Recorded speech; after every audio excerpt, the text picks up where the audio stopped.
लक्ष्मी अकांतम कमल नम योग बिरधान गम्या वंदे विष्णु भवभयहरम सर्वलोकैकनाथम।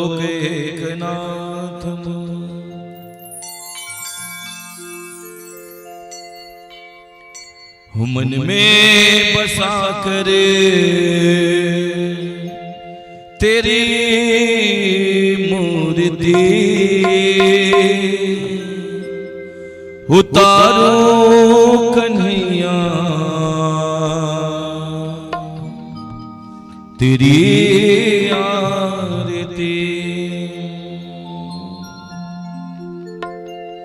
मन में बसा कर तेरी मूर्ति, मन में बसा कर तेरी मूर्ति उतारो कन्हैया तेरी आरती, उतारो मलाला तेरी आरती। मन में बसा कर तेरी मूर्ति, मन में बसा कर तेरी मूर्ति उतारो कन्हैया तेरी आरती, उतारो मलाला तेरी आरती।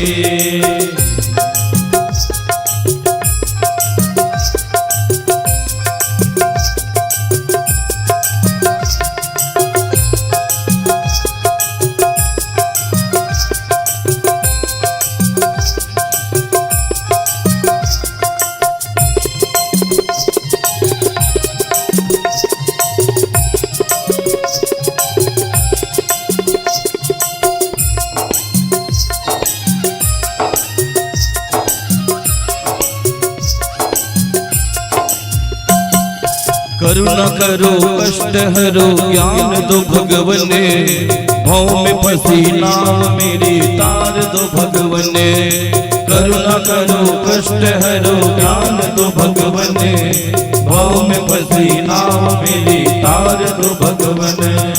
दर्द की दवा तेरे पास है, दर्द की दवा तेरे पास है।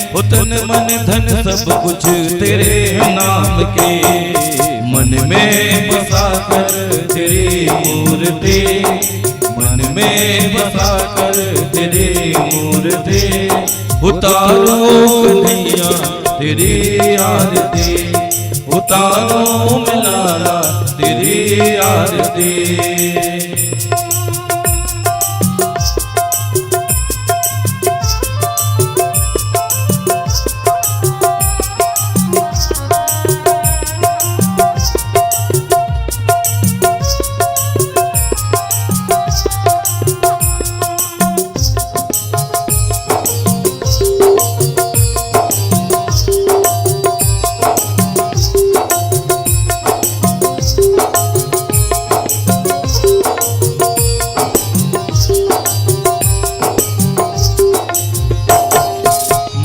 तुझे तेरे सिवा सोचो क्या भगवने, जिंदगी जब तेरे नाम कर दी अर्पण।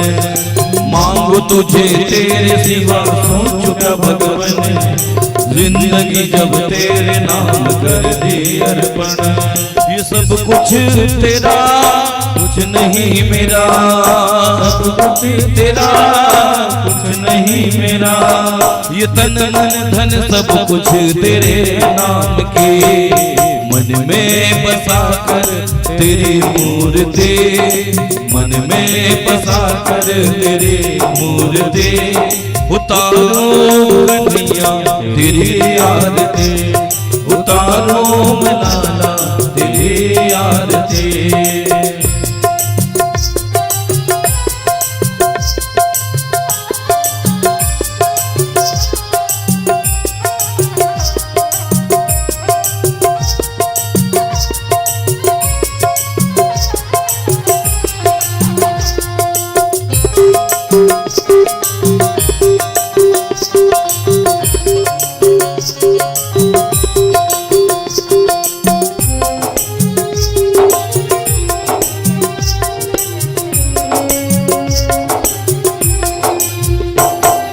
वेद तेरे महिमा गाय संत करे ध्यान, नारद गुणगान करे छेड़ भी न तान। वेद तेरे महिमा गाय संत करे ध्यान, नारद गुणगान करे छेड़ भी न तान। ये भक्त तेरे द्वार करते हैं पुकार, तेरे द्वार करते हैं पुकार। तन मन धन सब कुछ तेरे नाम ये, मन में बसा कर तेरी मूर्ति, मन में बसा कर तेरी मूर्ति।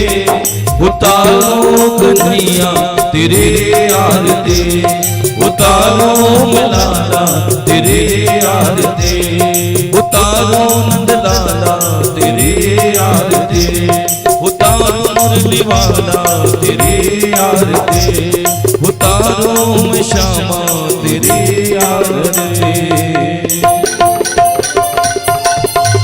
कर्पूर गौरम गंगावतारम संसार सारम भुजगेन्द्रहारम, सदा वसन्तं हृदयारविन्दे। ओम भवानी सहितं नमामि, ओम भवानी सहितं नमामि। त्वमेव माता च पिता त्वमेव, त्वमेव बन्धु च सखा त्वमेव, त्वमेव विद्या त्वमिदं त्वमेव, त्वमेव सर्वं मम देव देव, त्वमेव सर्वं मम देव देव। अच्युतं केशवं राम नारायण कृष्ण दामोदरं वासुदेवं हरे, धरं माधवं गोपिकावल्लभं जानकीनायकं रामचन्द्रं भजे। चक्रितालकाये कपालवालं चन्द्रशेखराय, दिगंबराय च दिगंबराय, नमः शिवाय च नमः शिवाय, नमः शिवाय च नमः शिवाय। हो राम राम राम राम राम राम हरे हरे, हरे कृष्ण हरे कृष्ण, हो राम राम राम राम हरे हरे, हरे कृष्ण हरे राम हरे राम राम राम हरे हरे, हरे कृष्णा हरे कृष्णा कृष्णा हरे हरे, हरे राम राम राम हरे हरे, हरे कृष्णा कृष्णा हरे हरे, हरे राम हरे हरे, हरे कृष्णा हरे हरे, हरे राम हरे हरे। हरि ओम ओम गीदृथानि व्रजरन्धीद्रिका हस्तानि गङ्गिणाते सागुं सहस्र योजने वधन्वानि तन्मसि। ओम यानि कानि च पापानि जन्मान्तरकृतानि च तानि सर्वाणि विनश्यन्तु तत्प्रदक्षिणां पदे पदे। अथ मन्त्रपुष्पाञ्जलिः। हरि ओम यज्ञेन यज्ञमयजन्त देवासानि धर्माणि प्रथमान्या सन्नते अनागं महिमा नः सचन्द्राय तत्र पूर्वे साध्याः सन्ति देवाः हरि ओम एकदन्ताय विद्महे वक्रतुण्डाय धीमहि तन्नो दन्ते प्रचोदयात् हरि ओम नारायणाय विद्महे वासुदेवाय धीमहि तन्नो विष्णु प्रचोदयात् सेवन्तिका बकुलजाम्बकपाटलाब्जे पुन्नागजाधिकरवे लरसालपुष्पे बिल्वप्रवाल तुलसी दलमञ्जरे वे त्वं पूजयामि जगदे स्वर में प्रसीद नानासुगन्धिपुष्पाणि यथा कालोद्भवानि च पुष्पाञ्जलिर्मया दत्तो गृहाणां परमेश्वरः गृहाणां जगदीश्वर प्रेम से बोले श्रीमद्भागवत महापुराण की जय हो। बांके बिहारी लाल की जय हो।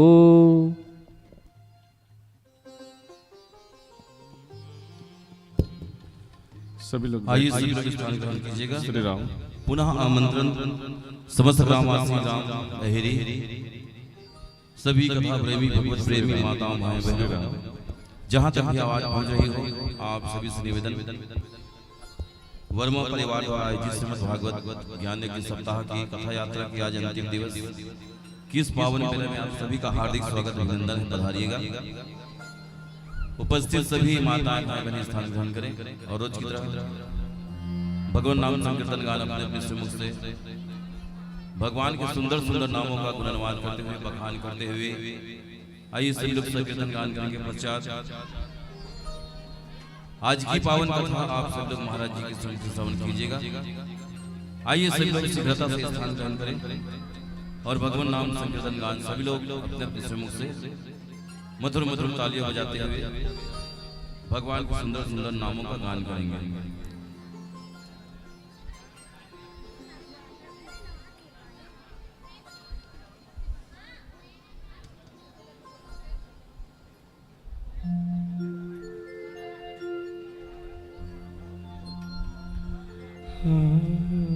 दुनिया से मैं हारा क्या बात। तो आया तेरे द्वार हो यहाँ पे कर जो हारा तो कहाँ जाऊंगा सरकार। हो दुनिया से मैं हारा लो आया तेरे द्वार दुनिया से मैं हारा लो आया तेरे द्वार यहाँ पे कर जो हारा कहाँ जाऊंगा सरकार। यहाँ पे कर जो हारा कहाँ जाऊंगा सरकार। दुनिया से मैं हारा लो आया तेरे द्वार यहाँ से मैं हारा लो आया तेरे द्वार। वो यहाँ पे कर जो हारा कहाँ जाऊंगा सरकार। यहाँ पे कर जो हारा कहाँ जाऊंगा सरकार।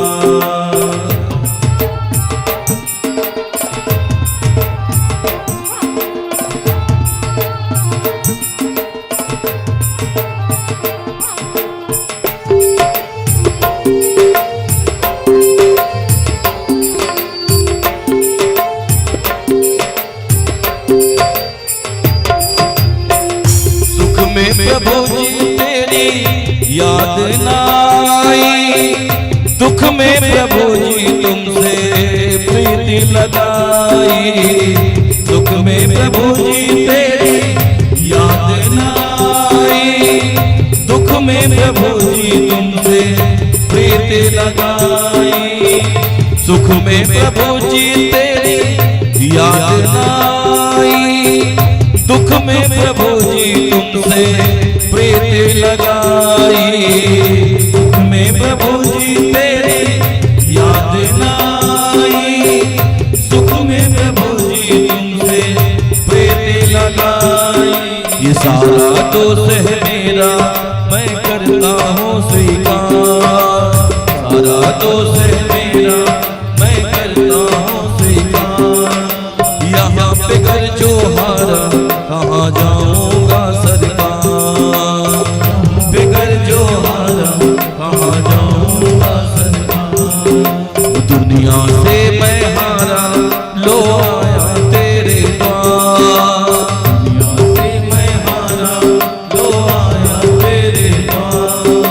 यहाँ बेगर जो हारा कहाँ जाऊँगा सरकार, बेगर जो हारा कहाँ जाऊँगा सरकार।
कहाँ जाऊँगा सरकार, यहाँ पे कर जो हारा कहाँ जाऊँगा सरकार।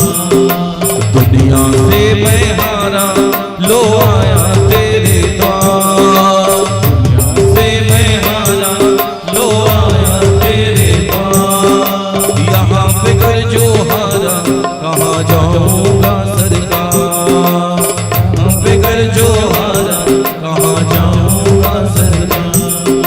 यहाँ पे कर जो हारा कहाँ जाऊँगा सरकार, पे कर जो हारा बस जाऊँगा सरकार।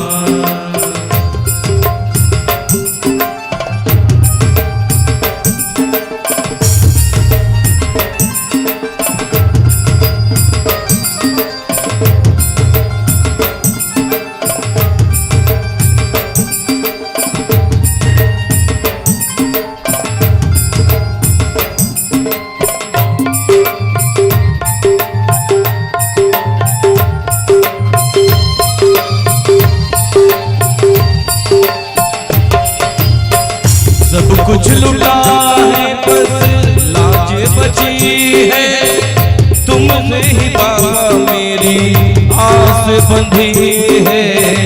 सब कुछ लुटा है बस लाज बची है, तुमसे ही बाबा मेरी आस बंधी है। सब कुछ लुटा है बस लाज बची है, तुम पे ही बाबा मेरी आस बंधी है। कुछ लुटा है बस लाज बची है, तुम पे ही बाबा मेरी आस बंधी है। सुना है तुम सुनते हो सब दिलों की पुकार, सुना है तुम सुनते हो सब दिलों की पुकार। यहाँ पे कर जो हारा कहाँ जाऊँगा सरकार, बेकर जो हारा कहाँ जाऊँगा सरकार। दुनिया से मैं हारा लो आया तेरे द्वार, दुनिया से मैं हारा लो आया तेरे द्वार। बिगर जो हारा कहाँ जाऊंगा सरकार, बिगर जो हारा कहाँ जाऊंगा सरकार। श्रीमन नारायण नारायण नारायण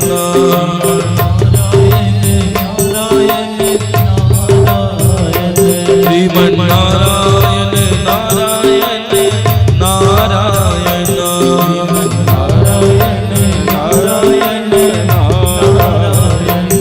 हरि नारायण नारायण नारायण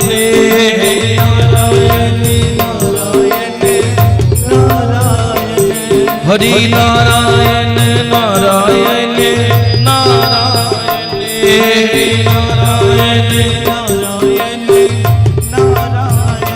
भज मन नारायण नारायण नारायण नारायण नारायण नारायण हरि नारायण नारायण नारायण नारायण नारायण नारायण।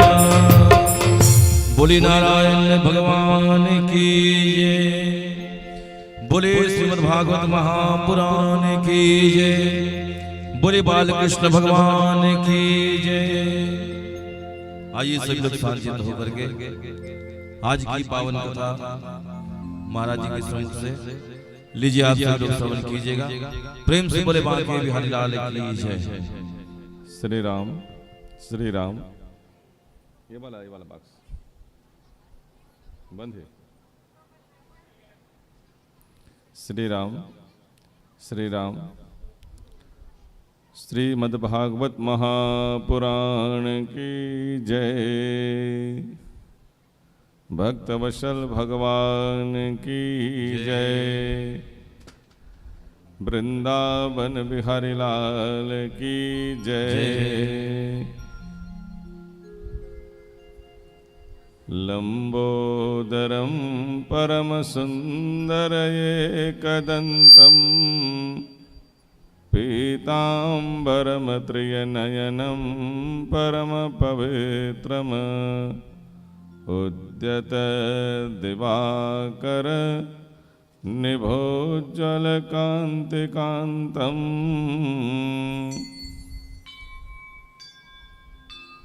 विघ्नेश्वरम सकल विघ्नहरम नमामि।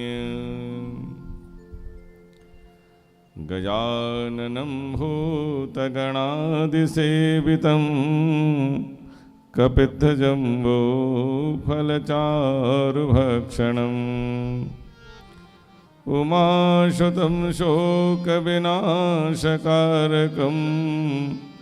नमामि विघ्नेश्वर पादपङ्कजम्।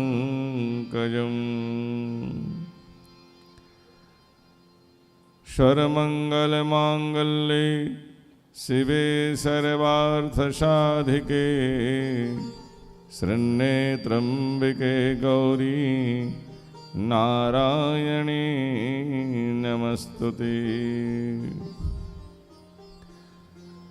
ज्ञानिनामपि चेतांसि देवी भगवती हि सा बलादा कृष्णमोहाय महामाया प्रयच्छति। मूकं करोति वाचालं पंगुं लंघयति गिरिं यत्कृपातहं वन्दे परमानन्दमाधवम्।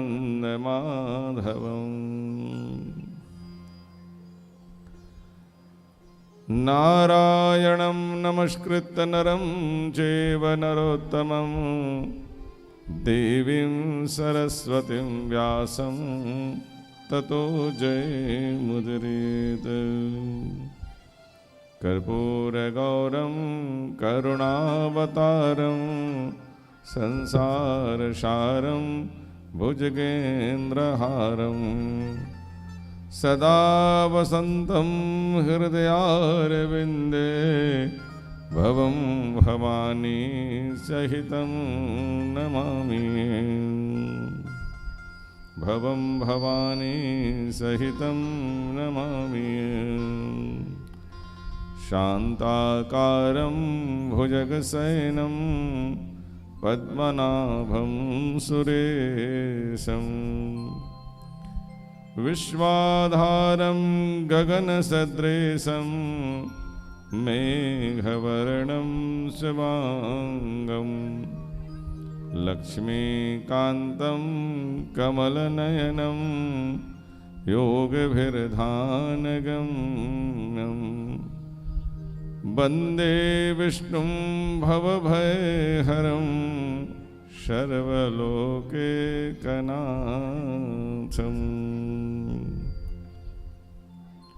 गुरुर्ब्रह्मा गुरुर्विष्णु गुरुर्देवो महेश्वरा गुरुर्साक्षात् परं ब्रह्म तस्मै श्री गुरुवे नमः।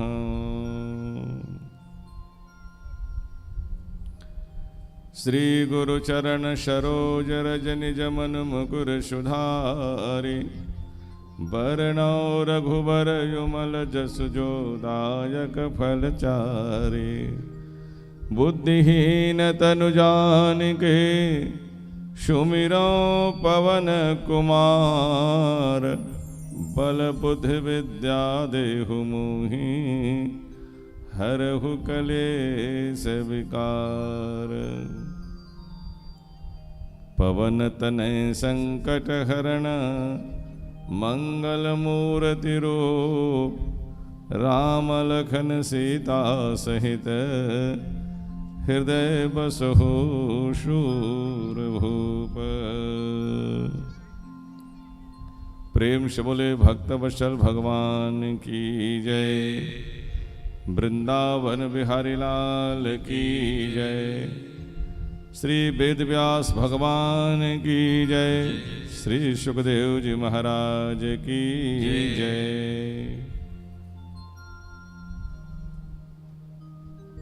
इस भक्तिमय कार्यक्रम में उपस्थित सज्जनों,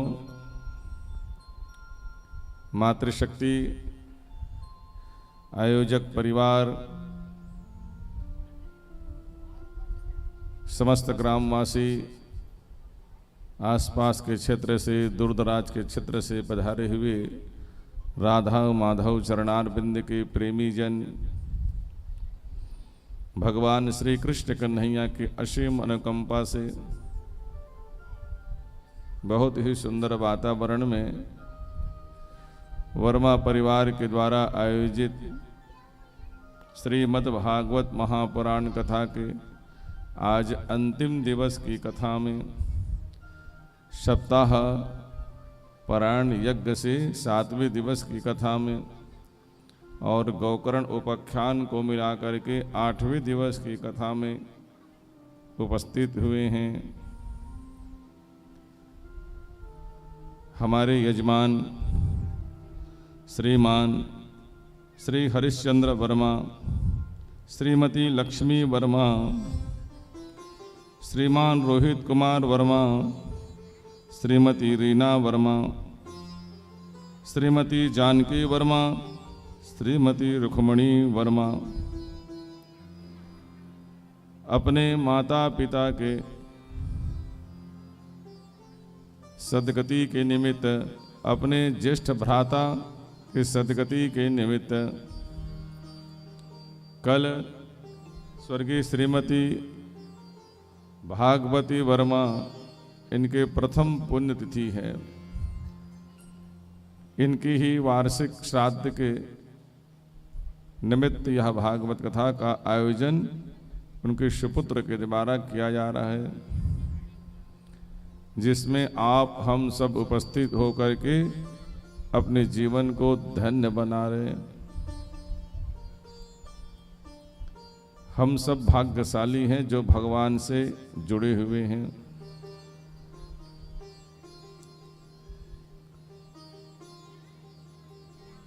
वर्मा जी की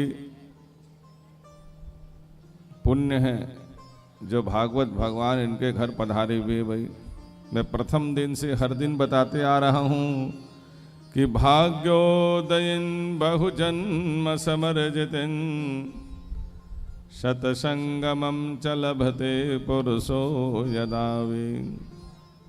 जिनके भाग्य प्रबल होते हैं, भाग्य उदय होने का समय आता है, तब भागवत जैसे सत्संग का लाभ मनुष्य को प्राप्त होता है। बहुत जन्मों का पुण्य संचित हो जाते हैं, तब भागवत कथा का लाभ मिलता है। भागवत कथा सुनने से क्या फल मिलता है? अज्ञान हेतु कृत मोह मदांधकार, अज्ञानता के कारण से उत्पन्न होने वाले मोह और मद को भगवान नाश करते हैं। फल क्या प्रदान करता है भगवान? तदोदयते विवेकः, मोह और मद को नाश करके भगवान जो है विवेक प्रदान करता है। तो विवेक को जगाने वाली कोई कथा है तो भागवत कथा है। और मन को शुद्ध करने के लिए सबसे बढ़िया कोई कथा है तो भागवत कथा है। एतस्मात् परम किंचन मनः शुद्धये ना विद्यते, और कोई साधन है ही नहीं मन को शुद्ध करने के लिए भगवान के कथा के अलावा। क्योंकि संसार की व्यथा को सुन करके मनुष्य का मन बुद्धि चित्त जो है दूषित हो जाते हैं। मन को शुद्ध करने के लिए ही भगवान की कथा सुनना चाहिए। क्योंकि शुद्धि का उपाय अलग अलग है भाई।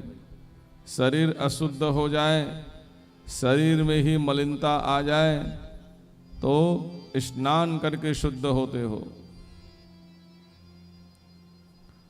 सोना में अगर अशुद्धि आ जाए तो अग्नि में डाल करके उनके मैल को साफ करके आप सोना को शुद्ध करते हो। धन में अशुद्धि आ जाए तो दान करके धन को शुद्ध करते हो। लेकिन मन में ही अशुद्धि आ जाए तो क्या करना चाहिए? मन में अशुद्धि आ जाए तो भगवान की कथा सुनना चाहिए, भगवान का दर्शन करना चाहिए। रामचरितमानस ग्रंथ में परम ज्ञानवान तुलसीदास जी महाराज ने कहा है कि छोट ही मल ही के धोए, घृत की पाव कोई बारी बिलोए। प्रेम भक्ति जल बिनु रघुराई, अभी अंतर मल कबहु न जाई। मैल को साफ करने के लिए मैल से साफ नहीं किया जा सकता।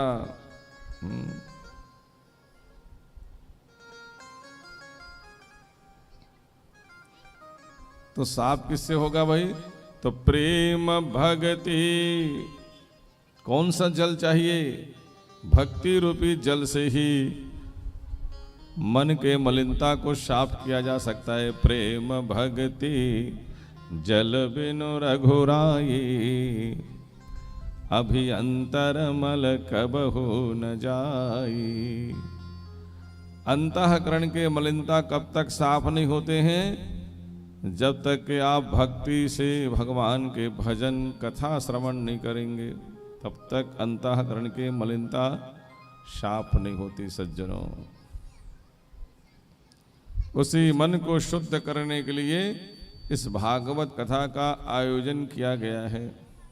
क्योंकि संसार के वातावरण में फंस करके मन जो है दूषित हो जाते हैं, इसलिए भगवान के कथा सुनना चाहिए। सांसारिक कार्य को करते हुए जो मनुष्य भगवान के कथा सुनने के लिए आते हैं, उसी व्यक्ति के मन बुद्धि चित्त जो है स्थिर रह पाते हैं। क्योंकि व्यथा सुन सुन करके मन तो खिन्न हो जाते हैं। तो खिन्न मन को प्रसन्न करने के लिए, शुद्ध करने के लिए भागवत कथा में आना चाहिए, और कोई दूसरा उपाय नहीं है। और भागवत कथा के शरण में आओगे तो जीवन में सुख शांति की प्राप्ति होगी। मैंने उस दिन बताया था वर्मा जी, भगवान धर्मराज की कितनी पत्नी हैं? 13 पत्नी हैं।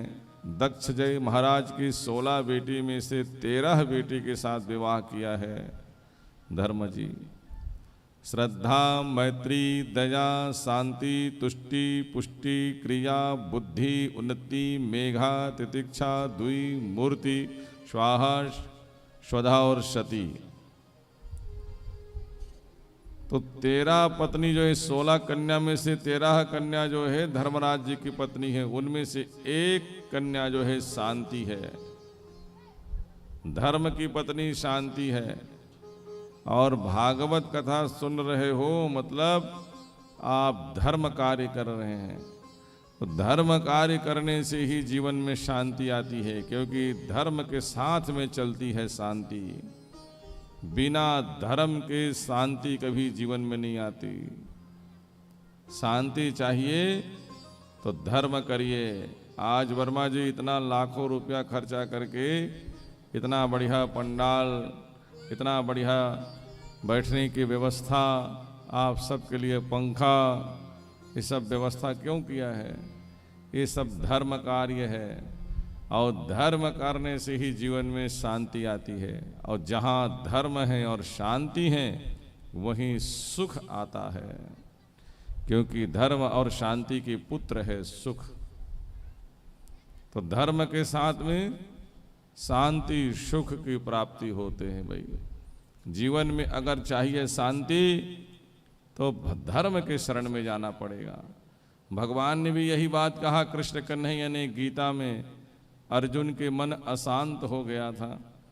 अर्जुन ने कहा कि मुझे शांति चाहिए हे वासुदेव, हे कृष्ण कन्हैया, हे माधव, मेरा मन खिन्न है, शांति कैसे मिलेगी? तो भगवान ने क्या कहा कि विहाय कामान्य शर्वान् पुमान् चरते नृषिपः निर्ममो निरंकारा सो शांतिम अधिगच्छति। हे अर्जुन, शांति चाहिए तो मेरे शरणागति हो जाओ। निर्ममोह निरंकारा, मोह और अहंकार को त्याग करके मेरे शरण में आ जाओ। तो मोह और अहंकार को नाश करने वाली कथा भागवत कथा है। भगवान के शरण में आने से मोह और अहंकार नाश होते हैं और परम शांति की प्राप्ति होते हैं। तो भगवान ने कहा मेरे शरणागति हो जाओ, जो मैं कहता हूँ तुम करते रहो, तुम्हें शांति मिलेगी। तो भागवत कथा में आने से मोह और अहंकार नाश होते हैं। और भागवत कथा सुन करके भगवान के बताए हुए उस बात को अपने जीवन में अगर आप अनुसरण करते हैं तो आपके जीवन में सुख शांति आएगी। भागवत में भी वेद व्यास जी ने यही बात कहा, तपस्विनो दान परा यशस्विनो मनुष्यनो मंत्र वेदा सुमंगला क्षेमं न बदन्ति यदर्पणम तस्मै सुभद्र श्रवसे नमो नमः। तपस्या करने से, मंत्र के जाप करने से, यज्ञ करने से, दान करने से जीवन में शांति नहीं आती। क्योंकि ये सब तो करते हैं लेकिन मन के अहंकार नाश नहीं हो रहा है। तपस्या का अहंकार पार लिए, दान का अहंकार पार लिए, मैं इतना मंत्र का जाप करता हूँ, ये अहंकार पार लिए हो। अहंकार का नाश नहीं हो रहा है। इसलिए सब करने के बाद भी फल क्यों नहीं मिलता?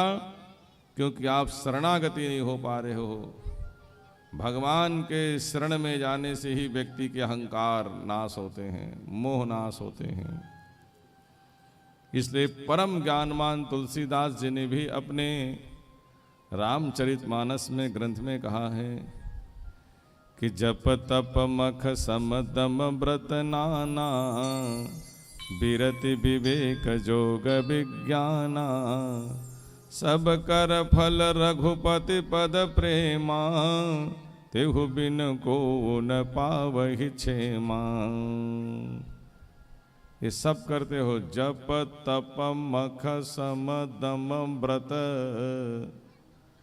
सब करने के बाद भी मन में अहंकार है। भगवान कहता है ये सब करो, सबके फल को श्री राम जी के चरणों में, गोविंद जी के चरणों में अर्पण करके कहो कि प्रभु मैं आपका हूं और आप मेरे हो। बस ये भाव जिस दिन आ जाएंगे आपके जीवन में सुख और शांति की प्राप्ति होगी। तो भागवत कथा यही सिखाती है कि शरणागति हो जाइए। भागवत कथा श्रवण करके गोविंद के चरणों में अपने मस्तक को झुका करके कहो कि प्रभु आप मेरे हो और मैं आपका हूँ, आप जो करते हैं वही होता है। यही भाव से भगवान के शरणागति होनी चाहिए। इसलिए मैं हर दिन कहता हूँ कि भगवान से प्रार्थना करते रहो। क्या प्रार्थना? कि गोविंद मेरी यह प्रार्थना है कि भूलो न नाम मैं कभी तुम्हारा, निष्काम हो के दिन रात गाऊं गोविंद दामोदर माधवीति। देहांत काले मम सामने हो, बंसे बजाते मन को लुभाते, गाते ही तननाथ त्यागो गोविंद दामोदर माधवीति। गोविंद दामोदर माधव का नाम लेते हुए अपने जीवन को व्यतीत कीजिए। सदा भगवान से कहते रहो और स्वर हो ना हो बढ़िया भगवान का भजन गुनगुनाते रहना चाहिए। आइए बढ़िया हम लोग भी भगवान का भजन गुनगुना ले, भगवान का भजन स्मरण कर ले। सभी लोग तल्लीन होकर के भगवान का सुंदर नाम का कीर्तन करे। भाई प्रेम से बोले श्रीमन नारायण भगवान की जय, वृंदावन बिहारी लाल की जय। भजन करो श्री श्याम का, मिलेगा सहारा, मिलेगा किनारा। भजन करो श्री श्याम का, मिलेगा सहारा, मिलेगा किनारा। भजन करो श्री श्याम का, मिलेगा सहारा, मिलेगा किनारा। हार नहीं मत कर्म किए जा, हार नहीं मत कर्म किए जा, मंजिल दूर नहीं तुम्हारा। भजन करो श्री श्याम का, मिलेगा सहारा, मिलेगा किनारा। भजन करो श्री श्याम का, मिलेगा सहारा, मिलेगा किनारा।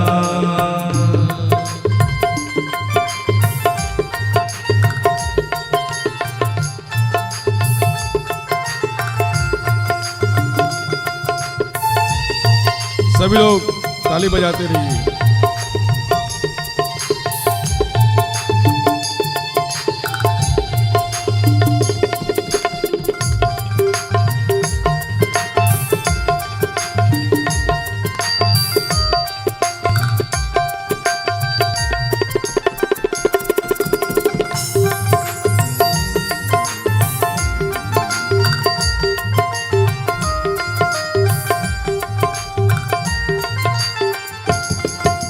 त्याग तपस्या भक्ति हो सच्ची लगन जहां हो,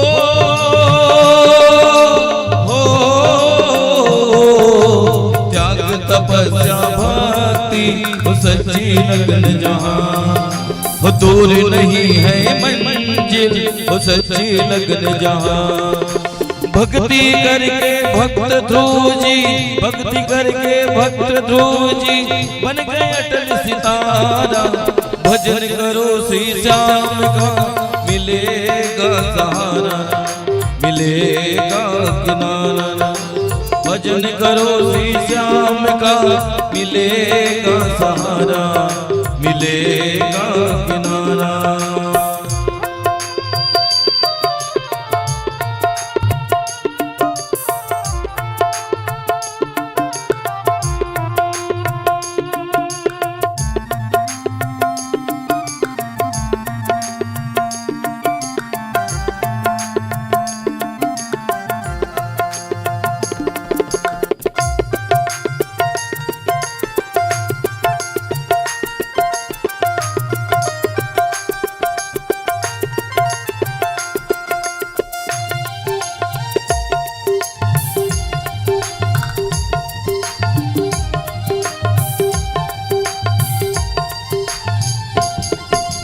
सारे वेद छह शास्त्र में सब में है दर्शाया, हो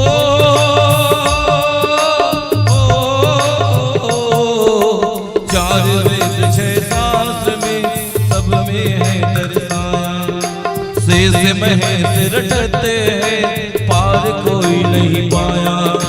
भक्ति करके भक्त प्रहलाद ने, भक्ति करके भक्त प्रहलाद ने जीवन अपना संवारा। भजन करो श्री श्याम का मिलेगा सहारा, मिलेगा किनारा। भजन करो श्री श्याम का मिलेगा सहारा, मिलेगा किनारा।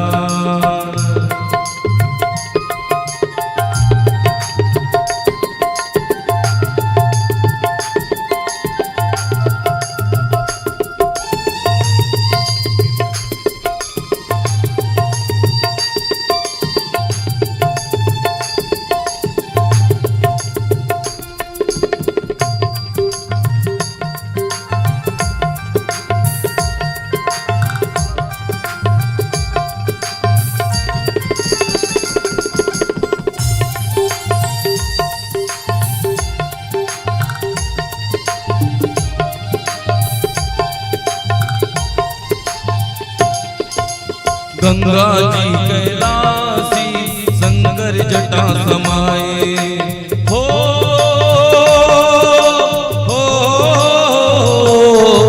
गंगा जी कैलासी शंकर जटा समाए।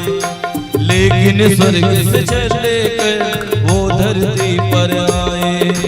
करके तपस्या भागीरथी ने, करके तपस्या भागीरथी ने ले आया जलधारा। भजन करो श्री श्याम का मिलेगा सहारा, मिलेगा किनारा। भजन करो श्री श्याम का मिलेगा सहारा, मिलेगा किनारा। हार नहीं मत कर्म किए जा, हार नहीं मत कर्म किए जा, मंजिल दूर नहीं तुम्हारा। भजन करो श्री श्याम का मिलेगा सहारा, मिलेगा सहारा। भजन करो श्री श्याम का मिलेगा सहारा, मिलेगा किनारा। भजन करो श्री श्याम का मिलेगा सहारा, मिलेगा सहारा। प्रेम से बोले कृष्ण कन्हैया लाल की जय। तो भगवान का भजन करते रहिए। भजन सबसे सरल है और इस संसार में भजन के माध्यम से भी भगवान को प्राप्त किया जा सकता है। भगवान के कथा सुनो, भगवान का भजन करो, भगवान का दर्शन करो।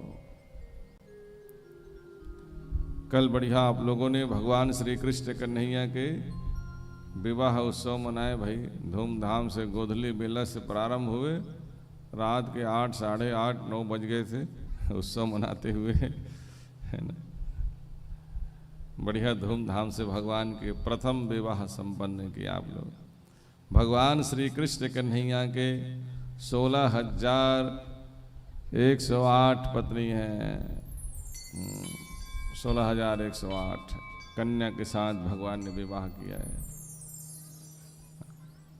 तो भगवान तो ऐसे जगत पति है भाई, नहीं वो तो सबका पति है।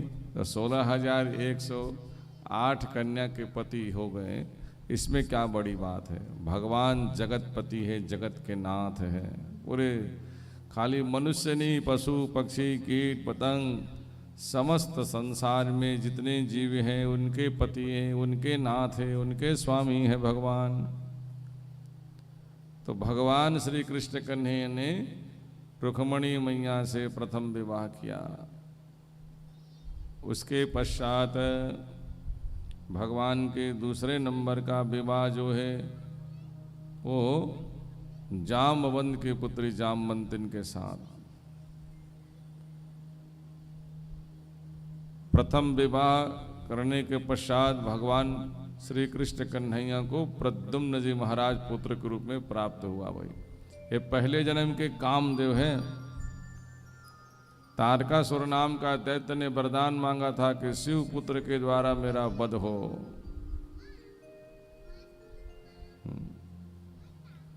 शिव पुत्र के द्वारा वध हो। तो भगवान ने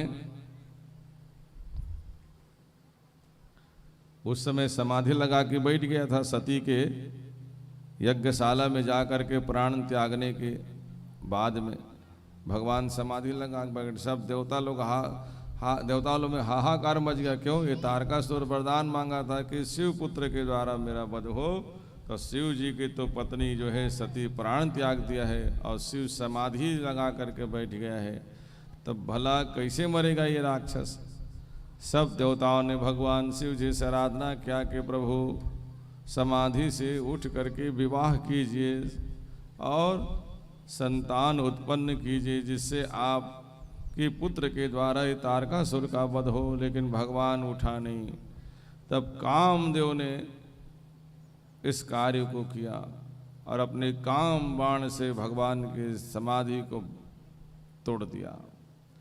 क्रोध में भगवान आकर के जब तीसर नयन उघारा, भगवान जो है अपना तीसरा नयन को खोल दिया क्रोधित होकर के। कौन दुष्ट है जो मेरे समाधि को भंग किया है?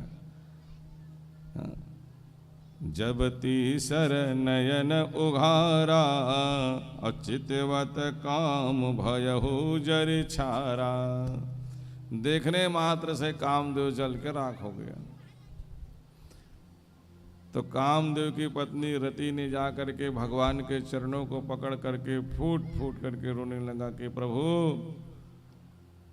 कारण ही मेरे पति देव को आपने श्राप दे दिया। देवताओं के काम को सिद्ध करने के लिए ही आपके समाधि को इन्होंने मेरे पति देव ने तोड़ा है।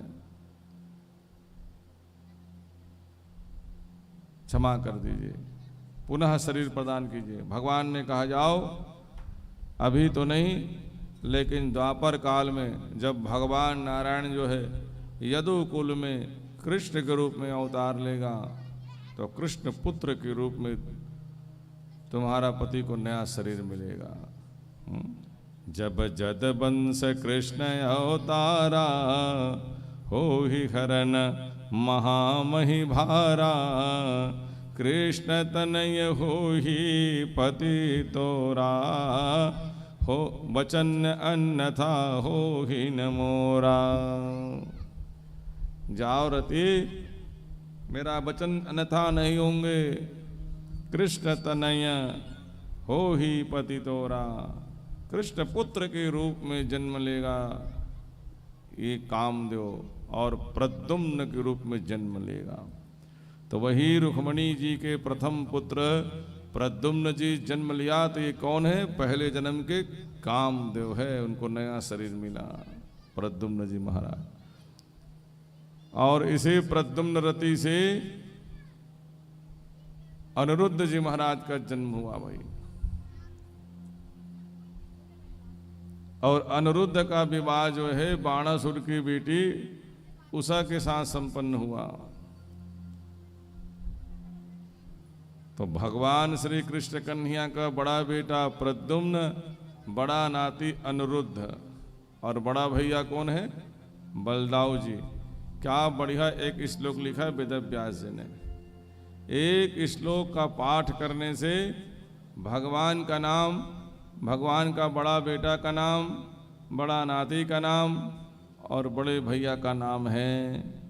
एक श्लोक का पाठ करोगे तो इस श्लोक को मैं बार बार आप लोगों को बताते आ रहा हूं कि भागवत के कौन कौन से श्लोक को अपने घर के दीवार में लिखवाना चाहिए, कौन कौन से श्लोक को व्यक्ति को नित्य पाठ करना चाहिए, इससे क्या फल मिलता है। इस श्लोक का एक बार नित्य पाठ करने से भगवान के 3 पीढ़ी का नाम का उच्चारण का फल मिलता है। स्वयं कृष्ण कन्हैया के बड़ा बेटा अनिरुद्ध जी महाराज, बड़ा बेटा प्रद्युम्न जी महाराज और बड़ा नाती अनिरुद्ध जी महाराज। कृष्ण, प्रद्युम्न और अनिरुद्ध और बड़े भैया बलराम जी। एक बार इस श्लोक का पाठ करने से, तो कौन सा श्लोक है ध्यान पूर्वक सुनते जाइए और अपने घर के दीवार में लिखवाइए और नित्य इसका पाठ कीजिए, बहुत पुण्य की प्राप्ति होगा।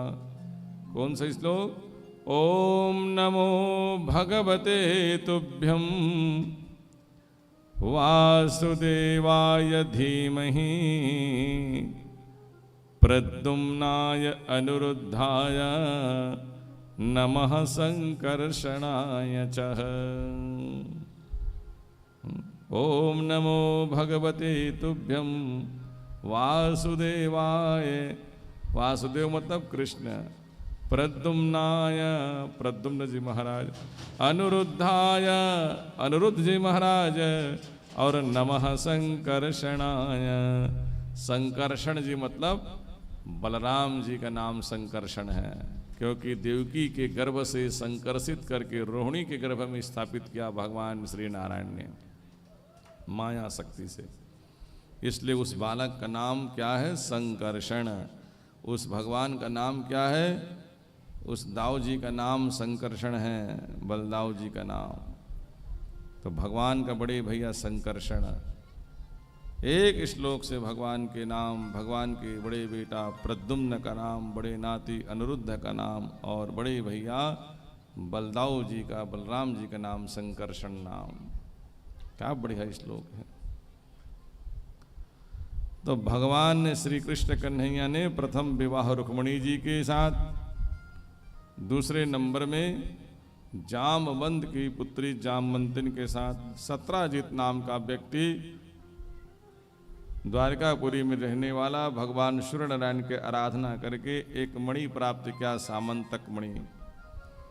सामंतक मणि को देख करके है ना ऐसा लगता था कि वाह क्या अद्भुत मणि है। उसकी विशेषता ये कि जहाँ वो मणि है वहाँ कभी अकाल दुकाल नहीं पड़ता है। उसकी विशेषता रोज सोना दे वो मणि। इस अद्भुत मणि को पा करके, सामंतक मणि को पा करके सत्राजित पुला न समाए।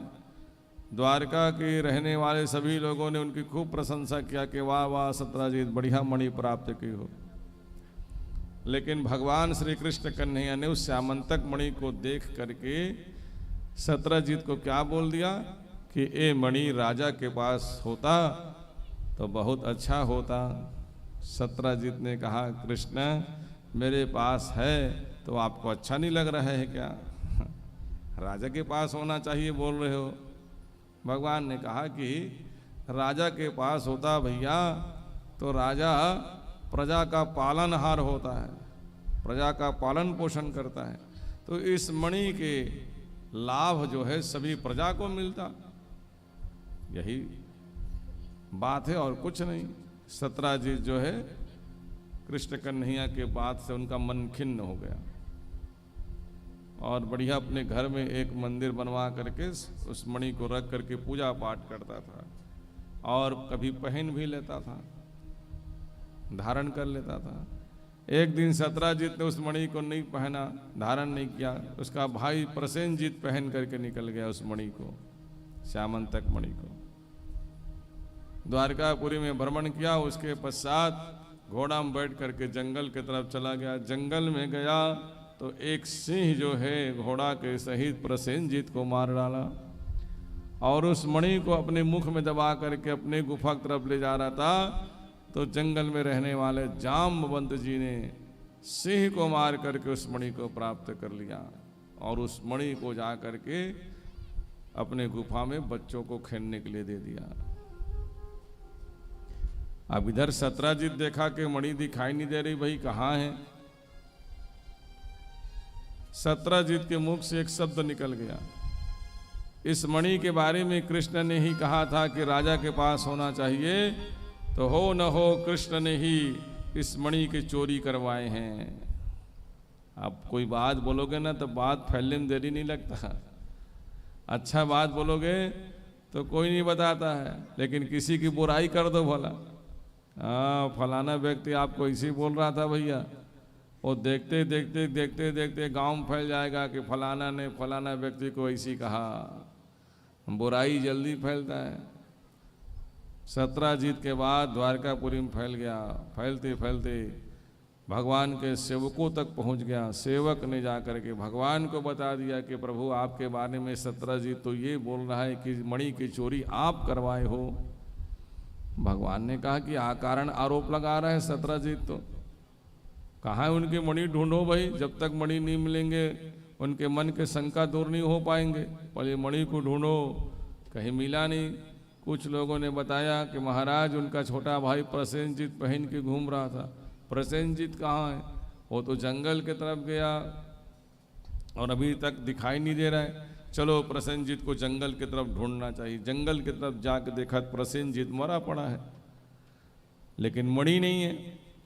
प्रसेनजीत को देखा लेकिन मणि दिखाई नहीं दिया, तो भगवान ने कहा कि हो न हो यहाँ सिंह के पैर का निशान दिखाई दे रहा है, तो सिंह ही ले गया हो। चलो सिंह के पैर का निशान का पीछा करो। उनकी पंजक देखते देखते गया तो सिंह मरा पड़ा है, लेकिन यहाँ भी मणि नहीं है। तो एक वृक्ष के पैर का निशान दिखाई दिया, तो वृक्ष के पैर का पीछा करते हुए गया, एक गुफा में जाके समाप्त हुआ। भगवान ने अपने सेवकों से कहा देखो मैं एक अकेला इस गुफा में प्रवेश कर रहा हूँ, तुम लोग यहीं पर रहना, अंदर आना मत। हाँ, जब तक कि तुम लोगों को मैं पुकारूं नहीं तुम लोग आना मत। सेवक लोग भगवान की बात को मान करके गुफा के द्वार में बैठ गया। भगवान एक अकेला उस गुफा में प्रवेश किया। जैसे ही गुफा में गया तो क्या देखा कि बालक लोग जो है उस मणि को खेल रहा है। अरे ये तो वही मणि है, श्यामंतक मणि। कृष्ण कन्हैया जब उस गुफा में प्रवेश किया, जामवंत ने देख लिया। जामवंत ने देखा कि तुम बिना अनुमति के इस गुफा में प्रवेश किए हो, क्यों आए हो? ये जो मणि है ना वो मणि वापिस कर दो जी ऋक्षराज। ऋक्षराज जामवंत ने कहा कि ये मणि को चाहिए तो मुझे युद्ध में पराजित करके ले जाओ। भगवान ने कहा हम लड़ाई झगड़ा करने के लिए नहीं आए हैं, ये मणि को प्रेम पूर्वक आप दे दीजिए, हम युद्ध करना नहीं चाहते, लड़ना नहीं चाहते हैं। ऋक्षराज ने कहा जब तक कि मुझे पराजित नहीं कर पाओगे तब तक मणि तुमको प्राप्त नहीं होगा। भगवान ने कहा मणि तो चाहिए भाई, अभी युद्ध करने के बाद अगर मणि मिलती है तो वही सही है। अब भगवान जो है जामवंत जी के साथ में युद्ध करने लगे। हाँ, द्वंद्व युद्ध, हाँ, कुश्ती। ओ मुटका मारे, ओ मुटका मारे। 1 दिन बीत गया, 2 दिन बीत गया, 3 दिन बीत गया, 4 दिन बीत गया, हफ्ता बीत गया, 15 दिन बीत गया, 20 दिन बीत गया, 25 दिन बीत गया, 26 दिन बीत गया, 27 दिन बीता। भगवान ने ऐसे मुष्टिका जब उसके पीठ में प्रहार किया, जामवंत जी को अब चक्कर आने लगा भाई। इसे लगे कि मैं मूर्छित होकर गिर जाऊंगा। जामवंत ने देखा कि अरे ये 27 दिन तक के इनके साथ लड़ रहा हूँ लेकिन मैं इसे पराजित नहीं कर पा रहा हूँ। ये बड़ा बलवान है ये पुरुष। तो इस बलवान पुरुष से पीछा छुड़ाने के लिए मुझे अपने भगवान को याद करना पड़ेगा, मुझे अपने स्वामी को बुलाना चाहिए। जामवंत जी ने भगवान राम जी का ध्यान किया। लोकाभिरामं रणरंगधीरं राजीव नेत्रं रघुवंशनाथं कारुण्यरूपं करुणाकरन्तं श्री रामचंद्रम शरणं प्रपद्ये। हे प्रिय प्रभु, हे मेरे नाथ, हे मेरे स्वामी, हे मेरे राम, आज आपके सेवक के प्राण संकट में है। प्रभु विलंब मत कीजिए, अति शीघ्र आइए और इस पुरुष से मुझे बचाइए। भगवान मंद मंद मुस्कुराते हुए कृष्ण कन्हैया ने कहा कि ऋक्षराज जी, जिनके साथ 27 दिन तक लड़ रहे हो वही कृष्ण ही राम हैं। मैं ही तो राम हूं। ऋक्षराज जी ने कहा कि प्रभु, राम जी के पास में धनुष बाण थे, आपके पास में तो धनुष बाण नहीं है भाई। अच्छा, धनुष बाण में देखोगे तभी पहचानोगे कि हम राम हैं। लो भाई, राम रूप में भगवान ने दर्शन दिया जामवंत जी को। जामवंत झट भगवान के चरणों में सिर झुका करके क्षमा मांगने लगा, प्रभु मैं अपराधी हूँ, मुझे दंड दीजिए। इस सेवक से अपराध हुआ है कि 27 दिन तक मैं आपके साथ युद्ध कर रहा हूँ। भगवान ने कहा कि नहीं जामवंत जी, हम तो आपकी इच्छा को पूरा करने के लिए ही 27 दिन तक आपके साथ युद्ध कर रहे हैं। मैं कब इच्छा व्यक्त करूं प्रभु आपके साथ लड़ने का? अरे याद करो, त्रेता काल का समय है भैया। रावण को मैंने मार दिया, कुंभकर्ण को मैंने मार दिया और मेघनाथ को लक्ष्मण जी और जो भी बचा राक्षस उसे हनुमान जी और अंगद ने मार दिया। तो आकर के शिकायत किए हो युद्ध होने के बाद में कि किसी बड़े महारथी को मारने का अवसर नहीं मिला, मुझे लड़ने की इच्छा और है। तो मैंने कहा कि भाई लड़ने की इच्छा और है, लेकिन अब तो कोई बचा ही नहीं महारथी, किनके साथ लड़ोगे? नहीं महाराज, लड़ने की इच्छा है ना भाई, अभी भी लड़ने की इच्छा हो रही है। जामवंत के इस बात को सुनकर के भगवान राम ने कहा लड़ने की इच्छा है तो इस युग में तो अब पूरा नहीं हो पाएगा। हाँ, लड़ने की इच्छा पूरा करेंगे कब? जब हम दोबारा अवतार लेंगे कृष्ण के रूप में द्वापर काल में, तब उस समय आपकी इच्छा पूरा करेंगे। तो आपके लड़ने की इच्छा थी भाई, तो उसी इच्छा को पूरा करने के लिए 27 दिन तक लड़ रहे थे भगवान ने। क्यों, इच्छा पूरी हुई तो नहीं हुई जामवंत जी? जामवंत ने कहा प्रभु आप बहुत दयालु हो, मैंने जो कह दिया उस बात को भी आप सुन करके आप अपने भक्त की इच्छा पूरा करने के लिए कार्य कर रहे हैं। ओहो, कितना दयालु हो भगवान आप, भक्तों की हर इच्छा पूरा करते हैं आप। भगवान के चरणों में बारंबार प्रणाम किया। भगवान ने कहा विलंब मत करो, 27 दिन हो गए भाई, अब विलंब मत करो। हमारे सेवक लोग द्वार में हैं, गुफा के द्वार में, वो लोग बहुत चिंतित होंगे। 27 दिन हो गए बाहर निकले नहीं हम, वो लोग सोच रहे होंगे कि कैसे भगवान बाहर नहीं निकल रहा है। मणि वापिस कर दो।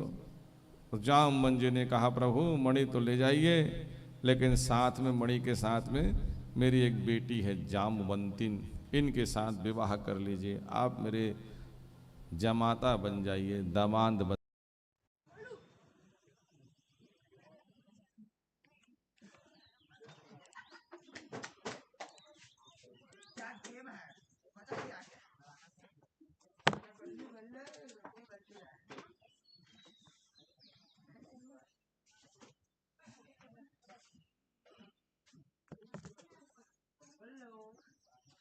बनेगा सुदामा बने।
श्री राम।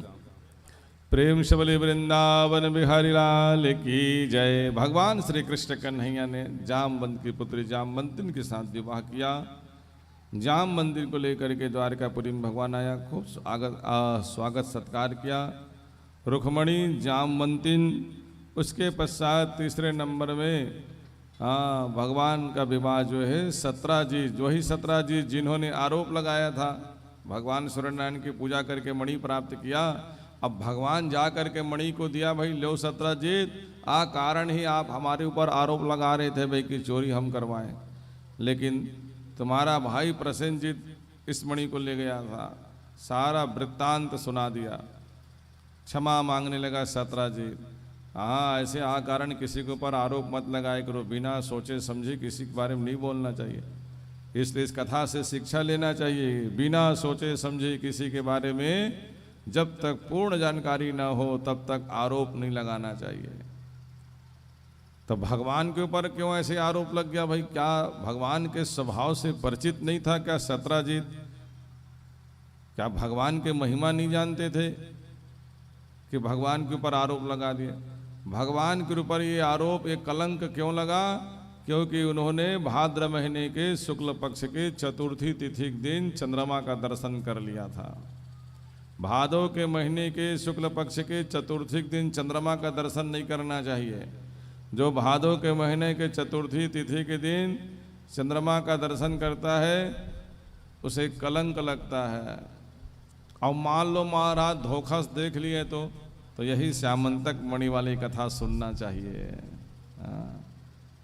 अगर कोई धोखा से, तो कौन दिन आते हैं? भगवान गणेश जी की स्थापना करते हो ना, तो भादो के महीने के शुक्ल पक्ष के चतुर्थी तिथि के दिन भगवान गणेश जी की स्थापना करते हो। गांव-गांव में पूजा होते है गणेश जी की भादो के महीना में। उसी दिन, जिस दिन गणेश जी की स्थापना होते है, उस दिन चंद्रमा देखना नहीं चाहिए। क्यों भाई? भगवान गणेश जी की स्थापना के दिवस के दिन, इतना शुभ दिन में चंद्रमा का दर्शन निषेध क्यों है?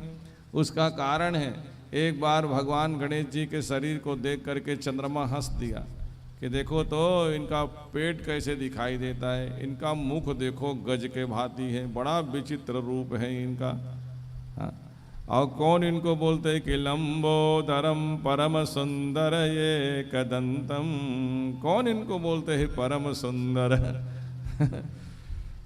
पेट तो बड़ा लंबा चौड़ा है और लोग बोलते हैं परम सुंदरम, परम सुंदर बोलते हैं। हंसने लगा चंद्रमा, कैसे परम सुंदर हो सकता है? बड़ा पेट वाला, हाथी की मुख वाला।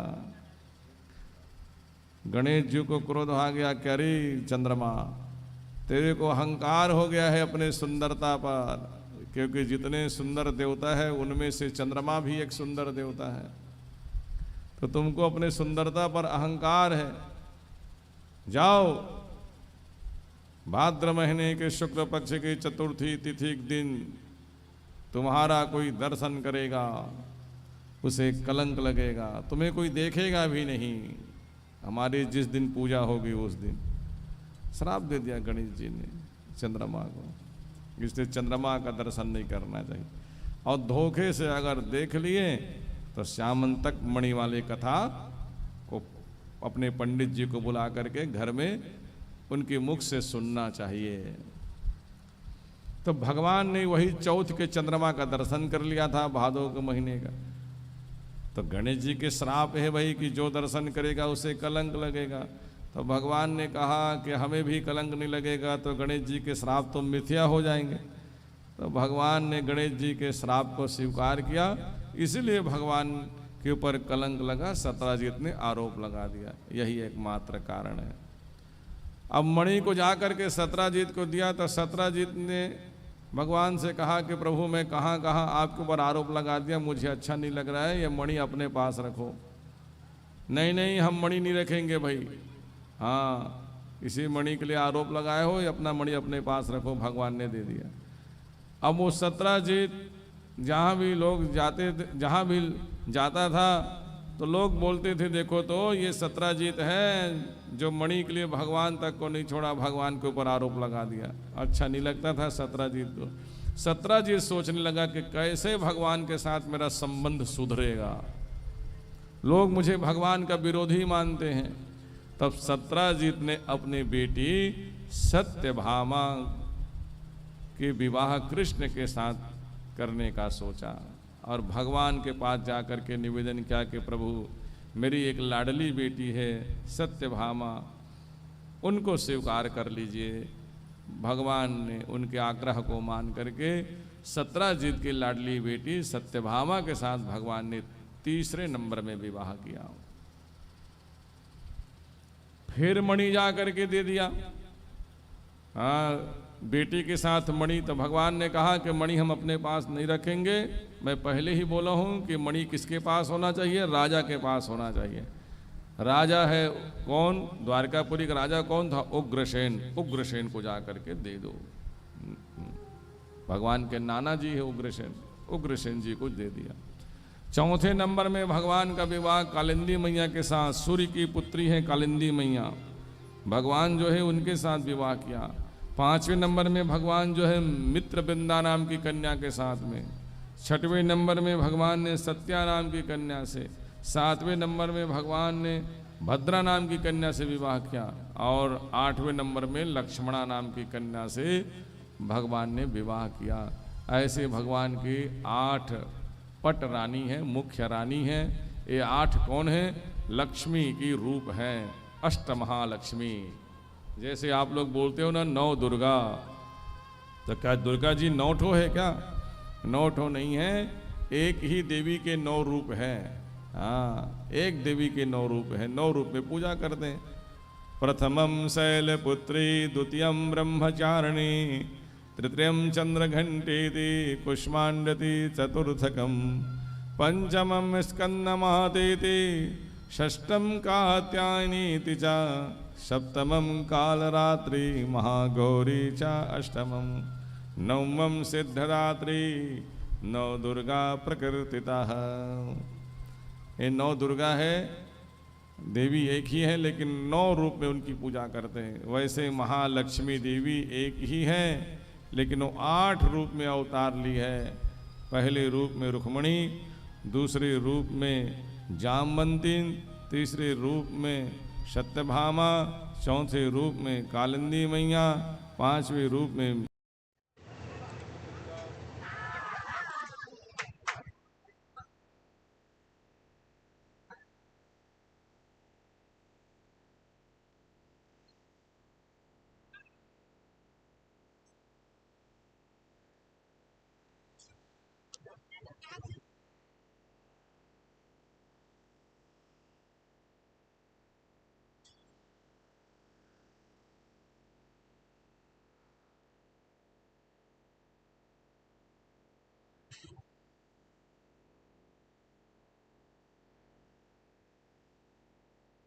श्री राम, श्री राम। आइए आइए, हेमंत कश्यप जी हमारे भागवत में पधारे भाई। हाँ, मैंने बताया था आप लोगों को कि जगदलपुर में दंतेश्वरी मंदिर भैया जी के मार्गदर्शन में वहाँ के जगदलपुर के वासियों ने 135 साल के इतिहास में पहली बार देवी भागवत का आयोजन करवाए दंतेश्वरी मंदिर में। आज भैया जी पधारे हुए हेमंत कश्यप जी। भागवत में इस साल के पिछले साल श्रीमद् भागवत महापुराण कथा दंतेश्वरी मंदिर। हाँ भाई भारत की तो आ जाते वही भैया आए एकदम कोई सूचना नहीं दे भाई। चलो बहुत बढ़िया, खुशी की बात है। श्री हेमंत कश्यप जी ने अभी बहुत बढ़िया प्रयास किया। माई के डोली 9 दिन तक दंतेश्वरी मंदिर में सुंदर देवी भागवत के बाद में सायंकाल के बेला में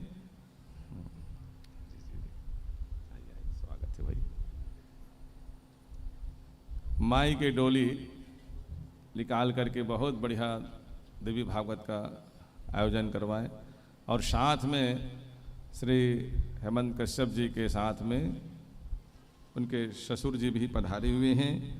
जगन्नाथ मंदिर पाटन के ट्रस्ट समिति के ये मुखिया है ना, आप सब लोग पहचानते होंगे क्योंकि बहुत वर्मा समाज के प्रसिद्ध व्यक्ति है भाई, है ना।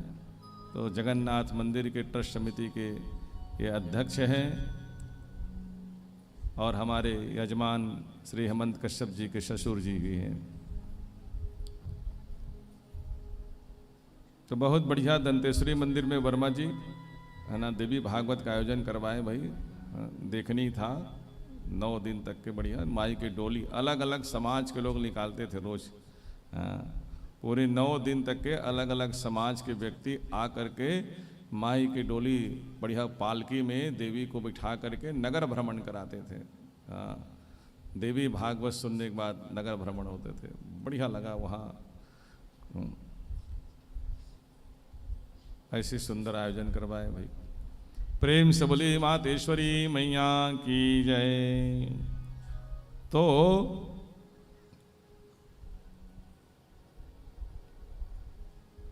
भगवान श्री कृष्ण कन्हैया के सुंदर 8 विवाह संपन्न हुआ। ये अष्ट महालक्ष्मी हैं, जैसे 9 दुर्गा देवी के 9 रूप, वैसे ही लक्ष्मी जी की 8 रूप।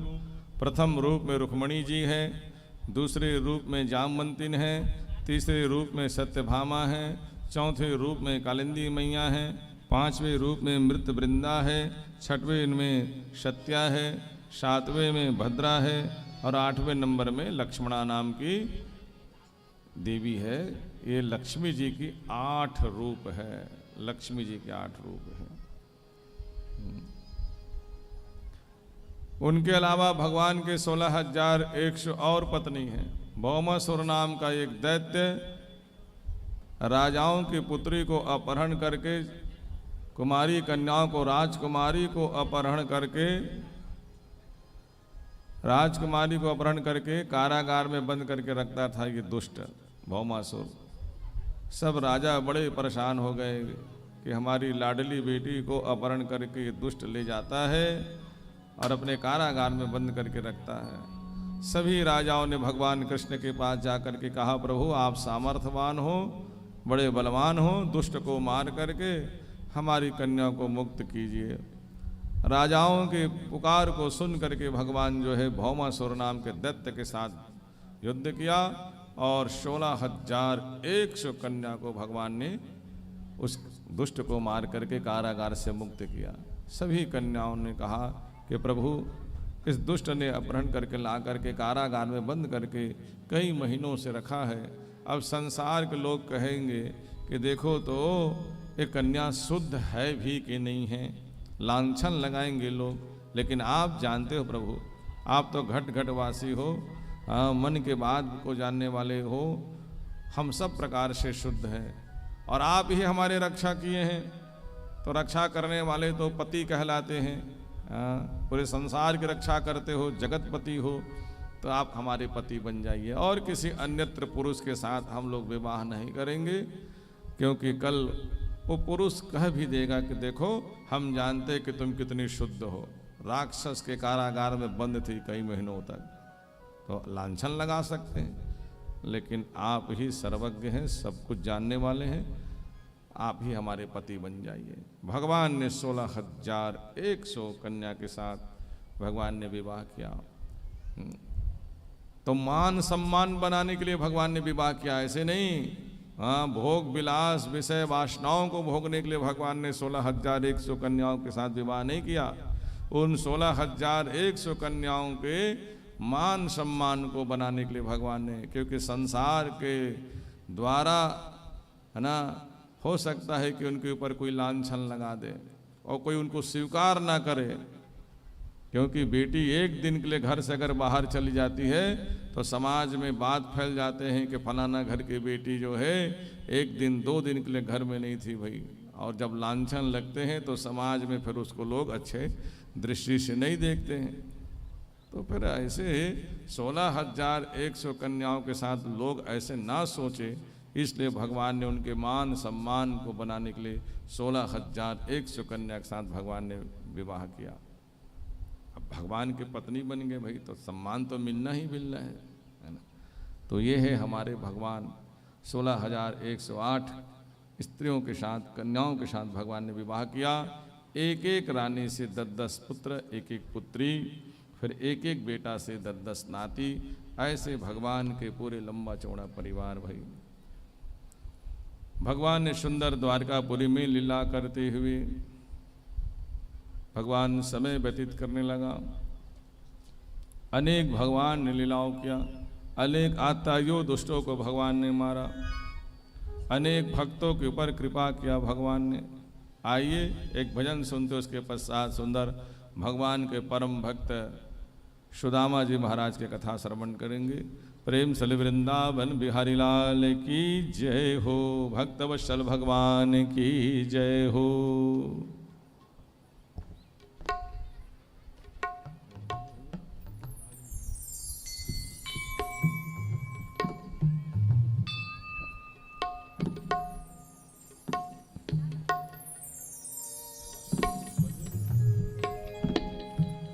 तुम रोज रोज हरि गुण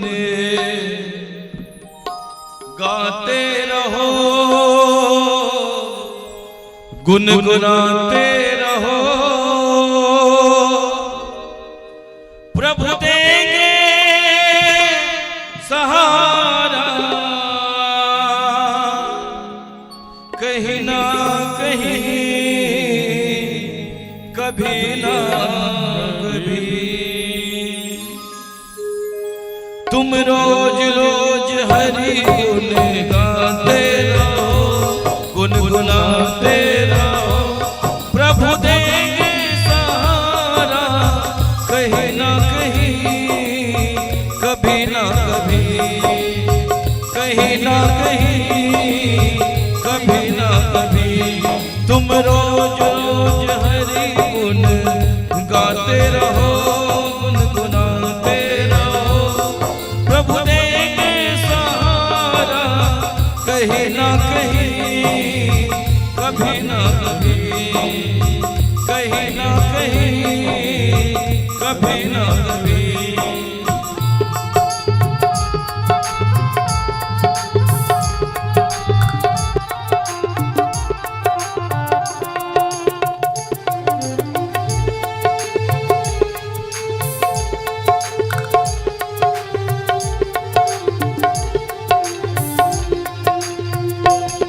दो दिन की है ये जिंदगानी तेरी, तू सुमर ले हरि नाम प्राणी ओरी।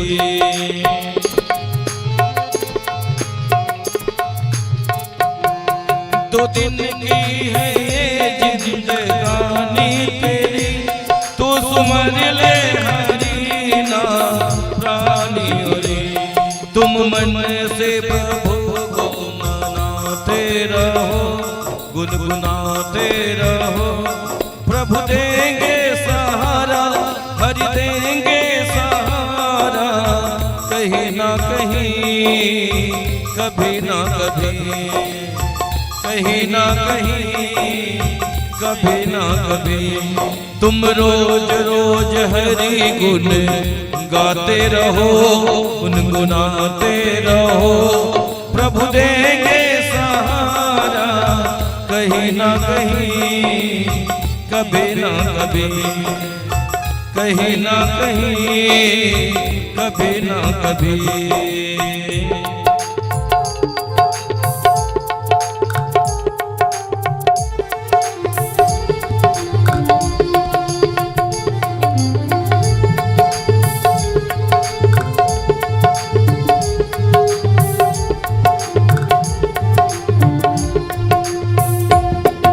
की महिमा है जग में निराली पड़ी, तेरे भर देंगे झोली खाली वही।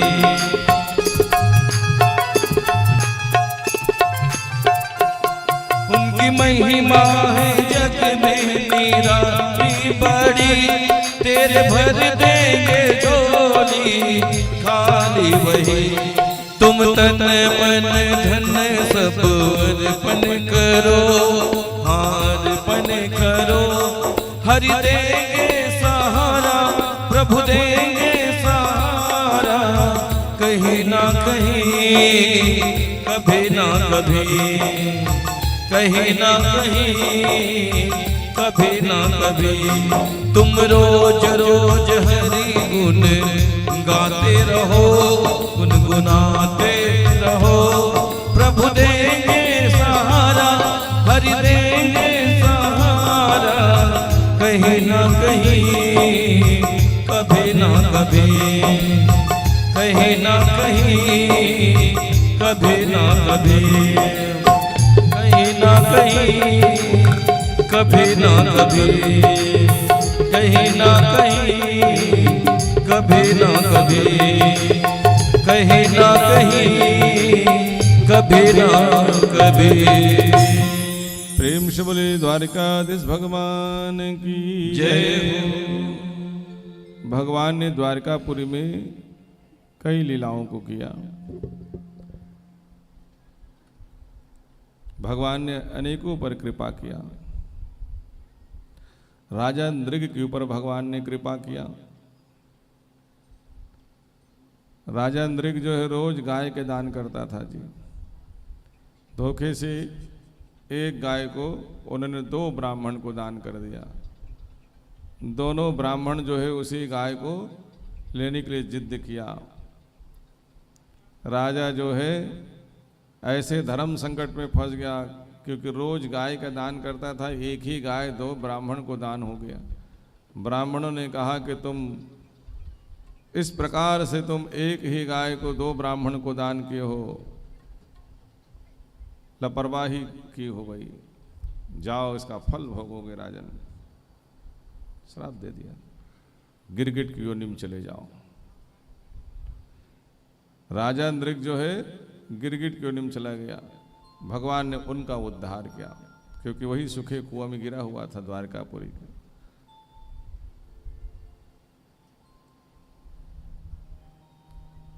गिरगिट की योनि से भगवान ने उनको मुक्त किया।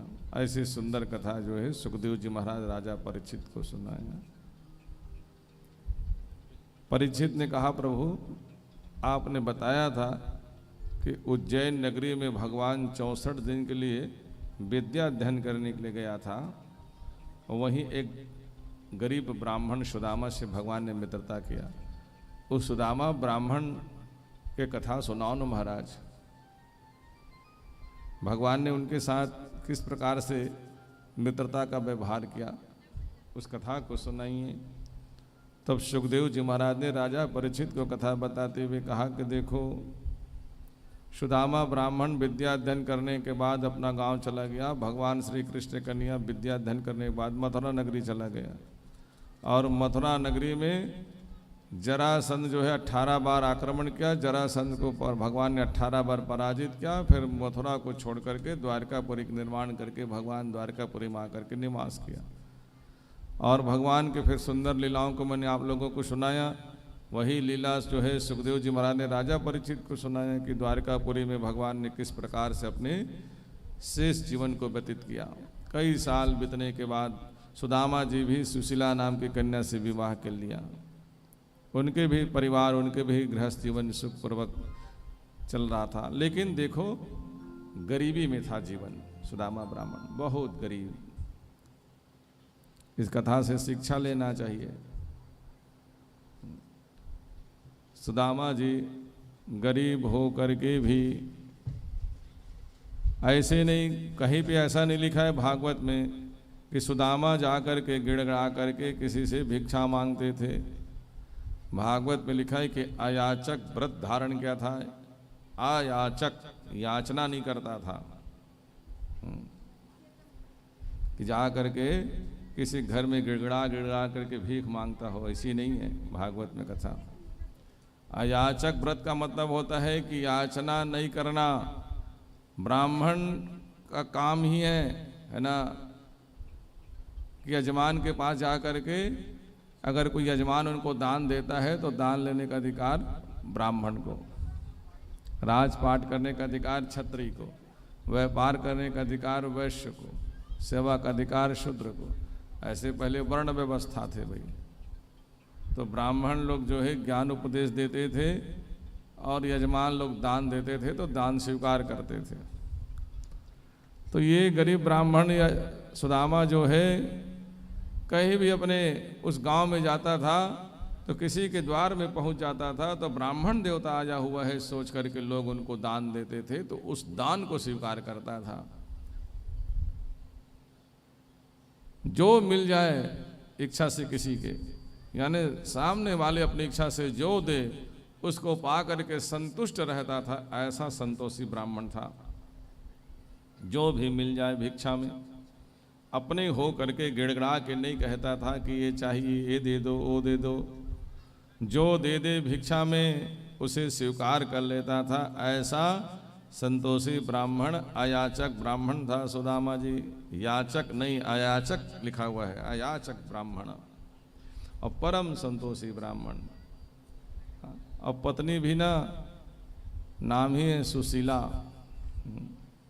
सुशीला मतलब बहुत सुशील स्वभाव वाली। पति के स्वभाव ल जाना तरह से सुशीला है कि मोर पति देव है अयाचक व्रत धारण करे हैं।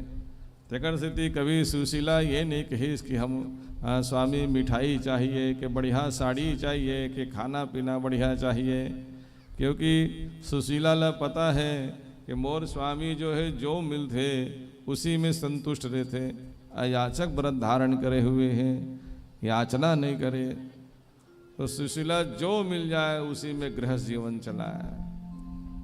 फटी साड़ी, धोती फटी हुई है, ऐसे जीवन बिता रहे ब्राह्मण देवता। और रोज ब्राह्मण देवता क्या करे, सुशीला ले करके अपन पुत्र मन ले करके बढ़िया बैठ करके भगवान कृष्ण कन्हैया के भजन, भगवान कृष्ण कन्हैया के कथा सुनाए कि कृष्ण कन्हैया बालकपन में क्या क्या लीला किया। सुदामा ब्राह्मण जो है अपन पत्नी सुशीला और पुत्र रोज भगवान के कथा सुनाए। सुशीला कथा सुन करके जान गए कि साधारण बालक नहीं है, साधारण पुरुष नहीं है कृष्ण कन्हैया। बाल्यकाल से चमत्कारिक लीला किया है। ये तो साधारण पुरुष नहीं है, भगवान साक्षात भगवान है। तो सुशीला कहते प्रभु अपन स्वामी से आप बता दो कि आपके मित्र है उज्जैन नगरी में, गुरु जी के यहाँ आपके साथ मित्रता करीस, आपके मितान है, मित्र है, तो एक बार अपन मित्र से मिले बर जाओ।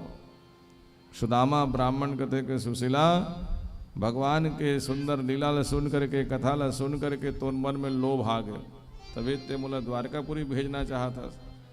सुशीला कहते नहीं नहीं, भगवान के दर्शन करे जाओ, मांगल मत जाओ। सुशीला मांगे के लिए नहीं, भगवान को भेंट करने के लिए आग्रह किया। भाई बार बार जिद सुन करके ब्राह्मण देवता के मन में इच्छा हो गई कि चलो भाई द्वारकापुरी जाना चाहिए, लेकिन जहाँ कहाँ जाओ तो खाली हाथ नहीं जाना चाहिए। मित्र के घर जाओ तो खाली हाथ नहीं जाना चाहिए। भक्त को भगवान के पास जाना है तो खाली हाथ नहीं जाना चाहिए। कम से कम फूल पत्र, तुलसी पत्र भगवान में चढ़ाओ जा करके। शिष्य को गुरु जी के यहाँ जाना है तो गुरु जी के चरणों में कम से कम पत्र पुष्प अर्पण करके प्रणाम करो, आशीर्वाद लो। खाली हाथ नहीं जाना चाहिए, कुछ न कुछ अर्पण करना चाहिए। सुशीला के बार बार जिद सुन करके सुदामा ब्राह्मण की इच्छा होगी कि चलो द्वारकापुरी जाना है, लेकिन मित्र के पास जाना है तो खाली हाथ नहीं जाना है। देवी कृष्ण कन्हैया को का भेंट किया जाए। सुशीला जा करके 3 मुट्ठी चावल जो है पड़ोसियों से मांग करके एक पोटली में बांध करके सुदामा ब्राह्मण ला दे दे। सुदामा ब्राह्मण जो है देखो इतनी गरीब ब्राह्मण, धोती कई जगह से फटी हुई है ये ब्राह्मण की। शीस पगा न झगा तन पे, जाने को आही बसे कही गामा। लिखा हुआ है ना, आगे कथा में बताएंगे आपको कि धोती फटी सी लटी दुपटी अरु पाहन की नहीं सामा। सुदामा के जीवन अति गरीबी में है कि पहनने के लिए पादुका नहीं है और वस्त्र पहनने के लिए भी बढ़िया वस्त्र नहीं है, धोती फटी है। ऐसी स्थिति जीवन में सुदामा ब्राह्मण के, बड़ा गरीब ब्राह्मण, दरिद्र नहीं है भाई, दरिद्र और गरीब में बहुत अंतर होता है। वर्मा जी, लोग एक ही परिभाषा मानते हैं। दरिद्र कौन ला बोलते, दरिद्र ओला बोलते जिन धन के पीछे दौड़ते, और गरीब ओला बोलते जेकर पास धन नहीं है। धन होते हुए भी धन के पीछे दौड़ना, इनको कहते हैं दरिद्र। करोड़पति बन करके भी और सोचते हो कि धन आना चाहिए, धन आना चाहिए, धन आना चाहिए। करोड़पति के बाद अरबपति बनना चाहते हो, अरबपति के बाद खरबपति बनना चाहते हो। जहाँ धन प्राप्ति करने की मन में तीव्र इच्छा हो और धन का ही दिन रात चिंतन हो, उनको कहते हैं दरिद्र व्यक्ति। इसलिए रामचरितमानस ग्रंथ में दरिद्र लोगों को ही सबसे बड़े दुखी व्यक्ति बताया गया है। गरुड़ जी महाराज काकभूषण जी महाराज से 7 प्रश्न पूछा है। 7 प्रश्न में से दूसरे नंबर का प्रश्न है। पहले प्रश्न क्या किया था काकभूषण जी महाराज से गरुड़ ने कि नाथ मोहि निज सेवक जानी, सप्त प्रश्न मम कहूँ बखानी। हे नाथ, देखो एक एक कथा से व्यक्ति को शिक्षा लेना चाहिए भाई। प्रश्न पूछने वाले को विनम्र होना चाहिए। है पक्षियों के राजा गरुड़ जी महाराज, पक्षी राज कहलाते हैं, पक्षियों के राजा है गरुड़। जब काकभूषण जी के महाराज के पास गया तो क्या बोल रहा है, नाथ मोहि निज सेवक जानी। राजा होकर के क्या बोल रहा है, मुझे अपना सेवक जानो। कितना गजब की विनम्रता है। हाँ, प्रश्न पूछने वाले को विनम्र होना चाहिए। आजकल लोग प्रश्न पूछते हैं तो अहंकार में पूछते हैं, और प्रश्न पूछने वाले लोग इसलिए प्रश्न पूछते हैं कि सामने वाले को पता हित नहीं है, और वो जानते जरूर रहता है उत्तर। जिज्ञासु बन करके नहीं, पर्यवेक्षक बन करके जाते हैं। आजकल ऐसा गलती नहीं करना चाहिए। किसी साधु संत महात्मा ज्ञानी के पास जाओ तो विनम्र होकर के जाना चाहिए, और पता नहीं है तो बड़े विनम्रता से पूछना चाहिए। गरुड़ जी महाराज से शिक्षा लेना चाहिए। गरुड़ जी महाराज कोई साधारण पक्षी नहीं है, जिनके पंख से साम वेद के ध्वनि निकलते हैं। स्वयं भगवान नारायण जिनके ऊपर बैठ करके उसे अपना वाहन बना करके चलते हैं, ये गरुड़ जी महाराज है। ये गरुड़ जी महाराज ने प्रश्न किया है तो आप हम सब के लिए हित के लिए प्रश्न किया है। कोई अज्ञानी नहीं है, साधारण पक्षी, उसको मत मानना गरुड़ जी को। गरुड़ जी के पंख में जब साम वेद के ध्वनि निकलते हैं तो कोई साधारण पक्षी हो सकते हैं क्या? लेकिन लोगों के हित के लिए प्रश्न किया है। सबको जानकारी होना चाहिए, इसलिए प्रश्न पूछा। और कितने विनम्रता से प्रश्न पूछा। जाकर के काकभूषण जी से क्या कहा कि नाथ मोहि, हे नाथ मुझे क्या मानो, निज सेवक मानी, निज सेवक जानी। मुझे अपना निज सेवक जानो। और क्या, सप्त प्रश्न मम कहूँ बखानी। 7 ठो प्रश्न हैं, ये 7 ठो प्रश्न के उत्तर बताइए। तो हम 7 प्रश्न को यहाँ नहीं रखेंगे, जिस प्रश्न से प्रसंग है उसी प्रश्न को रखेंगे। प्रथम क्या रखा था, प्रथम कहूँ नाथ मत धीरा, सब ते दुर्लभ कवन शरीरा। पहला प्रश्न पूछा कि सबले दुर्लभ शरीर किनका है? तो उत्तर क्या बताया काकभूषण जी ने? सबसे दुर्लभ शरीर कौन सा है? तो क्या कहा? नर तन सम नहीं कवन हूँ देही, जीव चराचर जांचत तेहि। चर और अचर को जांच करके देख लो गरुड़ जी, मनुष्य के समान संसार में कोई दूसरा शरीर नहीं है। सबसे बढ़िया शरीर मनुष्य का शरीर है। फिर दूसरा प्रश्न किया, अब इसी प्रश्न को ध्यान से सुनना। बड़ दुख कवन और कवन सुख भारी, सोई संक्षेप कहूँ विचारी। संक्षेप में बताना महाराज, बड़ दुख कवन, संसार का सबसे बड़ा दुख क्या है? बड़ दुख कवन और कवन सुख भारी, संसार का सबसे बड़ा दुख और सबसे बड़ा सुख क्या है बताइए? तो ध्यान से सुनिए क्या बोल रहा है। नहीं दरिद्र सम दुख नाही, और संत मिलन सम सुख नाही। संसार में दरिद्रता के समान दुख नहीं है, क्योंकि धन के पीछे दौड़ने वाला दरिद्र व्यक्ति जो है दिन रात धन ही का चिंता करते रहता है। खाते पीते उड़ते बैठते सोते जागते हर समय धन धन धन धन। हाँ, धन के लिए तो अरे खाना पीना तक त्याग देता है। नहीं खाऊंगा, हाँ खाने का समय नहीं है मेरे पास। धन कमाने के लिए परिवार के साथ उठना बैठना भी नहीं जानता है। सिर्फ धन कमाने के लिए परिवार के साथ भी समाज को समय नहीं देता है। अरे मनुष्य को तो समाज में भी जाना चाहिए, परिवार में भी जाना चाहिए,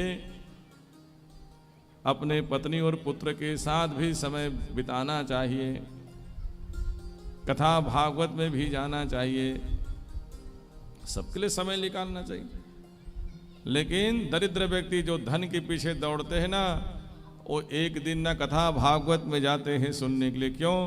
क्योंकि उसको पैसा कमाना है भैया, वो कथा में कहाँ आएगा। वो सामाजिक काम में भी नहीं जाता है। क्यों नहीं जाते भैया समाज के काम में? उनको तो पैसा कमाना है। यहाँ तक के ठीक से भोजन भी नहीं खा पाता है। क्यों? अरे समय ज़्यादा हो रहा है, दुकान में बैठना है, ग्राहक आगे होंगे। खाना भी ठीक से नहीं खाता है, भोजन भी ठीक से नहीं कर पाता है। बताओ, हड़बड़ी में भोजन करता है, तब भोजन के सुख नहीं है, समाज में उठने बैठने का सुख नहीं है, सत्संग का सुख नहीं है। तो सब सुख तो यही तो सुख है भैया। गृहस्थ जीवन में परिवार के साथ समय बिताना एक गृहस्थ सुख है। समाज के साथ में उठना बैठना सामाजिक सुख है। सत्संग में डुबकी लगाना ये सत्संग का सुख है। ये सब सुख को त्याग करके सिर्फ एक के पीछे दौड़ रहे हो, धन धन धन धन। और वही धन कब तक कमा रहे हो? अरे कम से कम बुढ़ापा आ जाए तो धन के मोह को तो त्यागो। एक निश्चित सीमा तक के धन कमाओ, ठीक है, लेकिन अब धन ज़्यादा कमा लिए हो, बुढ़ापा आ गया है, तो धन का सदुपयोग कर लो, सत्संग करवा लो, तीर्थ व्रत कर लो, समाज में दान करो, धर्मशाला बनाओ, विद्यालय बनाओ, मंदिर में दान करो, कोई अच्छा काम में अपने धन को लगाओ। खूब धन कमाए, चलो ठीक, अच्छा किया भाई, धन कमाते कमाते इतना साल बीत गया, लेकिन अब तो सुधर जाओ, धन का चिंतन बंद करो। धन के पीछे कब तक दौड़ोगे? अब तो समाज में बैठो, परिवार के साथ रहो। अब तो बुढ़ापा में सामाजिक सुख, पारिवारिक सुख, ये सत्संग का सुख, इनका आनंद तो ले लो, अब तो सुख होगा। लेकिन नहीं, धन के पीछे छोड़ता, धन का पीछा छोड़ता नहीं है, और धन धन धन करते हुए एक दिन धन से जमीन में गिरता है और प्राण छूट गया। तो धन के पीछे दौड़े, कोई सुख की अनुभूति नहीं कर पाए, जीवन भर दुखी रहे, सिर्फ धन का चिंतन, धन का चिंतन। और मरते ही पुत्र क्या लिखवाता है? तुरंत शोक कार्ड छपवाएगा, लिखवाएगा, मेरे पूज्य पिताश्री जी का निधन हो गया। धन के पीछे दौड़े, प्राण छोड़ते ही निधन हो गया। और जिस पैसा को पाने के लिए दौड़े हो, वो फूटी कौड़ी तक ले जाने की क्षमता नहीं है आप में। हाथ खुला रहता है, हाथ खुला रहता है सज्जनों। ऐसी एक राजा जा रहा था, रास्ता में एक संत बैठा हुआ था। संत के कमंडल चिमटा आसन को देख करके दूर से अपने मंत्री को भेज करके राजा ने कहा, देखो हमारे साथ हाथी घोड़ा साथ में है और बहुत से दास नौकर चाकर चल रहा है, और ये संत जो है बीच रास्ता में बैठ करके भगवान के भजन कीर्तन कर रहा है। उनको हटने के लिए बोलो और जाके कहना सहंसाओं के सहंसा आ रहा है, राजाओं के राजा आ रहा है, अपना आसन चिमटा घंटी शंख हटाने के लिए बोलो। मंत्री दौड़ते हुए जा करके साधु से कहा कि हे महाराज, राजाओं के राजा सहंसाओं के सहंसा आ रहा है, आप अपना आसन हटाओ, अपना ये जो पूजा पाठ के सामग्री रखे उनको हटा लो, नहीं तो राजा के साथ में हजारों हाथी घोड़ा चल रहा है, रोन डालेंगे आपको। तो साधु ने क्या कहा, अरे ये कौन सहंसा आ गया, मैं तो एक ही सहंसा को जानता हूँ, ये दूसरा सहंसा कहाँ से आ गया। कौन से सहंसा को जानते हो महाराज? अरे सहंसाओं का सहंसा भगवान ही हैं, राजाओं के राजा भगवान ही हैं, ये कहाँ से दूसरा सहंसा आ गया। मुझे इस सहंसा की कोई डर नहीं है।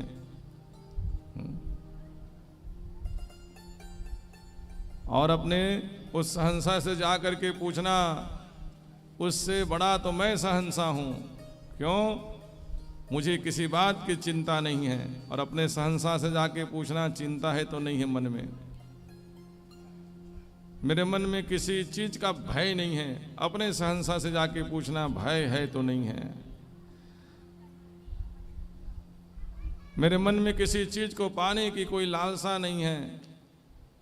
हाँ, अपने राजा से जाकर के पूछना, अपने सहंसा से जाके पूछना, पाने की इच्छा है कि नहीं है।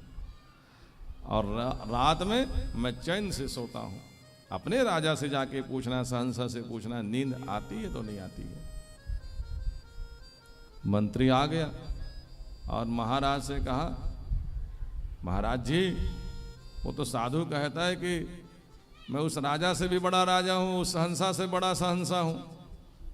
हाँ, और मैं एक ही सहंसा को मानता हूं, परमात्मा को, और जिस सहंसा के बारे में तुम बोल रहे हो उससे बड़ा सहंसा तो मैं हूं बोलता है। और उन्होंने कहा है कुछ चीज पूछ के आओ। क्या चीज पूछने के लिए कहा है? उन्होंने कहा, महाराज उनके जीवन में भय नहीं है, आपके जीवन में महाराज मैं 24 घंटा मेरे जीवन में भय है भैया, मैं डरता रहता हूँ, तभी तो मेरे साथ में हजारों नौकर चाकर सुरक्षा व्यवस्था में सब सैनिक चल रहा है। 24 घंटा मेरे जीवन में भय बना हुआ है कि पड़ोसी देश के राजा आक्रमण करके मुझे मार न डालेगा, मैं भयभीत रहता हूँ। अच्छा महाराज, कुछ पाने की इच्छा? अरे मैं भी बहुत कुछ पाना चाहता हूँ, लेकिन वो साधु कहता है कि मेरे जीवन में कुछ पाने की अब इच्छा नहीं है। हाँ, इस दृष्टि में भी श्रेष्ठ है। उनके जीवन में भय नहीं, आप भयभीत हो, तो उस दृष्टि में भी वो श्रेष्ठ है। रात में नींद आती है तो नहीं आती महाराज? अरे रात में नींद नहीं आती क्यों? पड़ोसी देश के राजा कोई आक्रमण ना कर दे, डर भय के मारे नींद नहीं आती कई बार तो, सोच सोच करके। लेकिन उनके मन में तो कोई डर है ही नहीं, तो इस दृष्टि से भी वो श्रेष्ठ है, सब प्रकार से श्रेष्ठ है महाराज। राजा ने जैसी बात को सुना, हाथी से उतर करके साधु के चरणों में जाकर के प्रणाम किया, कहा, सच बोलते हो महाराज, आप सब प्रकार से मुझसे श्रेष्ठ हो। मेरी मन में चिंता है, मेरे मन में भय है, पाने की इच्छा है, आपके मन में तो कोई इच्छा नहीं है। तो साधु ने क्या कहा, हे राजन, हाँ, चाह गई चिंता गई मनवा बेपरवाह, और जिनको कछु ना चाहिए ओ सहंसा। चाह गई, कोई चाह नहीं है, चिंता गई, कोई चिंता नहीं है, मनवा बेपरवाह, मन में किसी चीज की परवाह नहीं है। जिनको कछु ना चाहिए, और कोई पाने की इच्छा ही ना हो, वो सहंसा, वो संसार का सबसे बड़े सहंसा है। राजन, तुम्हारे मन में तो पानी की लोभ है। तो राजाओं के राजा तो वही है जिनकी इच्छाएं समाप्त हो गई हो। तो धन के पीछे दौड़ते रहते हम लोग, और धन धन करते हुए एक दिन प्राण छूट जाते हैं। धन एक फूटी कौड़ी ले जाने की व्यवस्था नहीं है, और जीवन भर धन के पीछे दौड़े, किसी प्रकार के सुख नहीं भोग पाया, और धन भी छूटा, और परलोक में भी जाकर के कोई सुख नहीं मिलेगा। क्यों? क्योंकि कोई धर्म किए ही नहीं, कोई अच्छा कर्म किए ही नहीं हो। तो अच्छा कर्म करने वाले लोग ही जाते हैं हाँ वहाँ सुख भोगने के लिए। धर्मानुगो गच्छति जीव, ये कहा। परलोक में जा करके धर्म के अनुसार से ही जो कर्म किया उसका सुख भोगते हो। जा करके कोई धर्म करोगे तब तो सुख मिलेगा वहाँ। करिय कर्म पावहि फल सोई, कर्म ही अच्छा नहीं किए हो, खाली धन कमा करके चले गए, धन को छोड़ करके। अब बेटा लोग तो 10 गात्र के बाद में, अरे भैया पूछो मत।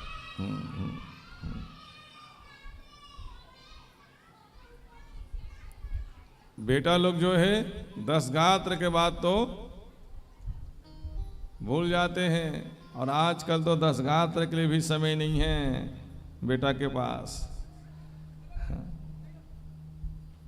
10 दिन का भी समय नहीं है पुत्र लोगों के पास में। जिस बेटा को लाड़ प्यार से पाल पोस करके बड़ा किया, जिसके लिए धन कमा करके छोड़ करके जा रहे हो,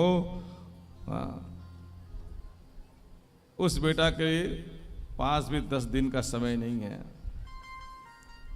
हर बेटा रोहित कुमार वर्मा जैसे नहीं हो सकता, जो अपने माता पिता के सदगति के लिए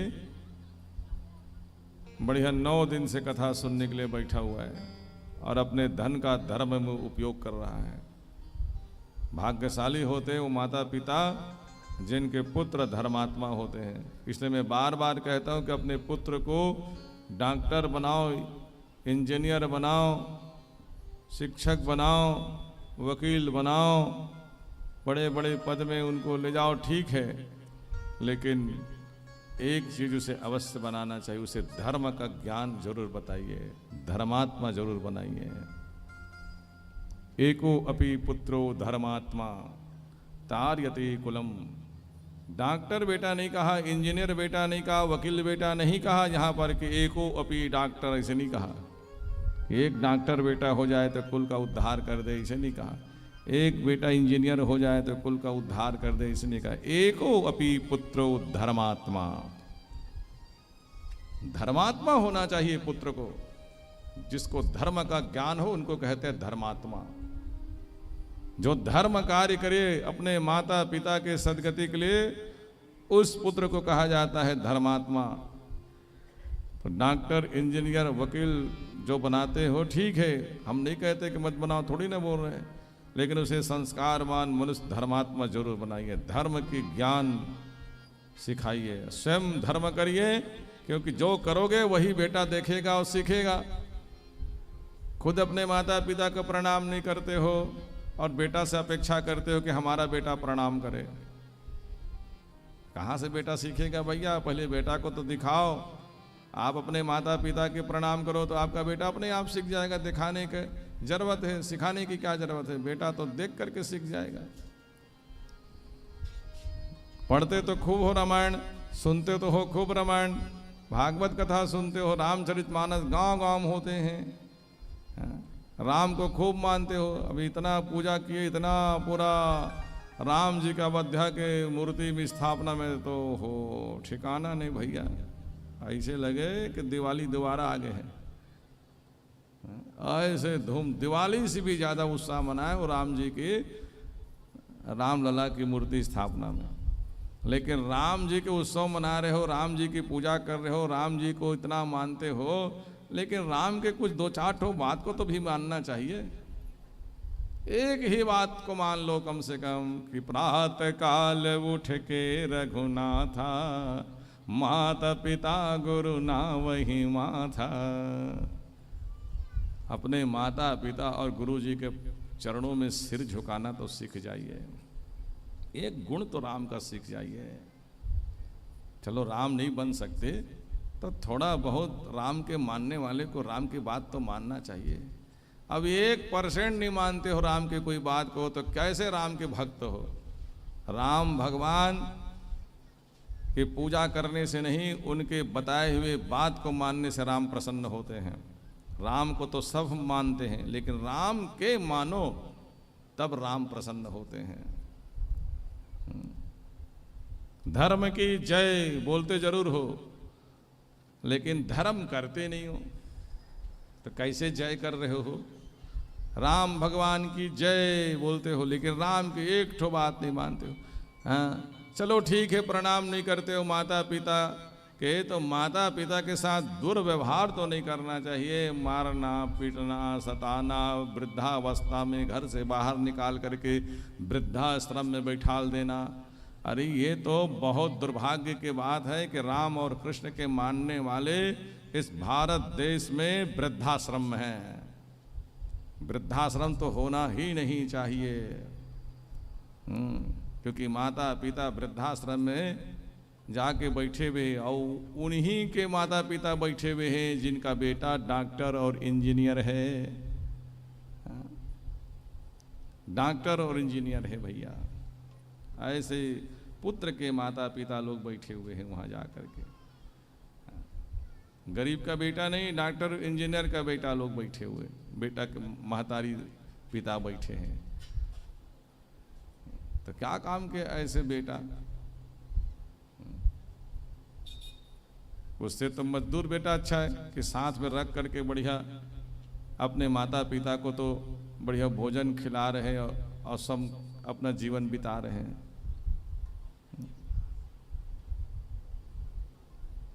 इसलिए मैं बार बार कहता हूं कि आप अपने पुत्र को संस्कारवान बनाइए, उसे धर्मात्मा बनाइए।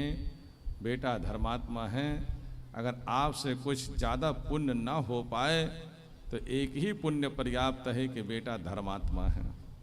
आपका दुर्गति कभी नहीं होने देगा वो धर्मात्मा बेटा। वो बेटा जरूर जो है आपके मृत्यु के पश्चात आपके सदगति के लिए और दैहिक क्रियाकर्मों को, यानी आपके दसगात को, आपके जाने के पश्चात आपके सदगति के लिए वो हमेशा उपाय करेगा। आज वर्मा जी लाखों रुपया खर्चा करके अपने माता पिता के सदगति के लिए उपाय कर रहा है। वो धन्य है माता पिता। हाँ, मैंने बार बार कहा कि भागवती नामे भागवती है।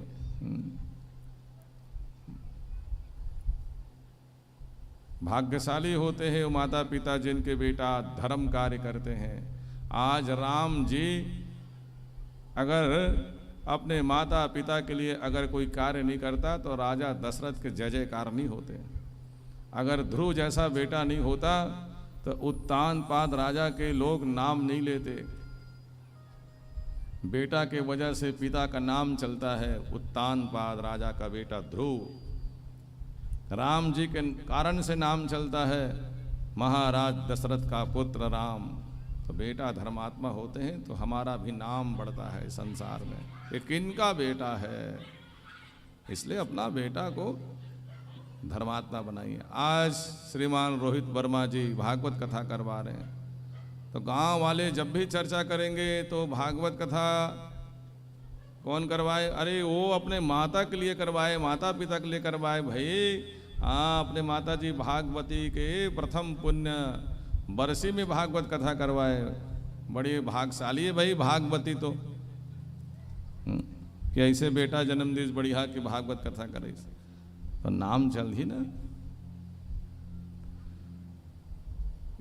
इसलिए मनुष्य को अपने जीवन काल में यही प्रयास करना चाहिए कि धर्मात्मा पुत्र की प्राप्ति हो।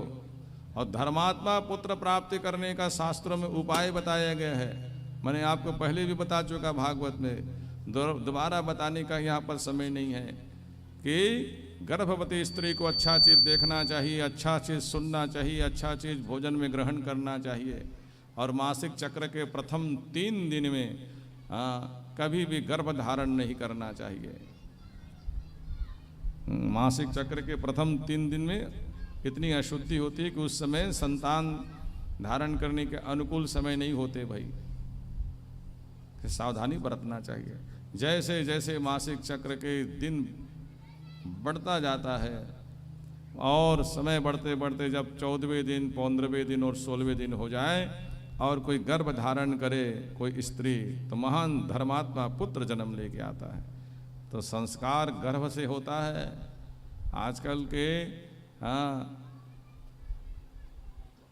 पढ़ने लिखने वाले लोग को पता ही नहीं है, क्योंकि वो धर्म के ज्ञान है ही नहीं, कथा भागवत सुनता ही नहीं, अपने बेटे को तो सुनाते भी नहीं हो कथा भागवत। और आजकल के विद्यालय में तो भाई ये सब धर्म संस्कृति के बाद को तो हटा दिया गया है। तो कहाँ से कोई सीखेगा? अपने धर्म की कोई बात ही नहीं है, कोई जानकारी ही नहीं है कि क्या क्या चीज़ का पालन करना चाहिए, क्या क्या चीज़ सीखना चाहिए। डॉक्टर, इंजीनियर, वकील सब बन गए, लेकिन धर्म का जरा भी ज्ञान नहीं है कि पिता के साथ क्या व्यवहार करना है, माता के साथ क्या व्यवहार करना है, और हमारे धर्म क्या कहता है कि हमें क्या पालन करना चाहिए, कैसे जीना चाहिए, कैसे खाना चाहिए, कैसे सोना चाहिए, कैसे उठना चाहिए, कैसे व्यवहार करना चाहिए, पता ही नहीं है। धर्म का ज्ञान ही नहीं है। न तो खाने में नियंत्रण है, न पीने में नियंत्रण है, न सोने में नियंत्रण है। कैसा किधर मुख करके भोजन करना चाहिए, किधर बैठ करके ना शयन, किधर सोना नहीं चाहिए, ज्ञान ही नहीं है। ये सब बात आप अपने धर्म ग्रंथ से सुन करके सीखते हैं।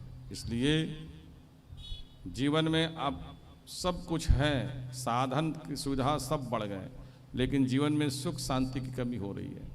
पहले ज़माना में कुछ नहीं थे, न टीवी, न फ्रिज, न कूलर, न साधन की कोई व्यवस्था, न कार, फिर भी सब लोग बड़े सुखपूर्वक शांतिपूर्वक अपन जीवन व्यतीत करते थे और सब बोलते थे वाह सब सुखी हैं। लेकिन आजकल सब कुछ है, साधन के सारी सुविधा उपलब्ध है, लेकिन हर आदमी बहुत तनाव में है, हर आदमी के जीवन में अशांति है। पहले ज़माने में तो आदमी 100 साल तक आसानी से जी जाते थे, आजकल तो हर आदमी को 50 साल के बाद बीपी और शुगर है और ज़्यादा तनाव रहते हैं, चिड़चिड़ाते बहुत है लोग। अरे भगवान के सानिध्य में आओगे, कथा सुनोगे, तब तो जीवन में 100 शांतिम अधिगच्छति। शांति कहाँ मिलती है? धर्म की कथा सुनोगे तब तो जीवन में शांति आएगी। बात बात में बेटा पुत्र पिता के बीच में विवाद होते हैं, क्योंकि उनको ज्ञान ही नहीं है कि पिता के साथ क्या व्यवहार करना है, बड़े भाई के साथ कैसे बातचीत करना है, ज्ञान ही नहीं है। बात बात में लड़ाई झगड़ा होते हैं। और आजकल तो परिवार में एकता भी नहीं है।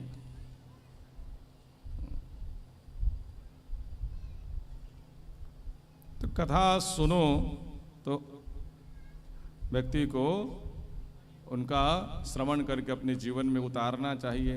राम नहीं बन सकते, ठीक बात है, थोड़ा बहुत गुण तो होना चाहिए राम के मानने वाले के जीवन में। 1% गुण भी अगर राम के नहीं अपनाते हो तो राम भगवान कहाँ कृपा करेंगे आपके ऊपर में।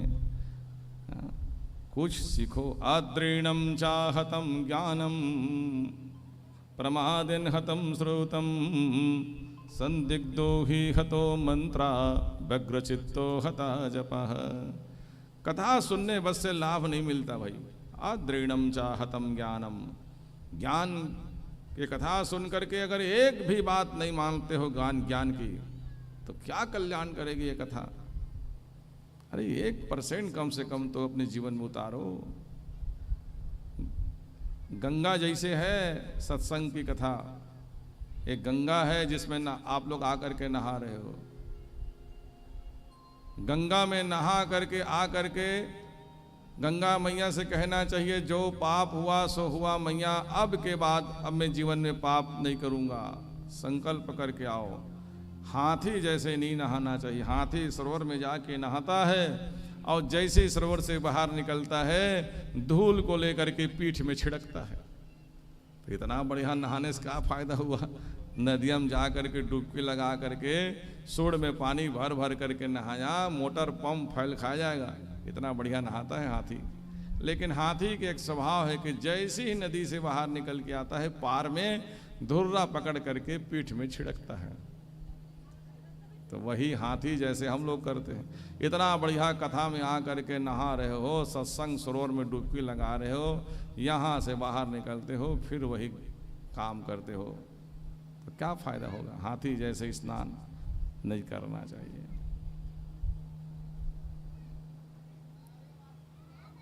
तो जीवन में धन के पीछे अत्यधिक मत दौड़ो, यही दरिद्रता है, यही दुख है। धन का उपयोग कर लो, सदुपयोग कर लो। ब्राह्मण कैसा था? दरिद्र नहीं था, गरीब था। नहीं दरिद्र सम दुख नाही, संसार में दरिद्रता के समान दुख नहीं है, धन के पीछे दौड़ने के समान। और सुख क्या है? संत मिलन सम सुख नाही। संत किसको कहते हैं? संत वो हैं जिनका स्वभाव अच्छा हो, वो संत है। दाढ़ी बड़े बड़े, चंदन लगा लिया, गरबा वस्त्र पहन लिया, श्वेत वस्त्र पहन लिया, यही लोग संत है क्या? अरे ये तो वेशभूषा है संत की। संत तो आंतरिक लक्षण भी होनी चाहिए। संत का मतलब होता है सर्वे भवन्तु सुखिना सर्वे सन्तु निरामया। ये संत है। जो सबके लिए अच्छा सोचता हो वो संत है। खाली दाढ़ी बनाने से, चंदन लगाने से, सफ़ेद वस्त्र या पीला वस्त्र पहनने से साधु नहीं होता। साधुता अंदर से होनी चाहिए। और ऐसे लोगों का मिलना बहुत कठिन है इस संसार में। अच्छा आचरण वाले व्यक्ति मिलता नहीं है, खाली दिखावा करने वाले लोग ज़्यादा मिलते हैं। पीला वस्त्र पहन लिया, सफ़ेद वस्त्र पहन लिया, चंदन लगा लिया, भस्म लगा लिया, लोगों कहते हैं हम बड़े पंडित हैं, बड़े साधु हैं, बड़े भक्त हैं भगवान का। लेकिन आप अपने लिए सोचते हो, संसार के लिए नहीं सोचते हो। आपका व्यवहार इतना अच्छा नहीं है कि लोगों ने आपका व्यवहार का अनुकरण करे, तो कैसे संत हो आप? संत होता है जो सबके लिए अच्छा सोचता है। और ऐसे लोगों का मिलना ही संसार में सुख है। अच्छा लोगों का मिलना ही सुख है।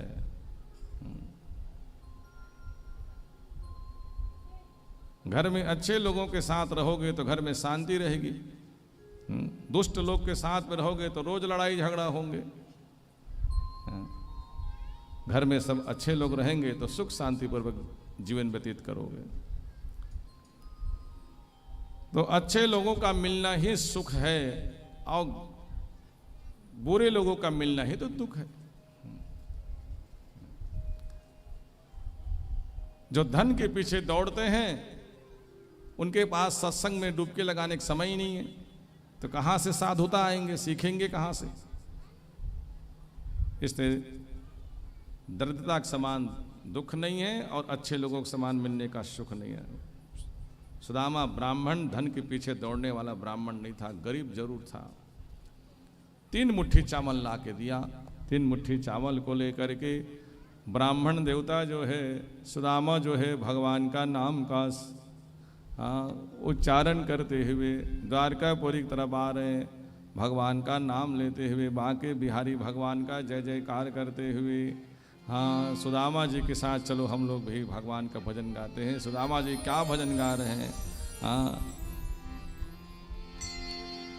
बांके बिहारी जय हो तुम्हारी, बांके बिहारी जय हो तुम्हारी, बांके बिहारी बांके बिहारी जय हो तुम्हारी, बांके बिहारी जय हो तुम्हारी, जय हो तुम्हारी लाला जय हो तुम्हारी, जय हो तुम्हारी लाला जय हो तुम्हारी,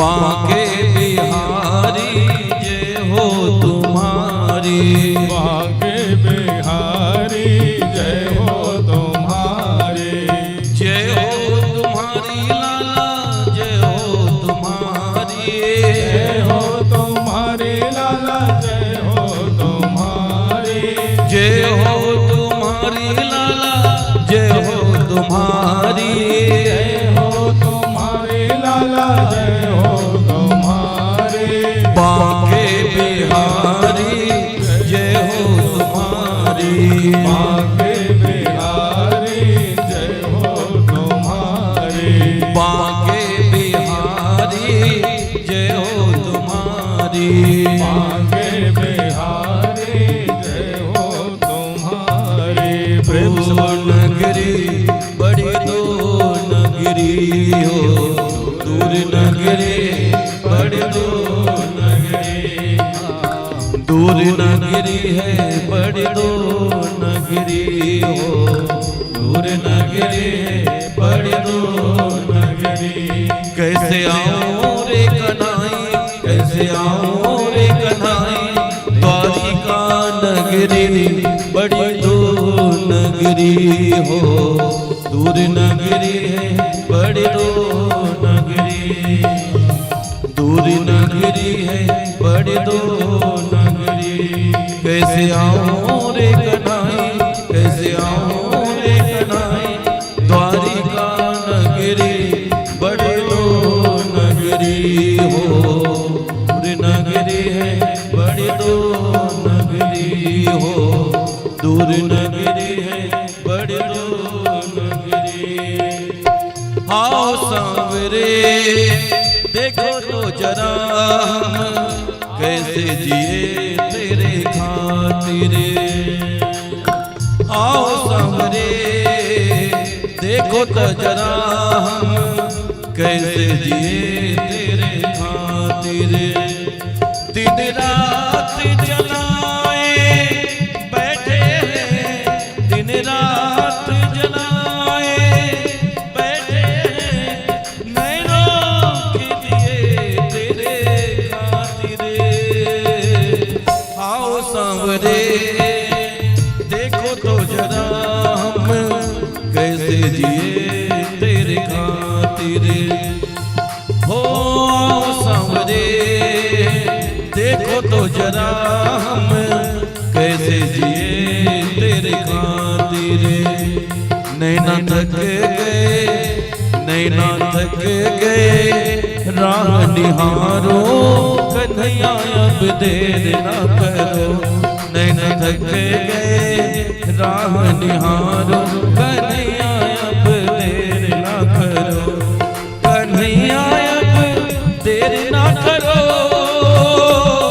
कन्हैया अब देर ना करो। नैना थक गए, राह निहारो कन्हैया अब देर ना करो, नैना थक गए, राह निहारो कन्हैया अब देर ना करो।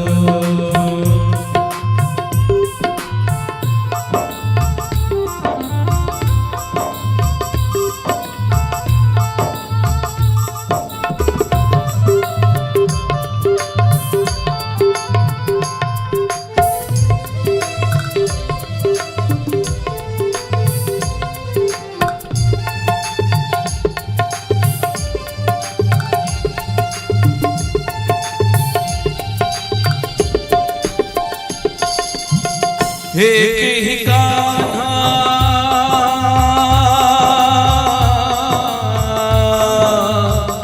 एक ही कान्हा तेरा सहारा, दूजा कोई जग में हमारा। एक ही कान्हा तेरा सहारा, दूजा कोई जग में हमारा। कर ली तुमसे, कर ली तुमसे हमने है यारी, कन्हैया अब देर ना करो। कर ली तुमसे हमने है यारी, कन्हैया अब देर ना करो, कन्हैया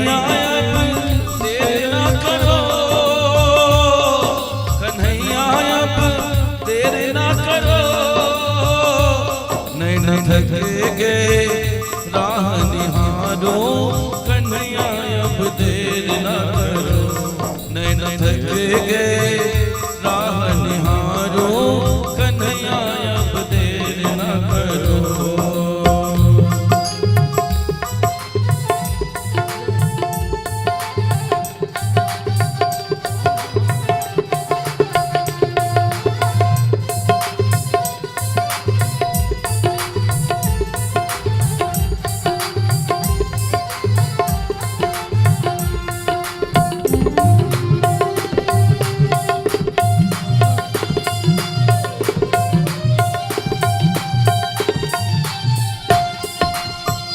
हरदम पूजो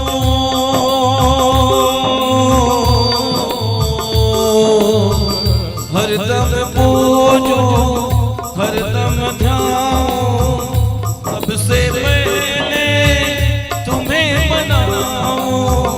हरदम पूजो हरदम ध्याओ, सबसे पहले तुम्हें मनाओ। सुन लो मेरी सुन लो मेरी दिल की कहानी, कन्हैया अब देर ना करो। सुन लो मेरी दिल की कहानी, कन्हैया अब देर ना करो। कन्हैया अब देर ना करो,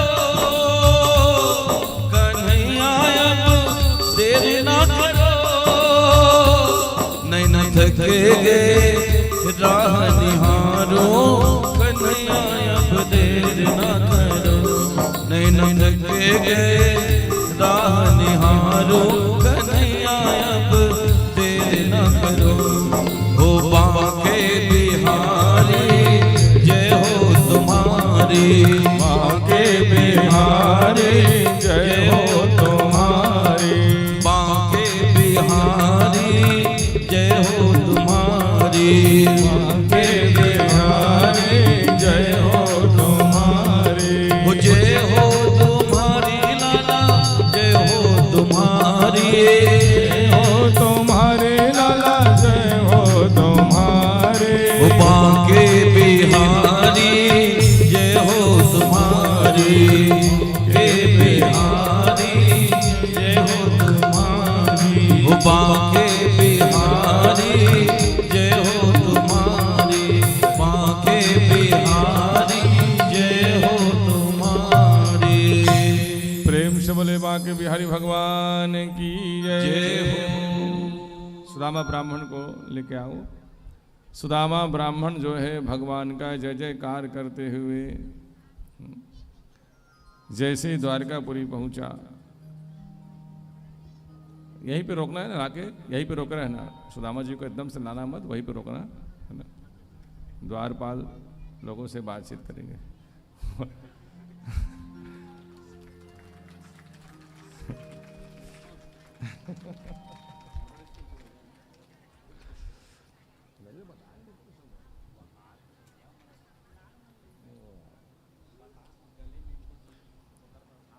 भगवान श्री कृष्ण कन्हैया सुदामा जी द्वारकापुरी में पहुँचे। द्वारपाल लोगों से पूछा, द्वारपाल लोगों ने जाकर के भगवान श्री कृष्ण कन्हैया को सूचना दिया कि आपके बचपन का मित्र आया हुआ है। भगवान गया दौड़ते हुए और दौड़ते हुए जाकर के सुदामा ब्राह्मण को गले लगा करके अपने राजमहल के अंदर ले आए और अपने निज सिंहासन में बैठा ला। भगवान पैर पखारों को बुला करके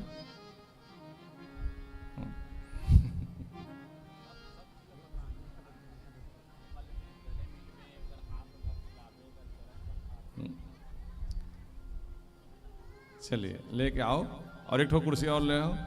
सुदामा ब्राह्मण भगवान श्री कृष्ण कन्हैया जो है सुदामा ब्राह्मण को अपने निज सिंहासन में बैठा करके ब्राह्मण देवता के पैर पखारने के लिए अपने रानियों से कहा कि पानी परात लेकर के आओ। सब रानी जो है पानी परात के लिए दौड़ने लगे। भगवान जो है श्री कृष्ण कन्हैया सुदामा ब्राह्मण के पैर पखारना है, ये सोच करके जैसे ही दृष्टि डाली पैर में क्या देखा, ओहो, सुदामा ब्राह्मण के पैर को देखा तो क्या देखा, ऐसे बिहाल विभावन सो पग कंटक जाल लगे पुनि जोए, हाय महादुख पायो सखा तुम आयो न इते न किते दिन खोए।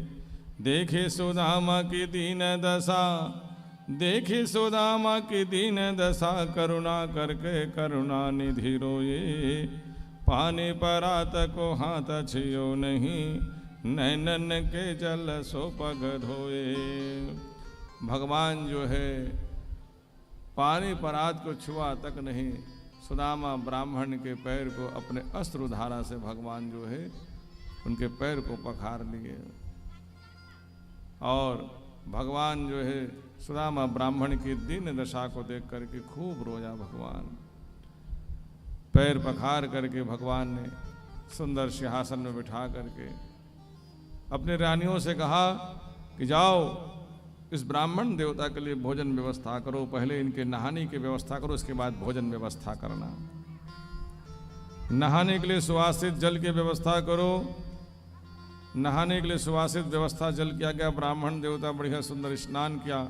भगवान ने उनको ठहरने के लिए विश्राम करने के लिए अपने निज कक्ष को दिया, और सभी रानियां भगवान के आज्ञा को मान करके सुदामा ब्राह्मण के लिए भोजन पका रही है। 16,108 रानी भगवान कृष्ण कन्हैया के आज्ञा को मान करके सुदामा ब्राह्मण के लिए भोजन पका रही है। भगवान जो है अपने मित्र से बातचीत करने के लिए जैसे ही सुदामा ब्राह्मण के निकट में आया, सुदामा ब्राह्मण से कहा कि मित्र बहुत दिन के बाद याद किए, और सब बढ़िया है? हाँ सब बढ़िया, अच्छा है। विवाह किए नहीं किएगा? हाँ विवाह क्यों ना, और आप क्यों नहीं? अरे यही तो देखे हो कौन है, 16,108 रानी है मेरी तो। ओ भाभी के क्या नाम है? सुदामा ब्राह्मण ने कहा सुशीला नाम है। अच्छा तो भाभी जरूर अपने देवर को याद करके कुछ न कुछ तो हमारे लिए भेंट भेजे होंगे, बस इतना सुनने का देरी है, इतना सुनने का देरी। सुदामा ब्राह्मण जो 3 मुट्ठी चावल लेकर के आए हुए थे उनको छुपाने लग गया। भगवान जो है उस 3 मुट्ठी चावल को जब छुपाते हुए देखा तो क्या कहा, आगे चना तुम आगे चना गुरु माँ तो दिए तेले, तुम चाबी हमें नहीं दीन्हे, शाम कहे मुस्काए सुदामा सा, चोरी के बानी में जो तुम हो प्रवीणे। लगता है मित्र बचपना का स्वभाव सुधरा नहीं है। बचपना में गुरुबाइन दाई ने चना दिया था लकड़ी काटने के लिए, जब हम दोनों गए थे तो चना किला खा गए भैया, चना दिए नहीं, वहाँ अकेले चना खा गए। आज वही गलती फिर कर रहे हो। भाभी माँ ने हमारे लिए जो भेंट भेजे हुए उनको छुपा रहे हो। भगवान ने जो सुदामा ब्राह्मण 3 मुट्ठी चावल को छुपा रहे थे उनको छीन लिया, और छीन करके देखा चिवड़ा चावल है, 1 मुट्ठी लिया। भगवान ने जैसे खाया, 1 मुट्ठी खाते ही भगवान ने सुदामा जी के गांव को नगरी में बदल दिया। विश्वकर्मा जी को बुला करके पूरी नगरी बना दिया, पूरी नगरी। दूसरी मुट्ठी खाने वाला था कि रुक्मणी पहुंच गई, हाथ पकड़ लिया, प्रभु बस 1 ही मुट्ठी इस ब्राह्मण देवता के लिए पर्याप्त है। माँ की 2 मुट्ठी है, उसको पूरे परिवार में बांटेंगे प्रसाद के रूप में। ब्राह्मण देवता के लाया हुआ चीज प्रसाद होते हैं, प्रसाद को अकेला नहीं खाना चाहिए, पूरे परिवार को बांट के खाना चाहिए। बड़ी चतुराई से रुक्मणी जी ने उस 2 मुट्ठी चावल को ले लिया। भगवान ने कहा रुक्मणी भोजन व्यवस्था हो गया ब्राह्मण देवता के लिए? हाँ भोजन व्यवस्था हो गया स्वामी, वही बताने के लिए तो आई हूँ मैं। चलो चलो ब्राह्मण देवता को भोजन खिलाओ।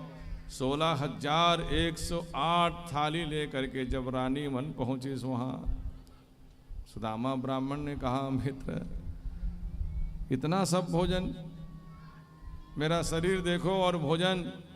भगवान ने कहा कि मित्र आपको जो अच्छा लगता है आप ग्रहण कीजिए, जो बचेगा वो सब प्रसाद कहलाएगा ब्राह्मण देवता के। मेरे परिवार ही लंबा चौड़ा है, एक एक रानी से 10-10 बेटा और एक एक बेटा से 10-10 नाती, इतना लंबा चौड़ा परिवार है।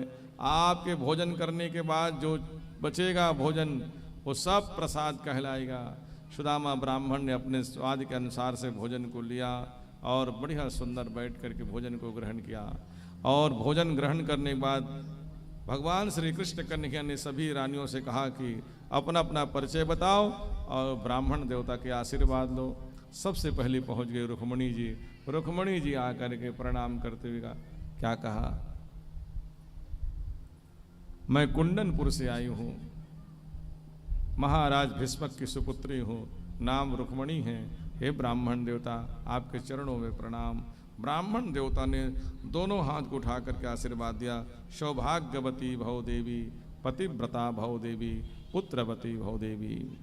3 आशीर्वाद। जामवंतिन पहुंच गई दूसरे नंबर में। पिताजी का नाम जामवंत, मोर नाम जामवंतिन है महाराज जी, प्रणाम हो आपको।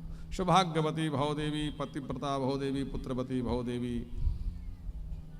सत्यभामा पहुंच गई। द्वारकापुरी की रहने वाली हूँ, पिताजी के नाम सत्राजीत है, मोर नाम सत्यभामा है। हे ब्राह्मण देवता, आपके चरण में प्रणाम है।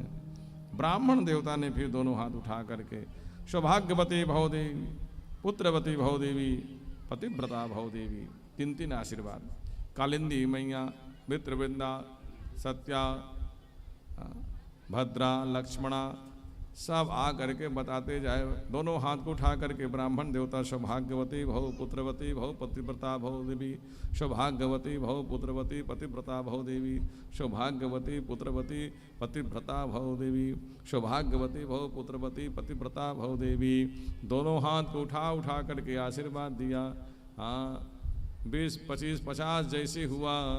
ब्राह्मण देवता के दोनों हाथ थकने लग गया और 3 आशीर्वाद दे रहे थे। ब्राह्मण देवता ने कहा, देखो परिचय बताने की जरूरत नहीं है कि कौन कहाँ से आई हो, क्या नाम है ये मत बताओ, बस प्रणाम करो, आशीर्वाद लो, जल्दी जल्दी करो भाई। ब्राह्मण देवता का प्रणाम क्या बात बताना बंद कर दिया, बस प्रणाम करो। प्रणाम करते जाए। सौभाग्यवती भव, पुत्रवती भव, पतिव्रता भव देवी, सौभाग्यवती भव, पुत्रवती भव, पतिव्रता भव देवी। ब्राह्मण देवता ने सोचा कि नहीं, 3 आशीर्वाद देना ठीक नहीं है, समय ज़्यादा हो जाएंगे।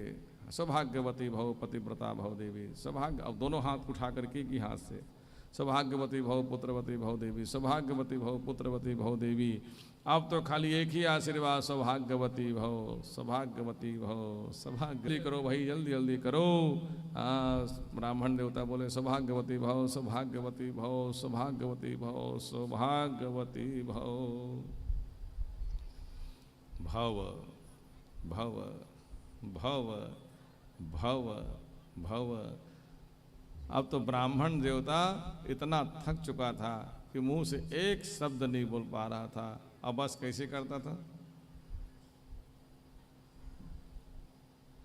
सिर बस हिला करके आशीर्वाद।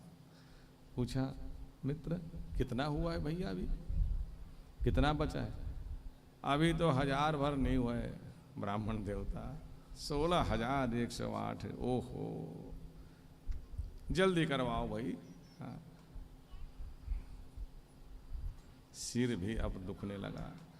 सुदामा ने कहा, मित्र ऐसे में तो बहुत समय हो जाएंगे, आशीर्वाद देते ही कई दिन बीत जाएंगे। एक काम करो ना, आप ही आकर के मेरे चरण को प्रणाम कर लो और मैं आपको आशीर्वाद दे देता हूँ। सबको आशीर्वाद मिल जाएंगे, पति को आशीर्वाद की प्राप्ति हो जाएंगे, सब आपकी पत्नी जितने सबको आशीर्वाद मिल जाएंगे। भगवान ने कहा, ये उपाय बड़ा सरल उपाय है। स्वयं भगवान अपने सिंहासन से उठा और आ करके ब्राह्मण देवता के चरणों में दंडवत होकर के प्रणाम किया। सुदामा ब्राह्मण दोनों हाथ उठा करके आशीर्वाद दिया। सौभाग्यवान भव, पुत्रवान भव, आरोग्यवान भव, सुख संपत्तिवान भव।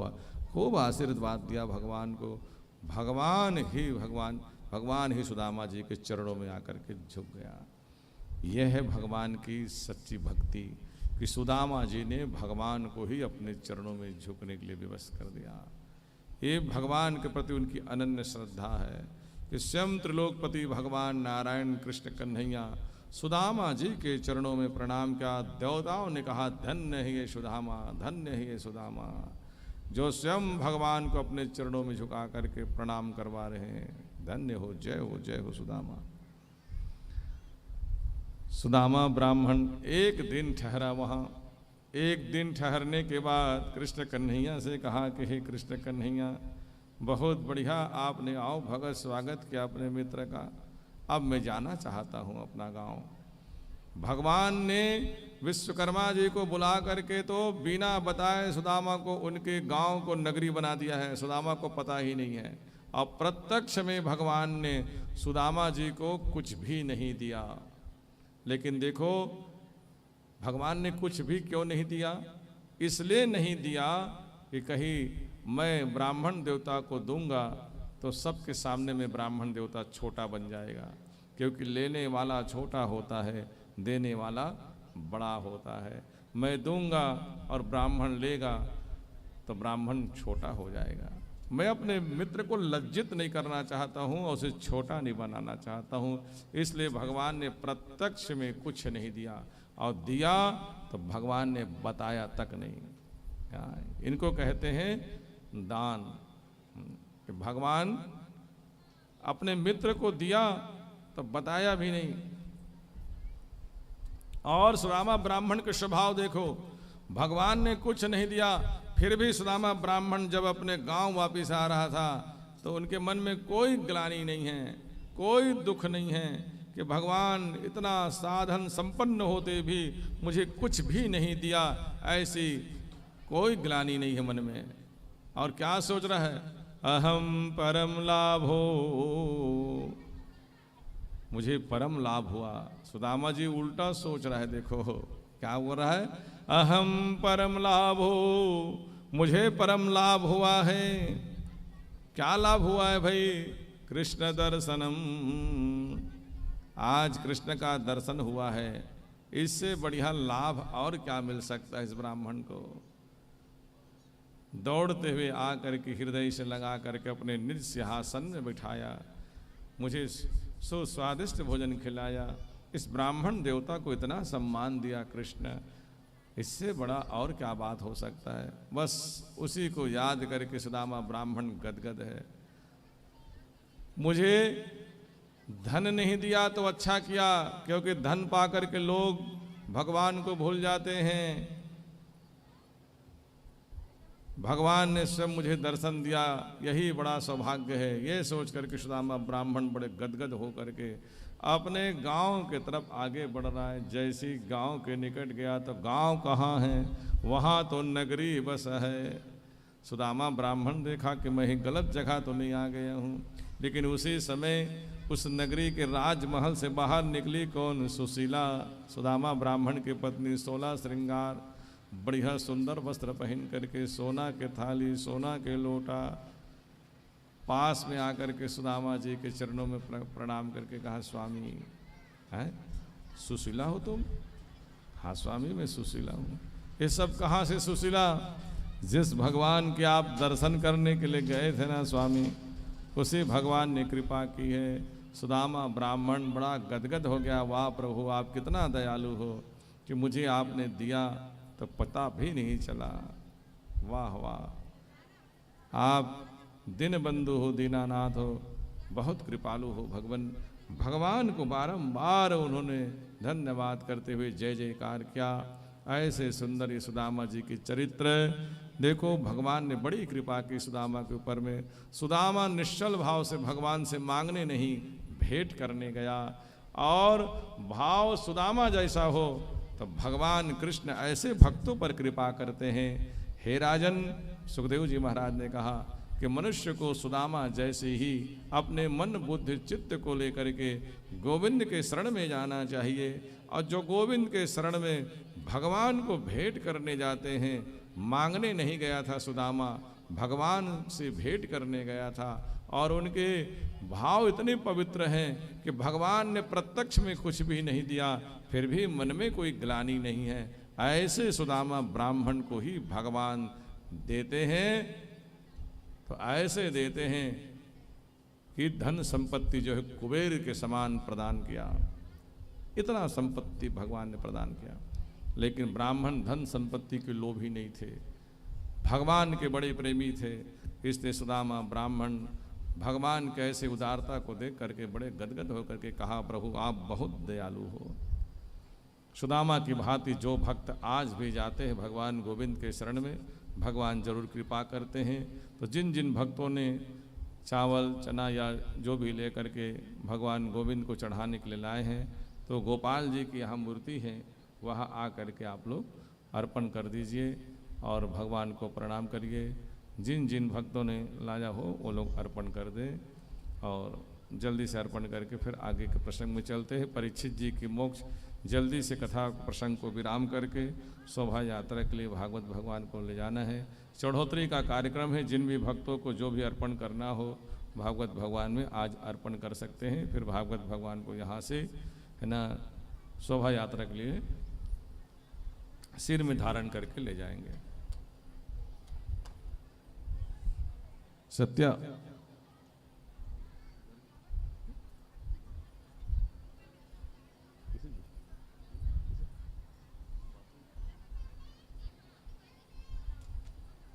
चलिए जल्दी से अर्पण कर लीजिए। बांके बिहारी जय हो तुम्हारी, बांके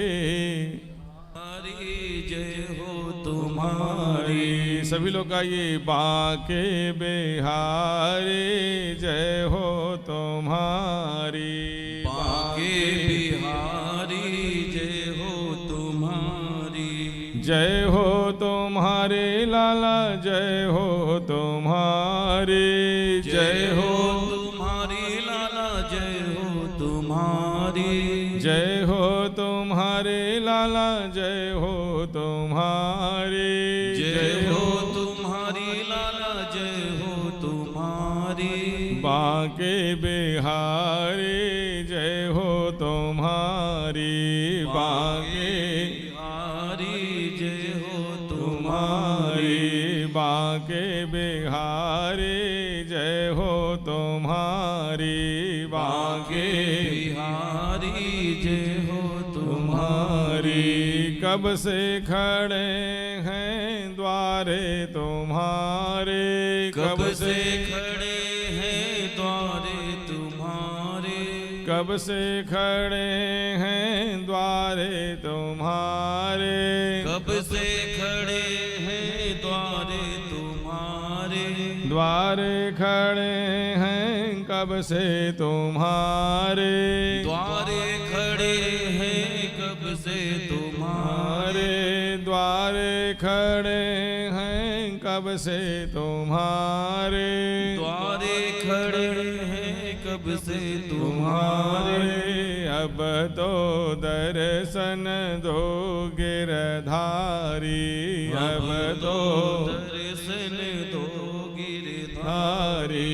अब तो दर्शन दो गिरधारी, अब तो दर्शन दो गिरधारी। धारी। बांके बिहारी जय हो तुम्हारी, बांके बिहारी जय हो तुम्हारी। बांके बिहारी जय हो तुम्हारी, बांके बिहारी जय हो तुम्हारी। बांके बिहारी जय हो तुम्हारी, बांके बिहारी जय हो तुम्हारी। बांके बिहारी जय हो तुम्हारी, बांके बिहारी जय हो तुम्हारी। जय हो तुम्हारे प्यारे जय हो तुम्हारे, जय हो तुम्हारी प्यारे जय हो तुम्हारी। जय हो तुम्हारे प्यारे जय हो तुम्हारे। जय हो तुम्हारी प्यारे जय हो तुम्हारी। बांके बिहारी जय हो तुम्हारी, बांके बिहारी जय हो तुम्हारी। बांके बिहारी जय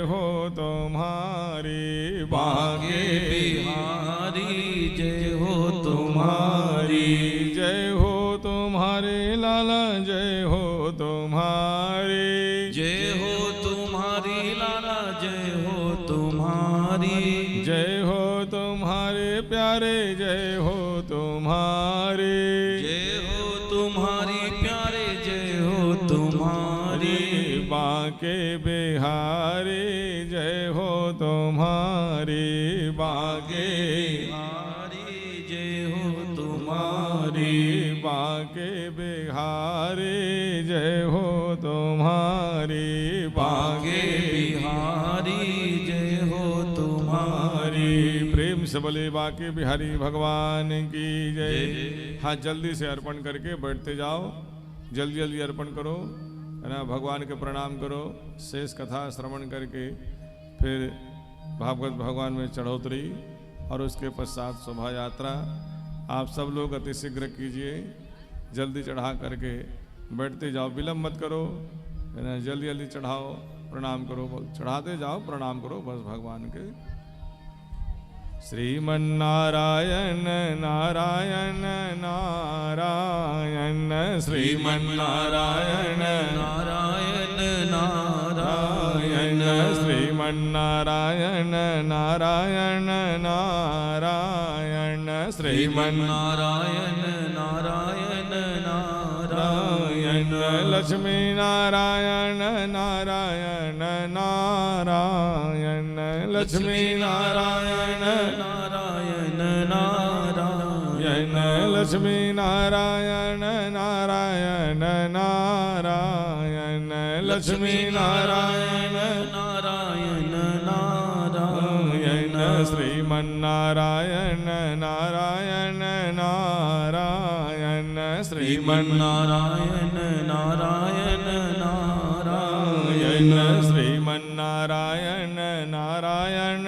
नारायण, श्रीमन्नारायण नारायण नारायण, यज्ञ नारायण नारायण नारायण, यज्ञ नारायण नारायण नारायण, यज्ञ नारायण नारायण नारायण, यज्ञ नारायण नारायण नारायण, श्रीमन्नारायण नारायण नारायण, श्रीमन्नारायण नारायण नारायण, श्रीमन्नारायण नारायण नारायण, श्रीमन्नारायण नारायण नारायण, श्रीमन्नारायण नारायण नारायण, श्रीमन्नारायण नारायण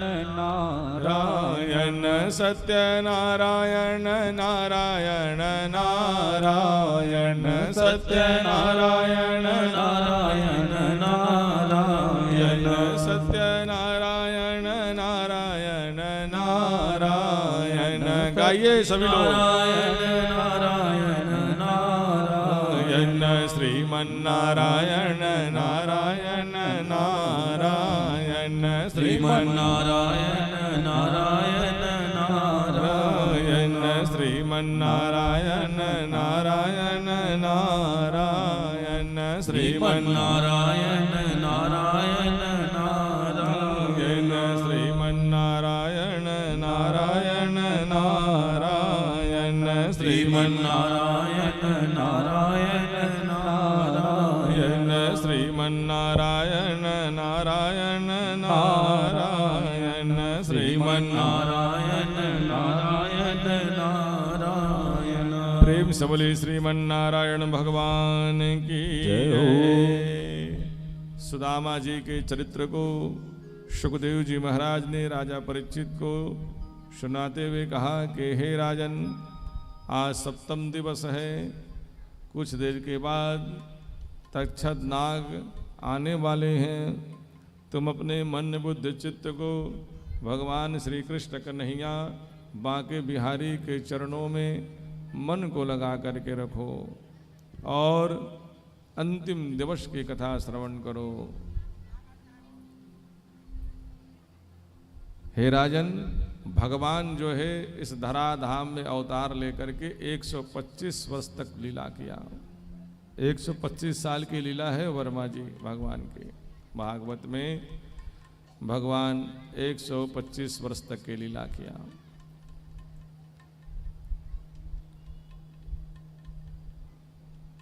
जन्म कहाँ लिया? मथुरा नगरी के कारागार में। फिर आया कहाँ? गोकुल में। 5 वर्ष की अवस्था तक के गोकुल में। गोकुल के बाद फिर नंदगांव में।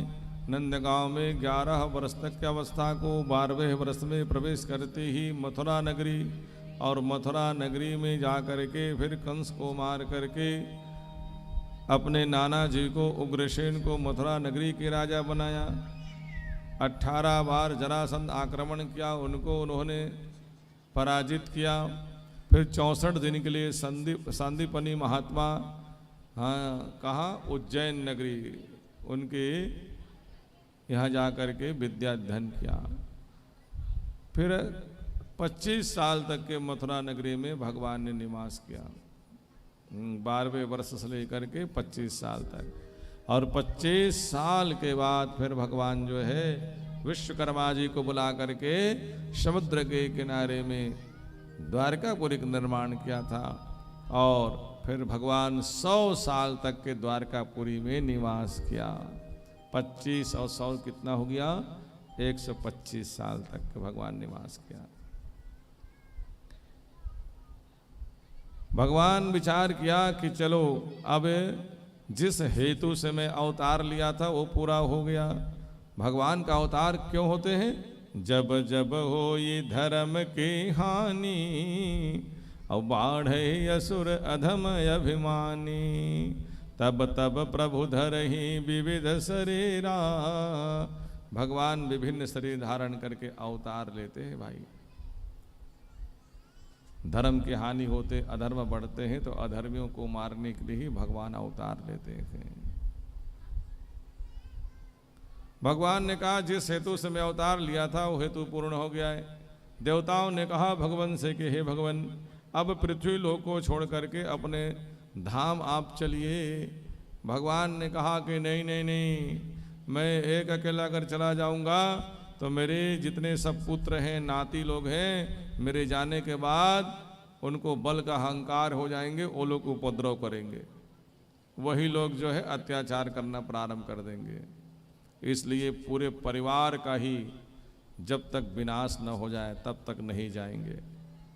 अब भगवान ने फिर योजना बनाई अपने परिवार का ही विनाश करने का, क्योंकि भगवान जो चाहते वही होता है। तो विनाश करने के भगवान ने ऐसा क्यों लीला किया? क्योंकि महाभारत के युद्ध होने के बाद ना, जब पूरे कौरवों का विनाश हो गया तो पांडवों को लेकर के भगवान जब गंधारी जी के पास में पहुंचा तो गंधारी जो है क्रोध में आकर के कृष्ण कन्हैया को श्राप दे दिया, हे कृष्ण, तुम सामर्थ्यवान होते हुए भी महाभारत के युद्ध को रोके नहीं हो, जानबूझ करके महाभारत के युद्ध को होने दिया। तुम चाहते तो भाई भाई में युद्ध नहीं होता, लेकिन रोकने का प्रयास नहीं किया और युद्ध को होने दिया। आज देखो मेरे 100 बेटा मारे गए, पूरे कौरवों का विनाश हो गया, कौरवों की कुल का नाश हो गया। एक दिन ऐसे आएंगे कृष्ण कि तुम्हारे परिवार भी ऐसे ही विनाश हो जाएंगे, यदुवंशियों का भी विनाश होगा, पूरे परिवार नाश हो जाएंगे। श्राप दे दिया गंधारी ने भगवान को। भगवान ने कहा कि ठीक है मैया, श्राप दियो हो, श्राप स्वीकार है। तो गंधारी के श्राप को ही भगवान सिद्ध करने के लिए आज भगवान सुंदर लीला किया। एक दिन भगवान ने समस्त यदुवंशियों को कहा कि चलो एक पूजा करवाते हैं। साधु संतों महात्माओं को बुलाया, बड़े बड़े साधु संत महात्मा द्वारकापुरी में पधारे, लेकिन भगवान कृष्ण कन्हैया का ही ये प्रेरणा है कि उनमें से कुछ यदुवंशी बालकों ने साधु संतों के साथ मजाक कर दिया, हंसी मजाक कर दिया। क्या हंसी मजाक? एक जन बालक ला है ना, गर्भवती स्त्री बना करके, है लड़का और लड़ा कैसे लड़की बना दी? गर्भवती, गर्भवती स्त्री बना करके, साड़ी पहना करके, पाँव मोहर लगा करके, सिर ला ढक करके, धीरे धीरे ले जा करके, और पेट में काट ठूस रहा है कपड़ा, और ऐसे दिखत रहा है कि गर्भवती स्त्री है। नारद जी के पास जाके पूछिस, महाराज आप मंत्रिकालदर्शी हो तो ये बता तो कि ये कन्या गर्भवती है, एक लड़की हुई तो लड़का, नारद जी आंख बंद करके देखा इस कन्या के गर्भ में लड़की है तो लड़का। नारद जी जान गया यदुवंशी बालक लोग साधु संतों की परीक्षा लेने के लिए हंसी मजाक कर रहा है कि ना इसके पेट में ना तो लड़का है ना लड़की है, एक कपड़ा ठूस करके है ना आया हुआ एक युवक है, जानबूझ करके युवती बन करके आई हुई है। नारद जी ने कहा कि देखो यहाँ बड़े बड़े साधु लोग और बैठे हुए हैं, मुझसे बड़ा जानकार साधु है, उनके पास जाओ बढ़िया बताएगा। नारद ने कहा जाओ भाई, वो दुर्वासा ऋषि बैठा है, वो बढ़िया बताएगा। यदुवंशी बालक लोग नहीं जान पाए कि नारद जी और दुर्वासा में क्या अंतर है। धीरे धीरे धीरे धीरे लेके चल, और जा करके प्रणाम करके यदुवंशी बालक लोग ने पूछा, हे महात्मा आप बड़े ज्ञानी हो, नारद जी ने कहा है, ये बताओ महाराज, एक कन्या के गर्भ से बालक जन्म लिही तो बालिका जन्म लिही, बेटा जन्म लिही तो बेटी जन्म लिही, ये गर्भवती है महाराज, देख के बताओ। तो दुर्वासा ऋषि मन में सोचते, ये बात तो नारद भी बता सकत रही से, छोटे से बात के लिए मोर पास भेजे कि का जरूरत, जरूर कुछ बात है। दुर्वासा जी ने आंख बंद करके ध्यान लगा के देखा। दुर्वासा जी ने जैसे आंख बंद करके ध्यान लगा के देखा, क्रोधित होकर कहा, करे यदुवंशी बालक लोग साधु संतों की परीक्षा लेते हो रे, इनके गर्भ में ना कोई बालक है ना बालिका है, इनके गर्भ से एक मूसल निकलेगा और उस मूसल से ही समस्त यदुवंशियों का विनाश होना निश्चित है, समस्त यदुवंशों का विनाश होगा। जाओ। तुरंत हटाक देखा भाई, कपड़ा को हटा करके आते बड़ा मूसल निकल गया। अरे तो बड़ा मुसीबत है, हम लोगों के लिए संकट है, क्योंकि इससे विनाश हो जाएंगे समस्त यदुवंशियों का। यदुवंशी बालकों ने सोचा कि भगवान को बताना ठीक नहीं है, भगवान नाराज हो जाएंगे, इसी मूसल का नाश करते हैं। समुद्र के किनारे में आ गया और सब के सब मिल करके उस लोहा को घिसना प्रारंभ किया। हाँ, एक थक जाए दूसरा पकड़े, दूसरा थक जाए तीसरा पकड़े, ऐसे घिसत जाए तो ओकर चूरा निकल करके लाल लाल पानी समुद्र में बहते बहते बहते समुद्र के किनारे में हवे एरका नाम के घास, वही कथे सरपत बंद, कई जन कथे गोंदला, जा घुस गए पानी वही वृक्ष मन में, वो पौधा में घिसत घिसत घिसत छोटे से बचे टुकड़ा पकड़ करके घिसते नहीं बन पाए।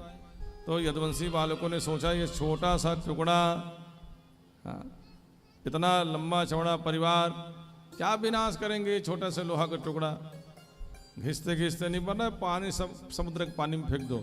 छोटे से लोहा का टुकड़ा मछली पानी में फेंक दिया, एक मछली निकल गई कोई खाए चीज़ की, वो मछली पकड़ ली। एक जन मछुआरा, और मछुआरा जो है अपने घर में ला करके जैसे मछली के पेट लफाड़ी तो ओखर मित्र रहा है जरा नाम के एक व्याध शिकारी, वो आ रहा है ओखर घर में बैठे बर, अपन मित्र के साथ बैठे रही से मछली जब पेट लफाड़ी, कौन मछुआरा, अरे मछली के पेट से लोहा का टुकड़ा, तो शिकारी मित्र बैठे रहा तो नहीं कहते मित्र ये लोहा का टुकड़ा मुझे दे दो, मेरे लिए काम का है। लोहा का टुकड़ा ले लिया और अपने बाण के नोक में लगा लिया। अब इधर क्या हुआ, भगवान श्री कृष्ण कन्हैया ने यदुवंशियों बालकों से कहा, सभी यदुवंशियों से कहा कि चलो समुद्र के किनारे में जाकर के एक दिन तक की पूजा करेंगे, एक दिन की पूजा करेंगे भगवान की। सुबह से लेकर के सांझ रात तक के भगवान बहुत सुंदर व्रत किया, एक दिन के व्रत को संपन्न किया यदुवंशियों ने। लेकिन देखो दूसरे दिन क्या गलती किया, और यही गलती बहुत लोग करते हैं। हाँ, 9 दिन के नवरात्रि में खूब उपवास, और 9 दिन के उपवास होने के बाद 10वां दिन क्या करते हैं, क्या करते भाई आप सब लोग जाना तो, सब मुस्कुरावत हो, सब जान रहे हो 9 दिन ले बढ़िया उपवास, और 10वां दिन मदिरालय को जाके देखो पाँव रखने का जगह नहीं रहता भैया, इतना शराब भट्टी में भीड़, पाँव रखे की जगह नहीं रहा है। कहते 9 दिन उपवास करे, और 10वां दिन जागते हैं, 9 दिन के लिए इकट्ठा पीड़ा रेस, तो काक उपास है भैया ये ऐसे उपवास के फल मिलेगा? ये गलती कभी नहीं करना चाहिए। भागवत के कथा को सुन करके शिक्षा लेना चाहिए कि भगवान कृष्ण कन्हैया के परिवार यदुवंशी मदिरा पान किया, एक दिन व्रत किया, दूसरे दिन मदिरा पान कर लिया। वैसे बहुत लोग गलती करते हैं। ये कथा इसलिए सुना रहा हूँ मैं कि जब भगवान कृष्ण कन्हैया का परिवार मदिरा पी करके नहीं बचा तो हमारा परिवार भला है ना, या हमारा संबंधी, सगा संबंधी, पहचान का व्यक्ति अगर शराब पिएगा तो कहाँ बचेगा भला बताओ। कथा से शिक्षा लेना चाहिए। भगवान का परिवार नहीं बचा मदिरा पी करके, दूसरे दिन खूब मदिरा पी लिया। आजकल तो देवी देवता की पूजा करते हैं ना, जिसे दुर्गा पक्ष आ जाए तो 9 दिन तक दुर्गा मैया की खूब पूजा की, और जब गणेश जी के पक्ष आते हैं गणेश जी की खूब पूजा करते हो, हाँ, और फिर विसर्जन करते हो। तो आजकल तो गणेश जी का विसर्जन जो है पंडित के अनुसार से नहीं होता है। पंडित जी के पास जाकर के कोई नहीं पूछता है कि विसर्जन कब करना है। आजकल लोग डीजे वाले के पास जाके पूछते हैं कब विसर्जन करना है डीजे वाले मन टाइम देते, डीजे वाले मन के ही फलाना तारीख के करना है, तो गणेश उत्सव समिति वाले मन के ही हाँ ये तारीख के विसर्जन करना है। अरे भाई, शास्त्रोक्त नियम से गणेश जी की स्थापना पूजा करो और जिस दिन विसर्जन करना है उसी दिन विसर्जन करो ना। अरे ठीक है, किसी कारणवश नहीं कर पाए तो दूसरे दिन तो पक्का कर देना चाहिए, लेकिन यहाँ तो 2 दिन 3 दिन 4 दिन, और डीजे वाला का हाथ है कि नहीं हम 5 दिन तक खाली नहीं है, 5 दिन तक भगवान अघोरत बैठे डीजे वाले ले, कि डीजे वाले आई तब कब ठंडा हुई। और रोज डीजे वाले आ गए तो भगवान गणेश जी के हाँ ले जाए की व्यवस्था, सब मदिरा पी करके खूब झूमते हुए फोहड़ गाना बजाते हुए। भगवान गणेश जी भी सोचता होगा कि कहाँ कहाँ आकर के मैं फंस गया हूँ। क्या भगवान गणेश जी के सम्मान है तो अपमान है? बड़ा बताओ। दुर्गा मैया के सम्मान है तो अपमान है। 9 दिन खूब पूजा किए और 10वां दिन शराब पी करके दुर्गा मैया को, गणेश जी को विसर्जन करने के लिए ले जाते हो तालाब। और कई बार तो लड़ाई झगड़ा हो जाते हैं समिति वाले के बीच में, हाँ मदिरा पान करके हाँ नाचने कूदने के लिए, हाँ मार पीट लड़ाई झगड़ा पेपर में छपते हैं, हाँ हिंसा, हाँ दुर्गा विसर्जन के दौरान भदगड़। अरे क्यों ऐसा? क्योंकि मदिरा पी करके एक दूसरे को समझते नहीं हो। हाँ सौहार्द वातावरण वहाँ फिर लड़ाई झगड़ा में बदल जाते हैं। देवी की जय जयकार करते हुए, जस गीत बजाते हुए, बढ़िया भजन गाते हुए गणेश जी के, दुर्गा मैया के विसर्जन करो। शास्त्रोक्त नियम से भजन गाते हुए विसर्जन करो, श्रद्धापूर्वक स्थापना, श्रद्धापूर्वक विसर्जन। लेकिन आजकल लोग जो है दिखावा करते हैं। इसलिए देवी देवता की पूजा करने के बाद भी फल क्यों नहीं मिल रहा है? इतना करते हो पूजा फिर भी फल क्यों नहीं? क्योंकि श्रद्धा अब नहीं है, दिखावा आडंबर ज़्यादा है। ना तो बिहाव में श्रद्धा है पूजा पाठ में, ना देवी की आराधना में श्रद्धा है, हाँ, और ना तो छठी के रामायण में श्रद्धा है। हाँ, छठी के रामायण के बेर रामायण जब तक चलत रहे तब तक कोई नहीं बैठे रहा है, और जैसे जैसे रामायण सीरियल धर से और आखिरी में जब वो नाचे वाला बसते तो पता नहीं कहाँ गांव भर के वहाँ से ला देते 2 घंटा नाचा थे। ओखर बाद उठत तहन घर वाले, बाहर वाले, रामायण वाले सब वो जन बैठ गए। अब पूछा तो व्यवस्था है नहीं जी।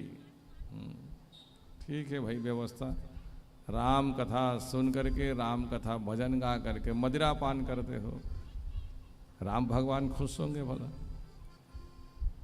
ये सब देवी देवताओं की पूजा में कभी भी ऐसा काम नहीं करना चाहिए। सज्जनों माताओं, अपने देवी देवता के अपमान करते हो ऐसी करके, कहाँ कृपा बरसेगी भगवान के? कहाँ गणेश जी कृपा करेंगे? कहाँ दुर्गा मैया कृपा करेंगे? कहाँ राम जी कृपा करेंगे?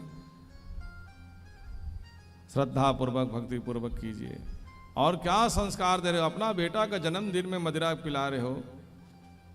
अरे इतना बढ़िया बेटा जन्म लिया है, मिठाई खिलाओ, खीर पूड़ी बना के लड्डू बांटो, बेटा जन्म लिया। नंद बाबा ने क्या किया था, शराब पिलाया था क्या नंद बाबा ने?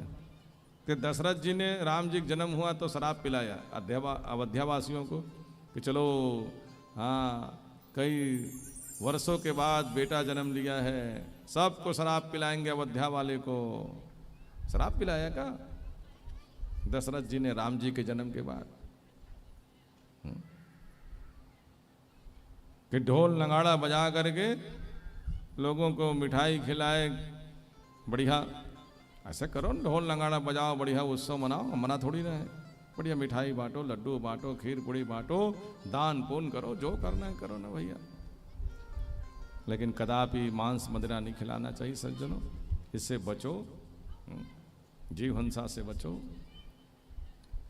ये तो बेटा कैसे संस्कार बनेगा, जन्म हुए 6 दिन नहीं हुए हैं, आप उसके नाम से शराब पिलाते हो, क्या संस्कार डालते हो बच्चों पर। बेटा बड़े होकर के क्या बनेगा, राम बनेगा क्या? खुद ही संस्कार बिगाड़ रहे हो। भगवान कृष्ण कन्हैया के परिवार जो है दूसरे दिन समुद्र के किनारे में एक वृक्ष होते हैं, उनको कहते हैं ताड़, और ताड़ के वृक्ष से जो रस निकलते हैं उनको कहते हैं ताड़ी, और ताड़ी होते हैं मदिरा का एक प्रकार, उनके रस को पीने से नशा होते हैं भैया। सब जो है उसी मदिरा को पीने लग गया, सब मनमाने। बलदाऊ भैया समझाया, देखो रे तुम लोग जो पी रहे हो उससे नशा हो जाएंगे, और नशा में तुम लोग एक दूसरे को समझ नहीं पाओगे, नशा में समझ नहीं पाओगे। क्या कर रहे हो तुम लोग? बलदाऊ भैया समझाने लगा, बलदाऊ भैया से उलझ गया शराब पी करके सब लोग। बलदाऊ भैया अपना मूसल उठाया, हल उठाया, तुम लोगों को मैं पीटूंगा। भगवान ने कहा भैया ये लोग शराब पिया है, मत्तम प्रमत्त उन्मत्त सुत्तम स्त्रियम बलम जड़म। अरे इतने लोगों के साथ तो लगना नहीं चाहिए, शास्त्र कहता है।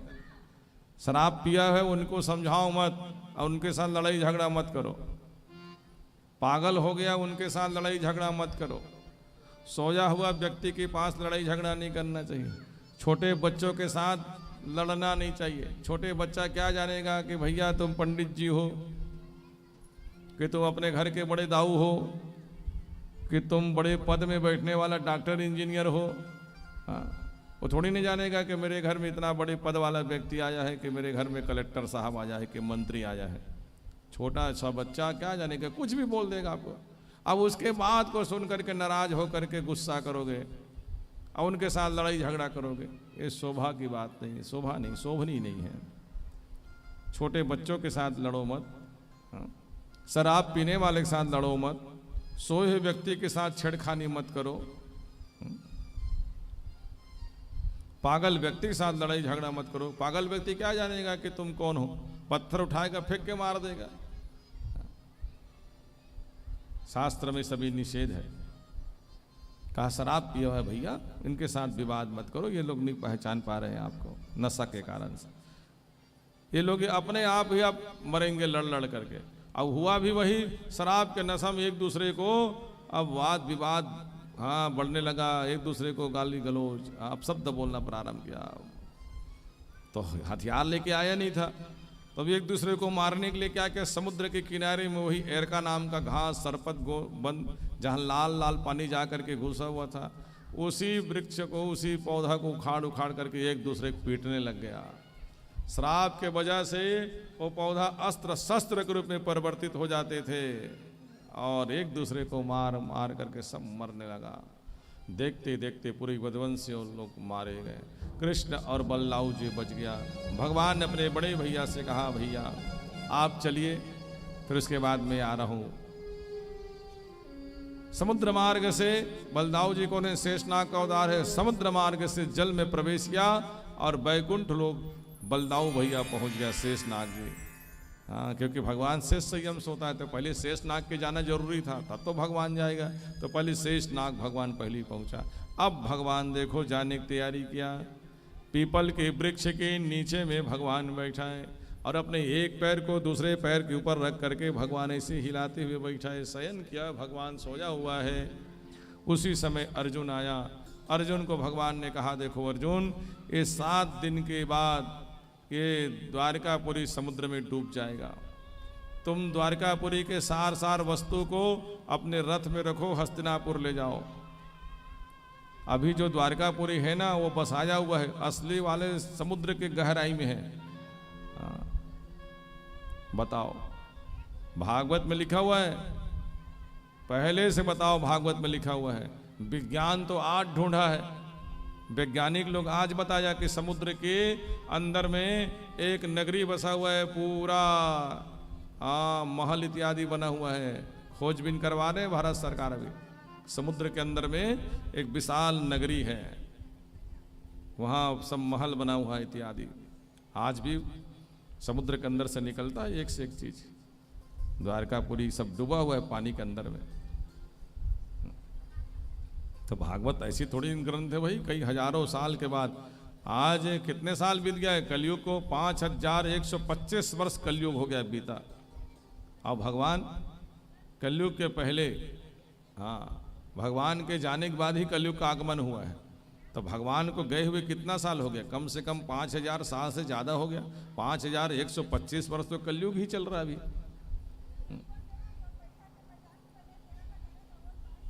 5125 साल कलयुग के।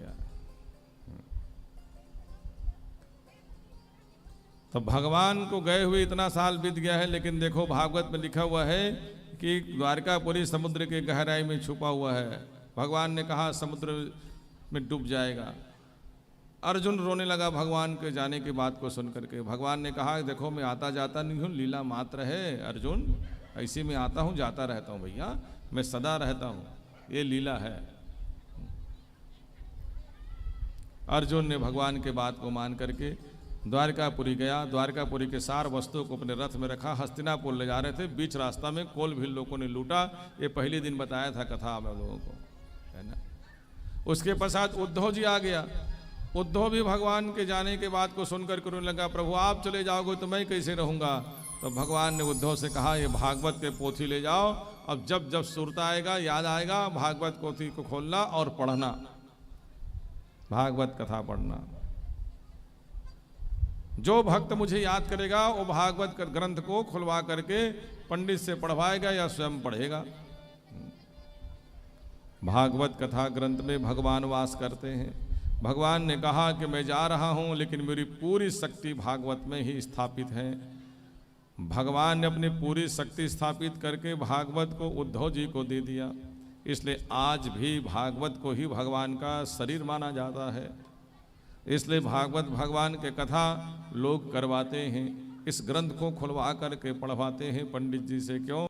आज वर्मा जी जो है भगवान को अपने घर में बुलाए, साक्षात भगवान कृष्ण कन्हैया का ये शरीर है, वांगमयी मूर्ति है भागवत कथा। भागवत कथा का स्पर्श करना, कथा करवाना तो फिर अहो भाग्य है। अरे इनका स्पर्श, इनका दर्शन, इनको सिर में धारण करना अहो भाग्य है।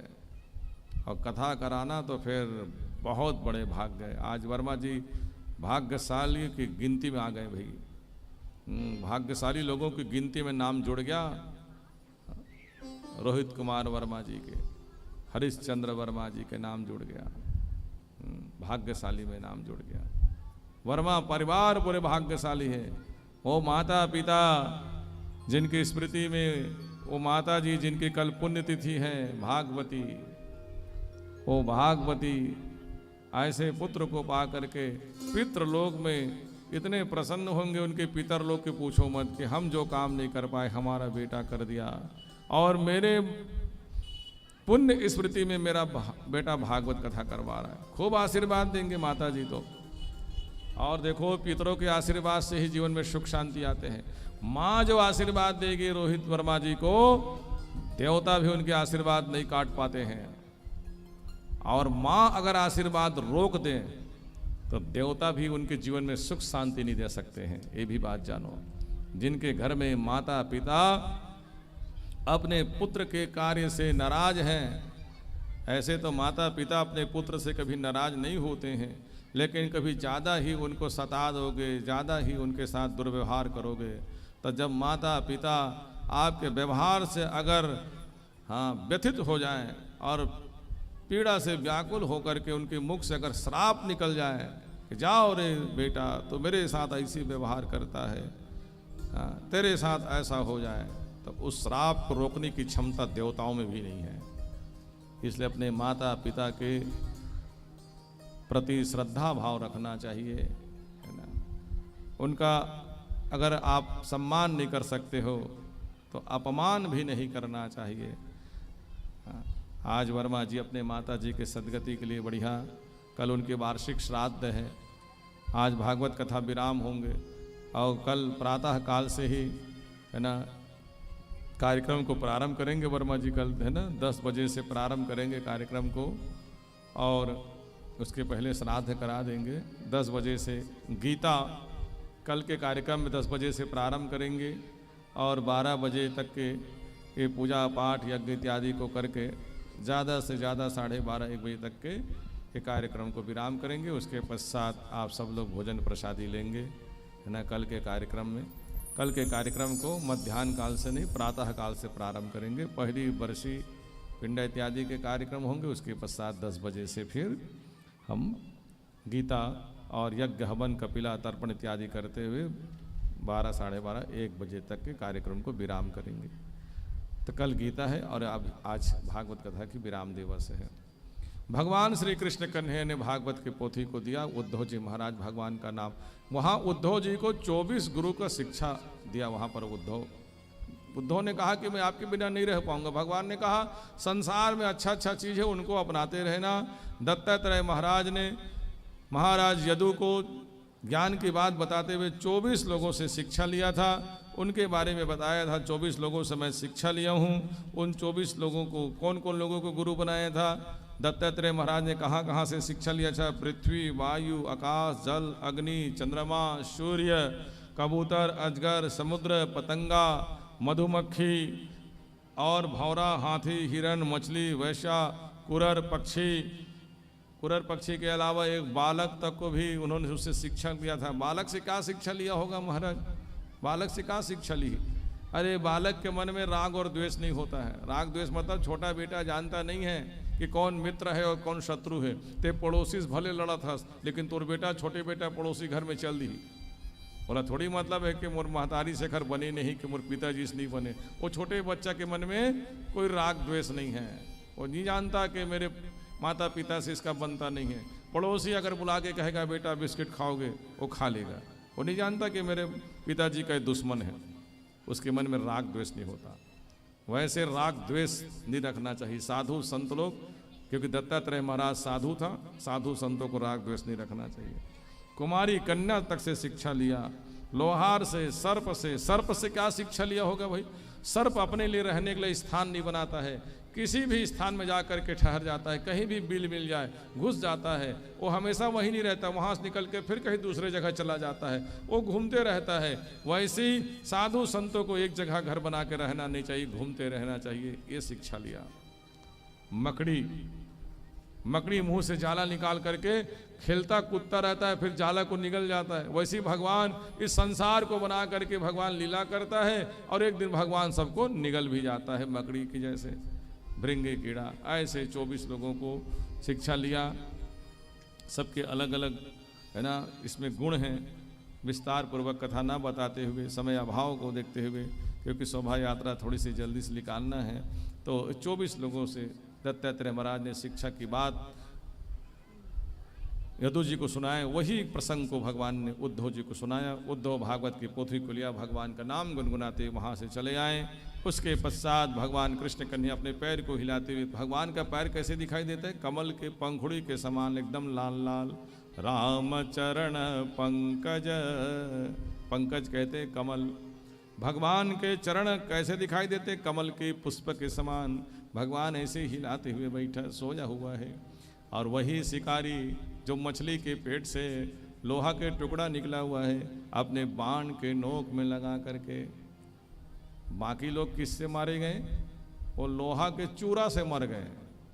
अब भगवान मूल पुरुष है, हाँ मुखिया है यदुवंशी मन, तो वो लोहा टुकड़ा जो पानी में फेंक दिया था, छोटा से टुकड़ा क्या बिगाड़ेंगे, मछली निकल गई, मछली के पेट को फाड़ करके मछली से उस लोहा के टुकड़ा को निकाल लिया, शिकारी मांग लिया, बाण के नोक में लगाया हुआ है, और उसी बाण को लेकर के जंगल में शिकार खेलने के लिए शिकारी आया हुआ है। झाड़ी के ओट से दूर से देखा कि कोई लाल लाल चीज दिखाई दे रहा है, ये हिरण के जीभ हैं जो लफलफा रहे हैं, मुंह जीभ निकाले हुए, लेकिन वो जीभ नहीं, भगवान के पैर थे, ऐसे भगवान हिलाते हुए बैठा था। तो वो कहा समझा, हिरण है जो मुख से अपने जीभ को निकाल करके इसी लपलपा रहे हैं। सीधा निशाना लगाया हिरण समझ करके, लेकिन हिरण कहा भगवान के पैर में जा करके बाण जब बिंधे और बाण जैसी लगा ऐसे शब्द उच्चारण हुआ, अरे ये तो मनुष्य की आवाज है। गया तो क्या देखा, भगवान के ही पैर में बाण बिंधे हुए। शिकारी रोने लगा, प्रभु अनजाने में ये भूल से गलती भूल हुआ है, प्रभु क्षमा कर दीजिए, अनजाने में अपराध हुआ है, मैं जानता नहीं था कि आप यहाँ शयन किए हुए हैं, मैं तो हिरण हैं ये समझ करके, हिरण अपने जीभ को लपलपा रहे बाहर निकाल करके, ये सोच करके आपके चरण कमल सुंदर गुलाबी गुलाबी दिखाई दे रहे थे प्रभु, लाल लाल, उन्हीं को हिरण की जीभ समझ करके मैंने बाण चलाया। भगवान ने कहा तुम्हारा कोई गलती नहीं है शिकारी, तुम चिंता मत करो, हम तुम्हारे ऊपर नाराज नहीं है, तुम पहले जन्म में बाली थे और मैं उस जन्म में राम था, मैं उस जन्म में छुप के मारा, हाँ, और इस जन्म में तुम छुप के मार दिए। भैया करनी का फल तो भोगना पड़ता है। भगवान उस जन्म में क्या था, राम, और इस शिकारी उस जन्म में क्या था, बाली, और बाली को छुप करके राम जी ने मारा, तो इस जन्म में तुम छुप के मार दिए हो। करिय कर्म पावहि फल सोई, निगम नीति यस कह सब कोई, शुभ और अशुभ कर्म अनुहारी, इस फल देहु हृदय विचारी। कर्मों का फल भोगना पड़ता है, वो सो हो गया, जाओ अपने स्थान चले जाओ। शिकारी भगवान के प्रणाम कर चले आए। अब टकटकी लगा के भगवान को देख रहे हैं कैसे जाएंगे भगवान, लेकिन भगवान जब गया ना तो देवताओं को दिखाई दिया नहीं। जैसे हम आकाश में देखते रहते हैं कि बिजली कितने समय चमकेगी, लेकिन हम लोग देख नहीं पाते हैं कितने समय बिजली चमकती है और लुप्त हो जाती है, वैसे भगवान जो है देखते देखते ही सारा शरीर भगवान लुप्त होकर के सीधा वैकुंठ में भगवान प्रकट हो गया। देवताओं ने देखा कि अरे इसी क्षण पृथ्वी में था भगवान और इसी क्षण भगवान वैकुंठ में कैसे आ गया। बिजली चमकते समय जैसे हम लोग देख नहीं पाते, वैसे भगवान को भी कोई देख नहीं पाया कि कैसे भगवान वैकुंठ लोक में पहुंच गया। इतनी तीव्र गति से भगवान वैकुंठ में प्रकट हुआ, पृथ्वी से सीधा वैकुंठ प्रकट हो गया। सुखदेव जी महाराज ने राजा परीक्षित से कहा, राजन भगवान कृष्ण कन्हैया से कथा प्रारंभ हुए थे, भगवान कृष्ण कन्हैया से कथा हम विराम करते हैं। भगवान के जाने के बाद में है ना, उसके पश्चात तो सब कथा तुमको पता है परीक्षित जी। अब कलयुग का आगमन हो जाएंगे, कलयुग में हाहाकार मचेंगे, जो स्थान दिए हो और तुम्हारे जाने के बाद तो कलयुग के चारों तरफ फैल जाएंगे। और कलयुग में जैसे जैसे कलयुग बढ़ते जाएंगे वैसे वैसे व्यक्ति के आचार व्यवहार सब बदल जाएंगे और पशु के भांति आचरण व्यवहार हो जाएंगे। माता बहन भाई में कोई अंतर नहीं रखेगा, मनुष्य पशुवत जैसे व्यवहार कर लेंगे। अभी तो कलयुग के पहली चरण चल रहा है भैया, मैं बताया 5125 साल कलयुग बीता है, अभी 4,32,000 कलयुग की आयु है, अभी 32,000 नहीं हुआ है। कलयुग अभी बचपना है। अब देखते हो कलयुग में क्या हो रहा है, हाहाकार मच गया है। कैसे लोग घूमते हैं, कैसे व्यवहार करते हैं, कैसे लड़ाई झगड़ा करते हैं, कैसे खाने के लिए लड़ते हैं, कैसा कपड़ा पहनते हैं, कैसा व्यवहार बना कर रखे हुए हैं, कैसे भाई भाई में, पति पत्नी में, पिता पुत्र में, माता पुत्र में व्यवहार हो रहे हैं। कलयुग में देखते हो आजकल कितना हिंसा, मार पीट, मदिरालय में कितना भीड़। ये कलयुग का प्रभाव धीरे धीरे करके जब बढ़ेगा, ऐसे जब चरम सीमा में आएंगे तो हाहाकार मच जाएंगे। एक दूसरे जैसे कुत्ता लड़ते हैं वैसे खाने के लिए मनुष्य लड़ेगा, ऐसे समय आएगा। और धीरे धीरे मनुष्य के आयु कम होते जाएंगे। 100 साल जीते थे पहले के लोग, हाँ शुरुआत में। अरे अभी शुरुआत कौन कहे, 2-3 पीढ़ी पहले लोग 100 साल जी जाते थे, लेकिन अब 100 साल जी नहीं पा रहे हैं। आयु घट करके व्यक्ति के आयु अब 80 साल हो रहे हैं। अब 80 साल से भी कम आदमी तो 60-65 साल में छोड़ के जा रहे हैं। ऐसे जैसे जैसे कलयुग बढ़ेगा आयु दिनों दिन कम होते जाएंगे। लिखा हुआ है कि कलयुग के अंतिम चरण में मनुष्य का आयु 20 साल हो जाएंगे। 5 साल में जवान हो जाएगी, 5 साल में विवाह के योग्य हो जाएंगे, हाँ 10 साल में संतान लेकर बहु बच्चा वाला हो जाएगी। ऐसे समय यही पीपल का वृक्ष चरोटा के वृक्ष के जैसे आकृति हो जाएगी, छोटे हो जाएगी, सब छोटे। मनुष्य की आकृति कैसे हो जाएंगे, जब पीपल के वृक्ष जो है चरोटा के वृक्ष जैसे हो जाएगा तब मनुष्य 5 फीट का कितना हो जाएगा, अंगूठा के साइज वाला हो जाएगा। तेकर स्थिति चरोटा के वृक्ष के नीचे में बाजार लगी, ऐसे समय आ जाएंगे। ऐसा लिखा हुआ है शास्त्रों में, ये समय आएगा। लेकिन कब भाई, ये कलयुग के अंतिम चरण में। और इतना हिंसा बढ़ जाएंगे कि भगवान फिर अवतार लेगा, कल की अवतार। हाँ घोड़ा में बैठ करके फिर दुष्टों का विनाश करके फिर सतयुग का स्थापना करेंगे भगवान। सुखदेव जी महाराज राजा परीक्षित से कहा, राजन भगवान कृष्ण कन्हैया का ध्यान करो, अब समय हो गया है, सायंकाल की बेला होने वाली है, तुम भगवान का स्मरण करते रहो, जिस भगवान की कथा सुने उसको याद करो। अब मैं कथा को विराम करके उठ रहा हूँ। सुखदेव जी महाराज के चरणों में राजा परीक्षित प्रणाम किया, प्रभु क्षमा करना, कुछ जाने अनजाने में मैंने आपसे कोई प्रश्न किया हो। सुखदेव जी ने कहा, राजन जाओ, तुम्हारा कल्याण हो।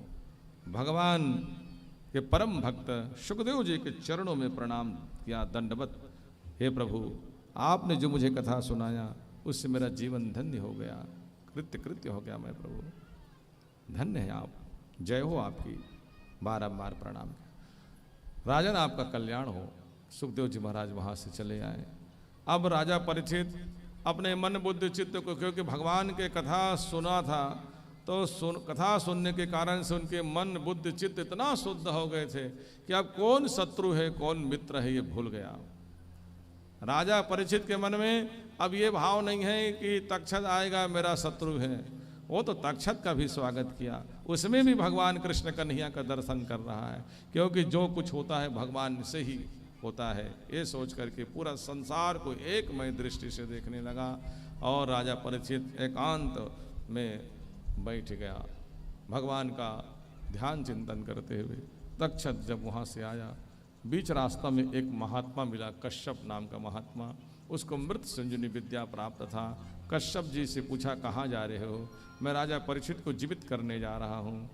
तक्षक ने कहा, अरे ये तो जीवित करेगा, और वो भी ब्राह्मण का भेष बना के जा रहा था। तक्षक ये पहचान नहीं पा रहा है मैं तक्षक हूँ, मैं डसूंगा ये जीवित करेगा, तो मतलब ही क्या होगा राजा को डसने से। तो जीवित क्यों करना चाहते हो? कश्यप जी से पूछा। मुझे पैसा चाहिए, पैसा यही मिल जाएगा तो मैं नहीं जाऊंगा।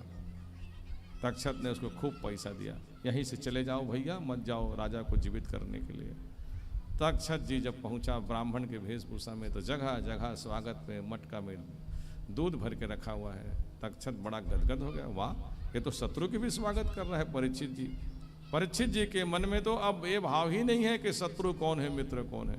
बस उसी समय अपने असली रूप में आया तक्षक जी और गया, और राजा परीक्षित को जैसे ही डसा एक तरफ शरीर लुढ़क करके गिर गया, और राजा परीक्षित के शरीर से दिव्य आत्मा बाहर निकल करके भगवान के विमान में बैठा, और दन दन दन दन दन दन दन दन दन दन दन दन करते विमान कहाँ उड़ा? अरे सीधे कई लोकों को पार करते हुए भू भुआ स्वर्गलोक महरलोक जललोक तपलोक ब्रह्मा जी के लोक को पार करते हुए सीधे बैकुंठ लोक में गया। बैकुंठ लोक में जा करके सुंदर भगवान के लोक को प्राप्त किया। देवताओं ने कहा, राजा परीक्षित की जय हो जय हो जय हो जय हो। ऐसे सुंदर दिव्य अमृतमय कथा सुध जी ने सौनक आदि ऋषियों को सुनाया। इसी कथा को सनक आदि ने नारद जी को सुनाया। इसी कथा को गौकर्ण ने धुंधकारी को सुनाया, इसी कथा को भगवान शिव जी ने पार्वती देवी को सुनाया, इसी कथा को सुखदेव जी ने राजा परीक्षित को सुनाया और यही कथा मैं आप लोगों को सुनाया। आइए 10 मिनट आप लोग एकांतचित होकर के बैठिए। एक भजन के पश्चात आप सभी लोगों से मेरा आग्रह है, 7 दिन भागवत कथा सुनने का पुण्य आपको 10 मिनट में हम प्रदान करेंगे।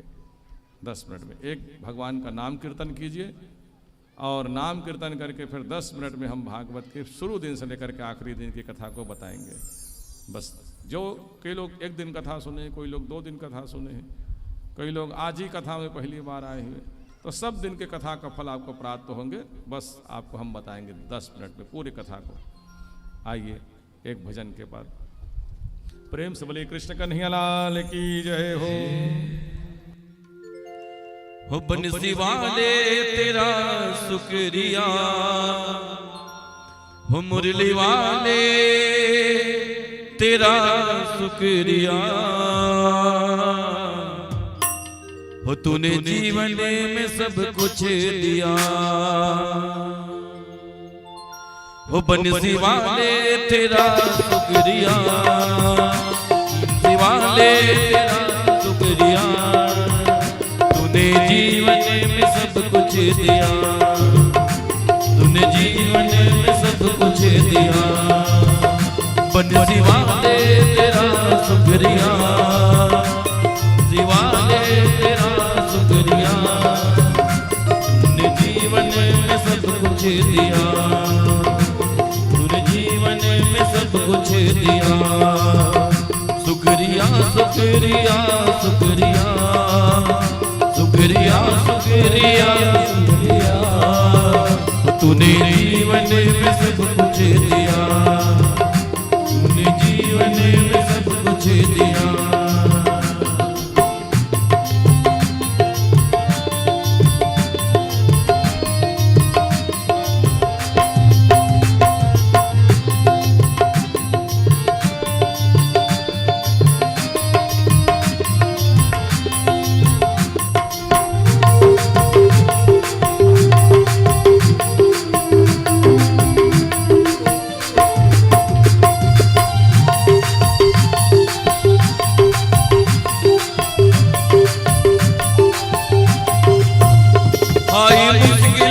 दिया सहारा, तूने भाग्य को मेरे सवारा,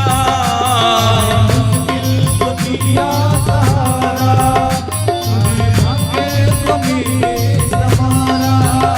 हाय मुश्किल तो दिया सहारा, तूने भाग्य को मेरे सवारा, मुश्किल तो दिया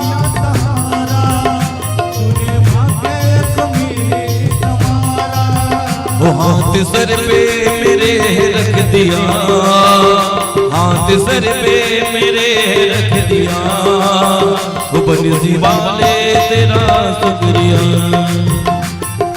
वाले तेरा शुक्रिया, बंसी वाले तेरा शुक्रिया, वो मुरली वाले तेरा शुक्रिया।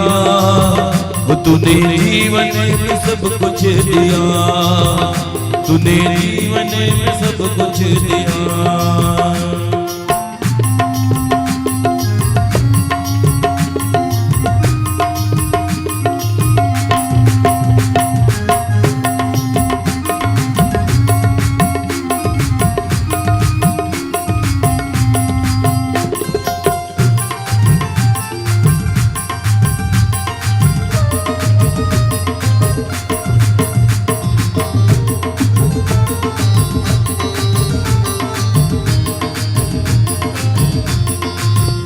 मानी इज्जत है तूने बढ़ाई, तेरी कृपा से भक्ति है पाई। तूने बढ़ाई, तेरी कृपा से भक्ति है पाई। मानी इज्जत है तूने बढ़ाई, तेरी कृपा से भक्ति है पाई। तूने बढ़ाई,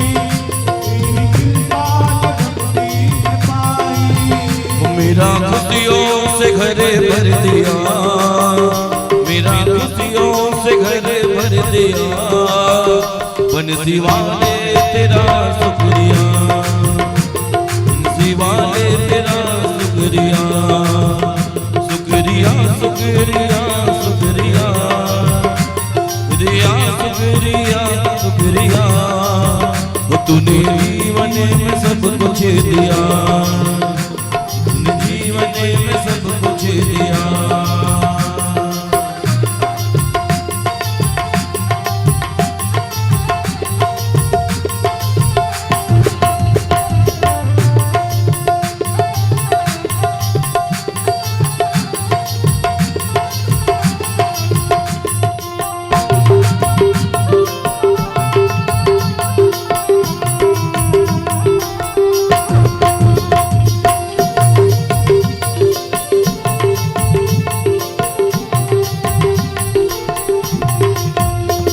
मेरे पर्दा गुनाहों में डाला, तूने गिरते हुए को संभाला। गुनाहों में डाला, तूने गिरते हुए को संभाला। मेरे पर्दा गुनाहों में डाला, तूने गिरते हुए को संभाला। गुनाहों में डाला, तूने गिरते हुए को संभाला। मुझे चरणों में अपने रख लिया, मुझे चरणों में अपने रख लिया। बंसी वाले तेरा शुक्रिया, बंसी वाले तेरा शुक्रिया, शुक्रिया शुक्रिया शुक्रिया शुक्रिया शुक्रिया शुक्रिया। तूने जीवन में सब कुछ दिया, तूने जीवन में सब कुछ दिया, तूने जीवन में सब कुछ दिया, तूने जीवन में सब कुछ दिया, जीवन में सब कुछ दिया। शुक्रिया शुक्रिया शुक्रिया, तूने जीवन में सब कुछ दिया। प्रेम शबरे कृष्ण कन्हैयालाल की जय, द्वारकाधीश भगवान की जय। अब आप सभी लोगों से आग्रह है, शांत चित्त होकर के 10 मिनट आप लोग प्रथम दिन से लेकर के 7 दिन के भागवत कथा को श्रवण कीजिए। जो महतारी में अपन छोटे छोटे बच्चल लेके आए हुए, वो बच्चल थोड़ा शांत रखो, 10 मिनट ले, है ना। और बहुत ध्यान से कथा को श्रवण कीजिए, 10 मिनट की कथा। प्रथम दिन क्या हुआ? प्रथम दिन जो है वर्मा जी ने सुंदर बढ़िया वेदी स्थापना करके अपने घर में देवी देवताओं के आवाहन किया गया है। वर्मा जी ने देवी देवताओं के आवाहन करके वहाँ जोत जलाए हुए हैं, अखंड दीपक, वेदी स्थापना की।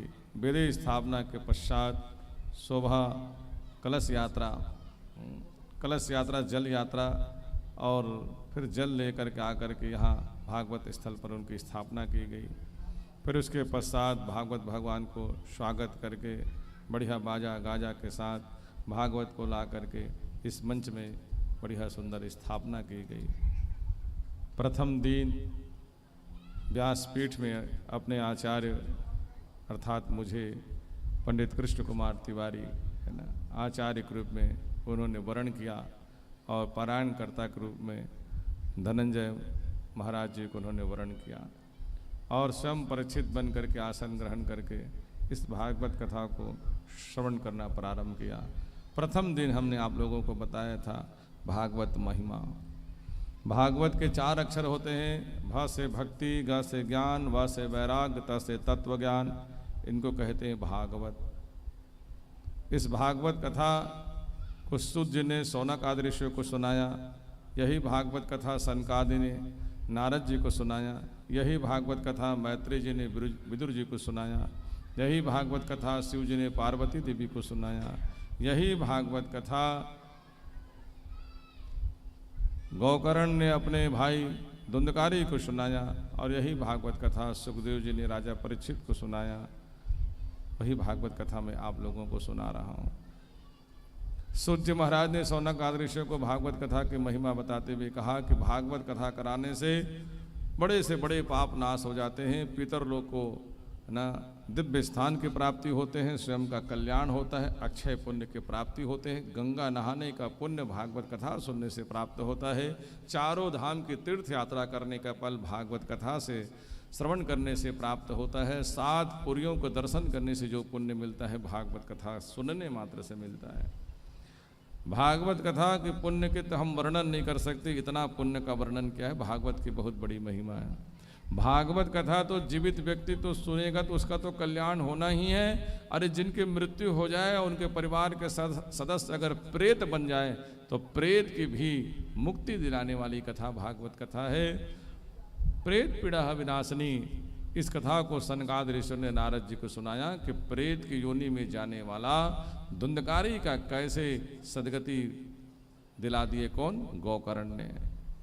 भागवत कथा की महिमा बताते हुए हमने फिर आपको प्रेत पीड़ा विनाशनी प्रेत की कथा सुनाए कि आत्मदेव ब्राह्मण और धुंधली निसंतान होने के दुख के मारे आत्मदेव आत्महत्या करना चाहते थे। संत महात्मा से एक फल के प्रसाद पाया, धुंधली ने प्रसाद ना खा करके उस प्रसाद को, उस फल को गाय को खिला दी। उनकी छोटी बहन ने पुत्र ला करके दिया, उसी को पुत्र मान लिया। लेकिन गाय के गर्भ से जो बालक जन्म लिया, गोकर्ण, गाय के गर्भ से जन्म लिया, कान गौ के समान था इसलिए गोकर्ण नाम पड़ा।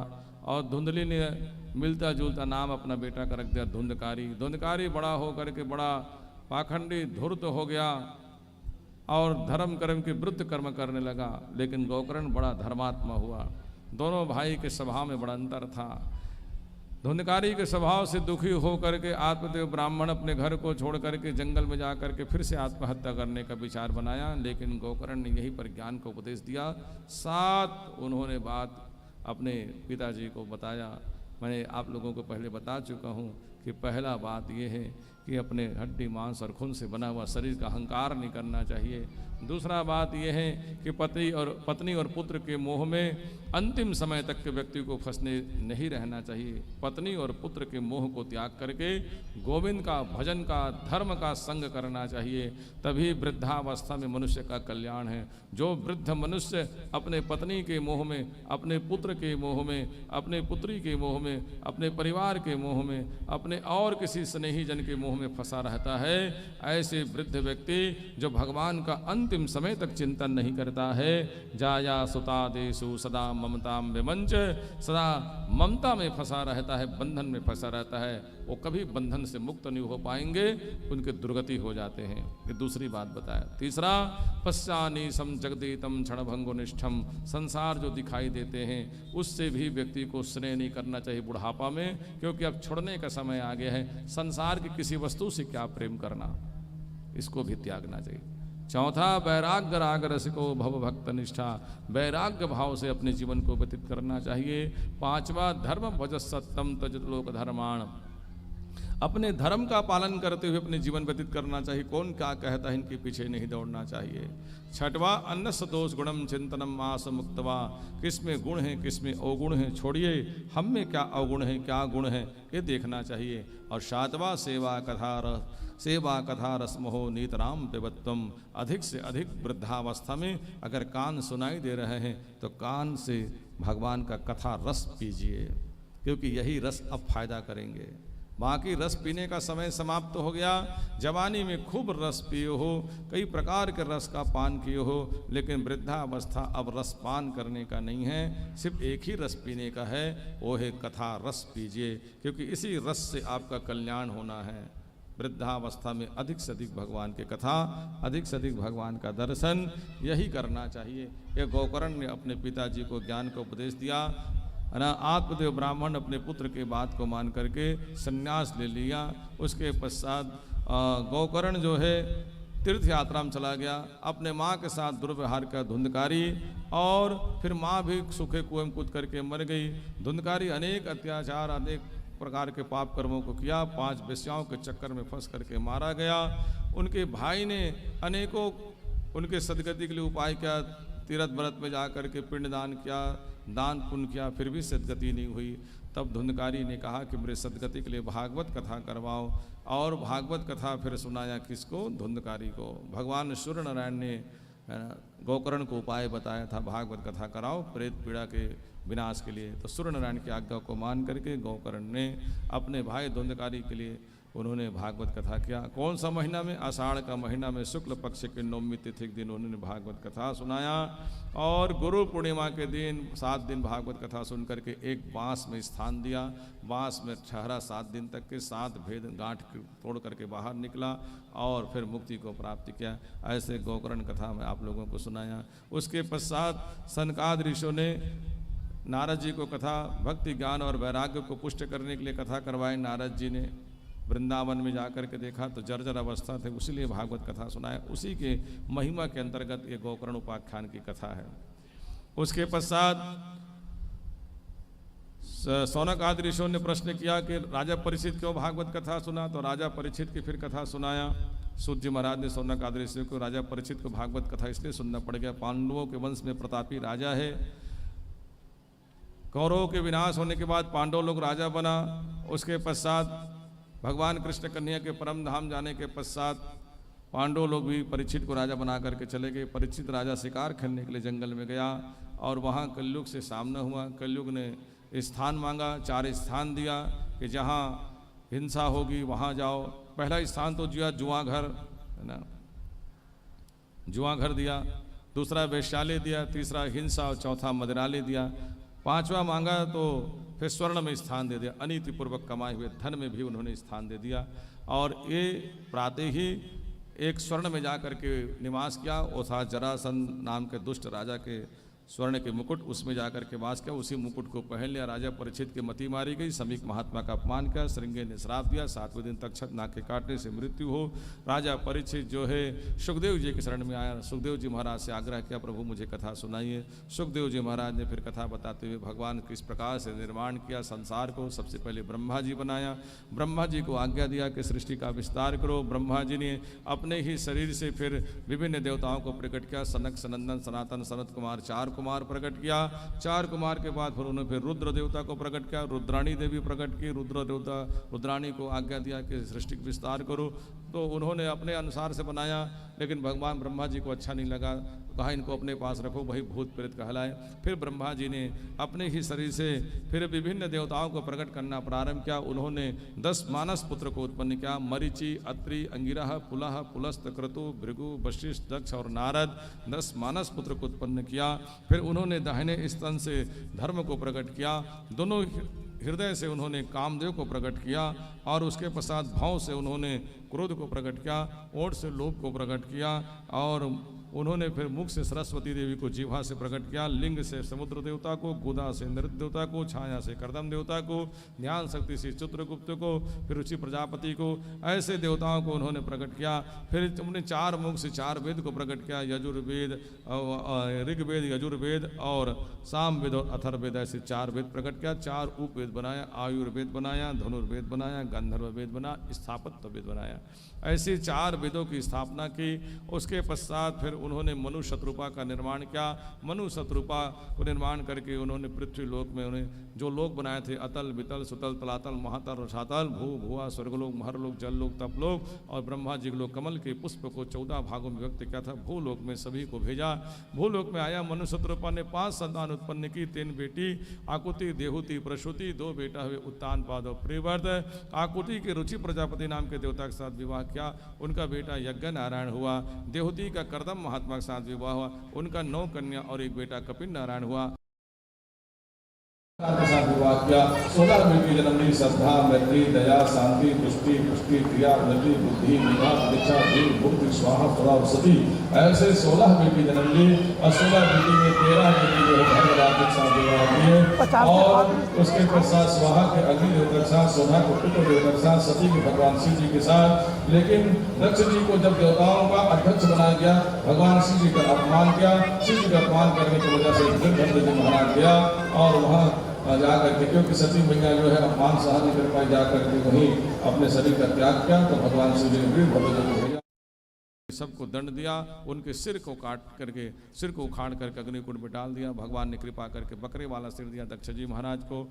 उसके पश्चात मैंने आप लोगों को कथा बताया था उत्तानपाद और प्रियव्रत नाम के राजा का। उत्तानपाद राजा और प्रियव्रत राजा, प्रियव्रत का बेटा आग्रहित का बेटा नाभि का बेटा ऋषभदेव का बेटा भरत जी महाराज, ऐसे कथा मैंने जिससे भारत देश नाम पड़ा हमारा। उसके बाद उत्तानपाद राजा के दो रानी सुनीति और सुरुचि, सुनीति से ध्रुव, सुरुचि से उत्तम, और ध्रुव जी महाराज 12 अक्षर के मंत्र नारद जी से प्राप्त किया। भगवान नाम का जाप करते हुए भगवान को प्रसन्न कर लिया। 36,000 वर्ष तक के राजा बनने का सुख पाया। उसके पश्चात एक अनुपम लोक ध्रुव लोक भगवान ने प्रदान किया।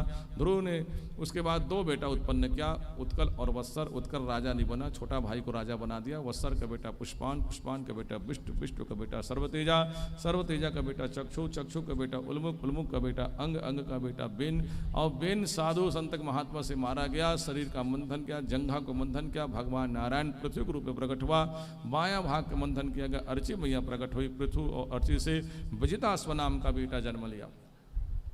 और विजिताश्व नाम का बेटा का उसके पश्चात बरिषद नाम का, प्राचीन बरही नाम का बेटा जन्म लिया। और प्राचीन बरही का बेटा प्रचेता, प्रचेता का बेटा प्राचेतस दक्ष, और प्राचेतस दक्ष जी महाराज के 60 बेटी जन्म ली। 60 बेटी में अदिति, दिति, धनु, काष्ठा, अरिष्टा, सुरसा, इला, मुनि, क्रुतसा, ताम्रा, सुरभि, सरिया और तीमी, ये 13 कन्या जो है कश्यप महात्मा की पत्नी। और उसके बाद 27 कन्या जो है, 27 जो कन्या थी जिनमें से हमने बताए थे आपको 27 कन्या जो है 27 नक्षत्र हैं।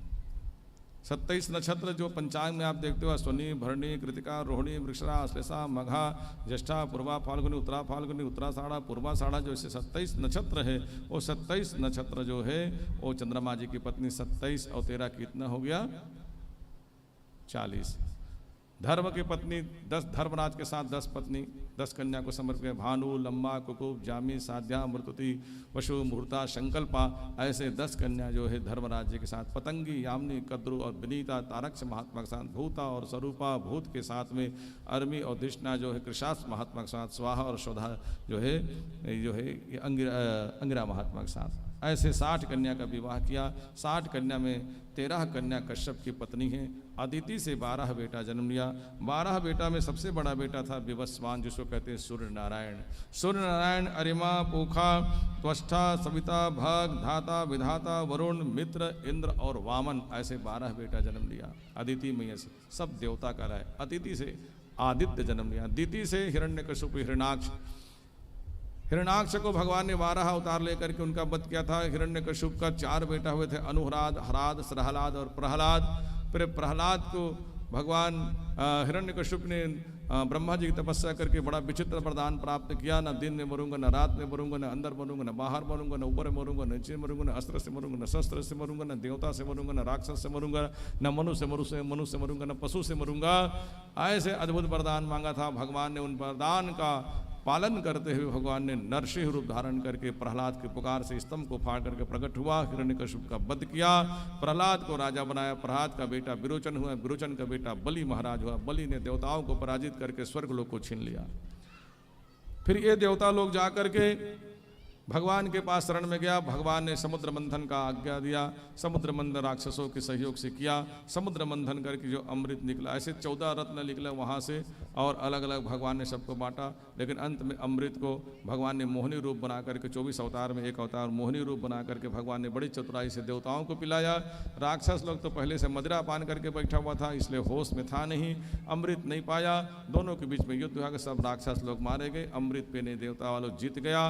और शुक्राचार्य महाराज ने राक्षसों को बड़ी कृपा करके पुनः जीवित किया। और फिर यज्ञ किया बलि महाराज ने, और यज्ञ करके फिर अग्निकुंड से एक अजय रथ प्राप्त किया। उसी रथ में बैठ करके फिर अमृत पीने वाले देवताओं के साथ युद्ध किया, फिर से राजा बन गया। अदिति मैया ने अपने पतिदेव के पास जाकर के एक उपाय पूछा, वो व्रत बताया, पौजो व्रत, 12 दिन के उपवास मैंने बताया था। उस व्रत को की, उसके प्रभाव से भगवान वामन बेटा बनकर जन्म लिया। वही वामन जाकर के बलि महाराज से 3 पग भूमि के बहाने सारी संपत्ति को लेकर के फिर से अदिति माता के जितना सब पुत्र थे, देवताओं के जो छिना हुआ राज्य था, फिर से दे दिया वापिस। बलि महाराज को सूतल लोग भेज दिया और कहा कि देखो बेटा, प्रतीक्षा करो, तुमको हम बाद में राजा बनाएंगे स्वर्ग। आश्वासन दिया भगवान बलि ने। ऐसी कथा सुनाए आपको। सबसे बड़ा बेटा था भगवान सूर्यनारायण। सूर्यनारायण की दो पत्नी थी, संज्ञा और छाया। संज्ञा के फिर उसके पश्चात संतान जन्म लिया श्राद्ध देव, यमराज जी, अश्वनी कुमार, यमुना देवी, और छाया के शनिदेव, सावरणी और तपसी नाम की कन्या। श्राद्ध देव की श्रद्धा नाम की कन्या से विवाह किया, संतान जन्म लिया। वशिष्ठ महाराज के शरण में जाकर के, क्योंकि उनके कुल गुरु थे, यज्ञ करवाए तो यज्ञ में गलती हो गई कि बेटा के लिए बोले थे बेटी, बोलते बेटी जन्म ली, मंत्र पढ़ के बेटा बने। ओहू बेटा बड़े बढ़ी तहन पहली नाम रख रहा इलाहाबाद में नाम के सुद्युम। जंगल में गए, जंगल में जाके घोड़ा बैठ के गिरा, घोड़ी हो गए, सुद्युम फिर से इला बन गए। श्राद्ध देव जी उसके पश्चात फिर गुरु जी के पास गए। गुरु जी ने कहा तपस्या करके संतान प्राप्ति करो, तो तपस्या करके उन्होंने 10 बेटा प्राप्ति किया। सबसे बड़ा बेटा का नाम था इक्ष्वाकु, दूसरे नंबर का बेटा का नाम था अंद्रिक, तीसरे नंबर के बेटा का नाम था सरियाति, चौथे नंबर का बेटा का नाम था दृष्ट, पांचवें नंबर का बेटा का नाम था दृष्ट, छठवें नंबर का बेटा का नाम था करुष, सातवें नंबर का बेटा का नाम था नरियंत, आठवें नंबर का बेटा का नाम था नभग, नभग का उसके बाद में पृषक, पृषक का फिर कारवा नाम का बेटा। ऐसे 10 बेटा जन्म लिया। राजा सरियाति के 3 बेटा जन्म लिया था, उत्तान बरही, आनर्त और भूरिदेशन। एक बेटी जन्म ली सुकन्या, जो च्यवन महात्मा को जान नहीं पाया कि भीमोरा चढ़ गया है, उनके दोनों नेत्र को फोड़ दिया। च्यवन महात्मा क्रोधित होकर के राजा सरियाति से कहा कि अपने बेटी के विवाह मेरे साथ कर दो। बेटी के विवाह राजा महात्मा के साथ किया। अश्वनी महाराज ने आकर के कृपा की और वृद्ध उनके पतिदेव को फिर से देवताओं के समान शरीर प्रदान किया। इनकी कथा मैं बता चुका हूँ आप लोगों को। उसके पश्चात सबसे बड़ा बेटा था कोई इक्ष्वाकु, और इक्ष्वाकु के ही वंश में बड़े प्रतापी राजा हुए। इक्ष्वाकु के वंश में बड़े प्रतापी राजा कौन कौन हुए? विकुक्षी, विकुक्षी का बेटा हुए पुरंजय, पुरंजय का बेटा अनंत, अनंत का बेटा पृथु, पृथु का बेटा विश्ववंती, विश्ववंती का बेटा चंद्र, चंद्र का बेटा युवनाश, युवनाश का बेटा साबस्वत, साबस्वत का बेटा बृहस्, बृहस् का बेटा कुल्लास, कुल्लास का बेटा धृणास, और धृणास का बेटा हरवस, हरवस का बेटा निकुम, निकुम का बेटा हुए बृहणास, बृहणास का कृसास, कृसास का सेनजीत, सेनजीत का बेटा है योनास नाम का राजा। योनास नाम के राजा धोखे से अभिमंत्रित जल को स्वयं पी गया, गर्भवती जगह गर्भवता हो गया। ये कथा सुन रहे हो तुम? पेट को फाड़ करके बालक को जन्म लिया। बालक का नाम रखा मानधाता। मानधाता का 4 बेटा हुए। बड़ा बेटा का नाम था पुरुकुश, छोटा बेटा का नाम था अमृत, तीसरा नंबर का बेटा का नाम था मांगी, और चौथा मुचकुंद। और मुचकुंद की कथा मैं आपको बता चुका हूँ। और सबसे बड़ा बेटा था पुरुकुश, पुरुकुश का बेटा त्रिदशु, त्रिदश का बेटा अरण्य, अरण्य का बेटा हर्वस, अरुण का बेटा अरुण, अरुण का बेटा त्रिबंधन, त्रिबंधन का बेटा हुए सत्यव्रत, सत्यव्रत को त्रिशंकु राजा कहते, उसी का बेटा हुआ हरिश्चंद्र, और हरिश्चंद्र का बेटा हुए रोहित, और रोहित का बेटा हरित, हरित का बेटा चम, चम का बेटा सुदेव, सुदेव का बेटा विजय, विजय का बेटा हुई भरुक, भरुक का बेटा ब्रिक, ब्रिक का बेटा बाहुक। और बाहुक राजा के बहुत से पत्नी, उनमें से एक पत्नी गर्भवती हुई, बड़ी धार्मिक प्रवृत्ति की थी, भगवान के मानने वाली थी। बाकी उनके 100 लोग उनको जहर पिला करके उनके संतान को मारने की कोशिश की, लेकिन वो बालक जहर के साथ जन्म लिया, इसलिए उस बालक का नाम पड़ा सगर। महान धर्मात्मा राजा सगर हुए, अनेक असुयज्ञ करवाए। उनके एक पत्नी से 60,000 पुत्र, सुमति नाम की कन्या से और केसनी नाम की कन्या से उन्होंने असमंजस नाम का बेटा जन्म लिया। एक बार यज्ञ करवाया, घोड़ा को ना इंद्र देवता कपिल नारायण के आश्रम में छोड़ दिया। उनके सारे पुत्र जो है कपिल नारायण भगवान के आश्रम पर गया और अपमान किया, 60,000 पुत्र मारे गए। असमंजस को पता चला, असमंजस गया, क्षमा मांगा, उसका बेटा अंशुमान जा करके फिर क्षमा मांग करके घोड़ा को लेके आया, और उसके पश्चात फिर गंगा मैया को लाने के लिए कपिल नारायण ने कहा, तपस्या की, अंशुमान से प्रसन्न हुए, दिलीप से प्रसन्न हुए, भगीरथी प्रसन्न होकर गंगा मैया आई, और गंगा मैया आकर के 60,000 पुत्रों का उन्होंने उद्धार किया। भगीरथी का बेटा श्रुत का बेटा नाभ, नाभ का बेटा सिंधुदेव, सिंधु का बेटा आयुता, आयुता का बेटा ऋतुपर्ण, ऋतुपर्ण का बेटा है सर्वकाम, सर्वकाम का बेटा है सौदास, और सुदास, सुदास का बेटा सौदास, सुदास का बेटा अस्मक, अस्मक का बेटा मूलक, मूलक का बेटा दशरथ, दशरथ का बेटा रोडबिंदु, रोडबिंदु का बेटा खटवांग, खटवांग का बेटा हुए विश्वा, विश्वसा, विश्व का खटवांग, खटवांग का हुए दीर्घबाहु, दीर्घबाहु का बेटा हुए रघु, रघु का बेटा अज, और अज का बेटा हुए राजा दशरथ, राजा दशरथ का बेटा हुए राम, भरत, लक्ष्मण और शत्रुघ्न, राम जी। उसके पश्चात फिर मैंने बताया चंद्रमसी राजा का। चंद्रमा एक कौन है? ब्रह्मा जी के पुत्र अत्रि, और अत्रि के पुत्र हुए चंद्रमा, और चंद्रमा के पुत्र हुए बुद्ध, बुद्ध का पुत्र हुए पूर्वा, पूर्वा का विवाह जो है ना उर्वशी नाम की कन्या, बुद्ध का विवाह किसके साथ? वही इला नाम की कन्या जंगल में भटक रही थी उसके साथ, और उसका बेटा पूर्वा, पूर्वा का उर्वशी नाम की कन्या से विवाह। उनका 6 बेटा हुए आयु, श्रुतायु, सत्यायु, रय, विजय, जय और विजय। आयु, सुतायु, सत्यायु, रय, विजय, जय, ऐसे 6 बेटा हुए। विजय का बेटा भीम, भीम का बेटा कांचन, कांचन का बेटा होत्र, होत्र का बेटा जहनु, जहनु का बेटा पुरु, पुरु का बेटा बलाद, बलाद का बेटा कुश, कुट का बेटा कुशाम्बु, और उसके बाद गाधी, और गाधी के सत्यवती, ऋचिक नाम के महात्मा के साथ विवाह हुए। उनका बेटा जमदग्नि, जमदग्नि बेटा परशुराम महाराज। ऐसे संतान। उसके पश्चात सबसे बड़ा बेटा था आयु, और आयु का बेटा हुए नहुस, है ना, और नहुस का फिर 6 बेटा हुए यति, ययाति, अयति, संयति, वियति और कृति। राजा ययाति के 2 पत्नी देवयानी, शर्मिष्ठा। देवयानी के 2 बेटा यदु, तुर्वसु। शर्मिष्ठा के अनु, द्रुह और पुरु। अनु के वंश में आहुक, और यदु के वंश में सूरसेन। सूरसेन का बेटा वसुदेव। इधर आहुक के वंश में उग्रसेन और देवक। देवक के छोटी बेटी देवकी का विवाह वसुदेव जी के साथ। आकाशवाणी हुई 8वां संतान काल होंगे। और फिर उसके पश्चात कारागार में बंद कर दिए, एक एक करके 6 संतान का वध किया। 7वें संतान में बलराम जी, और 8वें सन में भगवान स्वयं आया। कारागार से भगवान को गोकुल में ले आया, और गोकुल में आकर के बड़े उत्सव मनाए। आप लोग भी बहुत धूमधाम से उत्सव मनाए गोकुल में भाई। उसके पश्चात अनेक राक्षसों को भेजता गया। पूतना नाम के राक्षसी, तृणावर्त, शक्तासुर, भैमासुर, प्रलंबासुर, अगासुर, वत्सासुर, धेनुकासुर, बकासुर, कई राक्षस आए। भगवान सबको खेल खेल में मार दिया। उसके पश्चात उन्होंने कालिया नाग का मान मर्दन किया। गोवर्धन पर्वत को कनिष्ठा उंगली से उठाया, और गोपियों के सुंदर रास लीला किया। अनेकों भगवान लीलाओं को किया। 11 वर्ष के बाद भगवान मथुरा में आकर के कंस को वध करके, मुष्टिक, चाणूक, सल, तोसल को, कंस को मार करके भगवान जो है फिर कहाँ गया, उज्जैन नगरी। 64 दिन विद्या अध्ययन करके भगवान फिर से आया, और जरासंध 12 बार आक्रमण किया, 18 बार उनको पराजित किया। काल्यवन दैत्य को उन्होंने मारा। उसके पश्चात फिर भगवान द्वारकापुरी का निर्माण किया। द्वारकापुरी में आए बलराम जी के विवाह रेवती जी साथ, भगवान कृष्ण के विवाह रुक्मणी जी के साथ में। उसके पश्चात भगवान ने और 8 कन्याओं के साथ विवाह किया। फिर 16,100 कन्या भौमासुर को मार करके किया। ऐसे 16,108 भगवान की पत्नी। और भगवान ने फिर अनेक उन्होंने दैत्यों का विनाश किया, जिनमें से शिशुपाल का उन्होंने वध किया, पौंड्रक का वध किया, साल्व का वध किया, दंत वक्र का वध किया। और उसके पश्चात फिर ब्राह्मण देवता के ऊपर कृपा की। ऐसे अद्भुत भगवान लीला करते हुए 125 साल के वो आयु में भगवान जो यदुवंशों को विनाश करके स्वयं बलदाऊ भैया के साथ में कृष्ण कन्या जो है अपने धाम को गया। ऐसे अद्भुत दिव्य कथा को मैंने आप लोगों को ये 10 मिनट में संक्षिप्त में सुनाया। ये कथा को विस्तार में 7 दिन से सुनाते आ रहा हूँ, जिसको 10 मिनट में आप लोगों को मैंने सुनाया, ताकि आपको पूरी कथा का पुण्य प्राप्त हो जाए। इसलिए इस कथा को सुनाया मैं आप लोगों को। ये भगवान की दिव्य अमृतमयी कथा है। इस कथा को आप लोगों ने बहुत धैर्यतापूर्वक श्रवण किया। भगवान से प्रार्थना है आप सबके मनोरथ भगवान पूर्ण करे। और वर्मा जी जिस हेतु से इस भागवत कथा का आयोजन किया है, अपने माता पिता और अपने दोनों ज्येष्ठ भ्राता और अपने स्वयं के कल्याण, अपने पितरों के कल्याण, अपने गांव के कल्याण, अपने परिवार के कल्याण के निमित्त किया है। भगवान से प्रार्थना है कि हमारे यजमान रोहित कुमार वर्मा जी और उनकी धर्म पत्नी बैठी हुई बहन रीना वर्मा जी है ना, और उनके बड़े भाई हरिश्चंद्र उनकी धर्म पत्नी है ना, ये सब बढ़िया, और उनके पूरे परिवार, उनके बहन, उनके सब सगा संबंधी, भाई बंधु, गांव वाले सब लोगों ने बढ़िया सहयोग किए भाई। और भगवान की बड़ी कृपा है कि ऐसे एक भी दिन नहीं हुआ कि दिन में कोई बारिश हो और कथा रुक जाए। पूरे 9 दिन, यानी 8 दिन तो बीत गए, कल 9वें दिन है। 8 दिन तक के 4-5 दिन से रात रात की वर्षा हुई है, और सिर्फ दिन में भगवान वर्षा को रोक रखे है ना। कल बहुत अनुमान थे कि बारिश होगी, लेकिन फिर भी कल भीषण बादल छाने के बाद भी भगवान ने वर्षा नहीं की।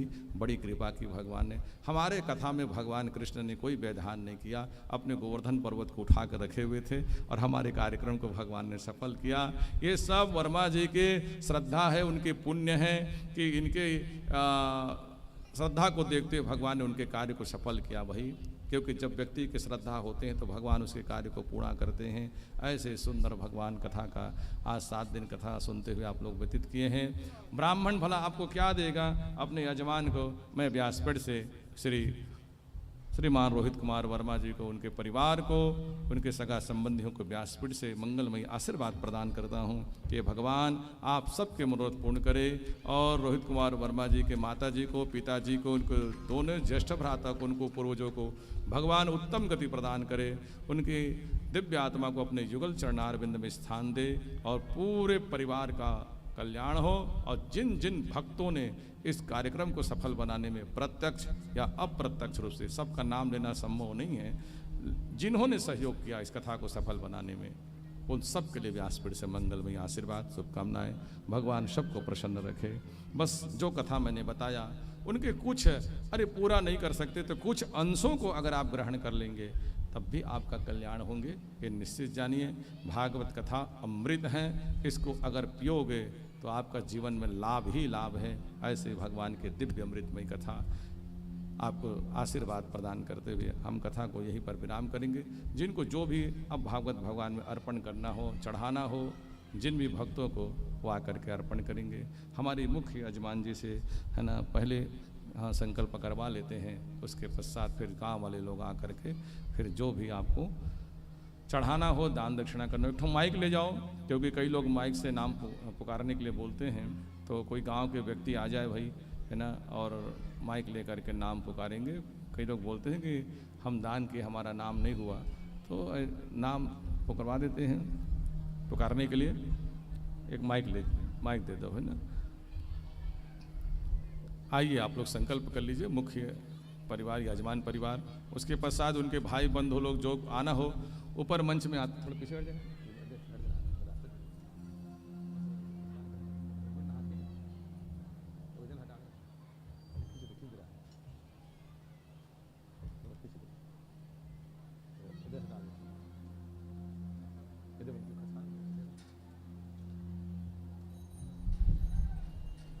आ जाइए, तो ऊपर से आ जाओ, संकल्प करवाते हैं। उसके बाद उनके परिवार स्नेहीजन भी अगर जो अर्पण करना चाहे आकर के यहाँ अर्पण कर सकते हैं। आप सब लोग चढ़ा सकते हैं जो भी है।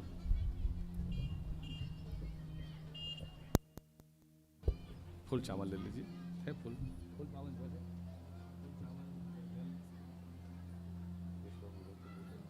फूल है, फूल ले लो। हाँ जल है, जल दे दो, जल चाहिए। पानी है क्या? पानी बने, पानी ले लो।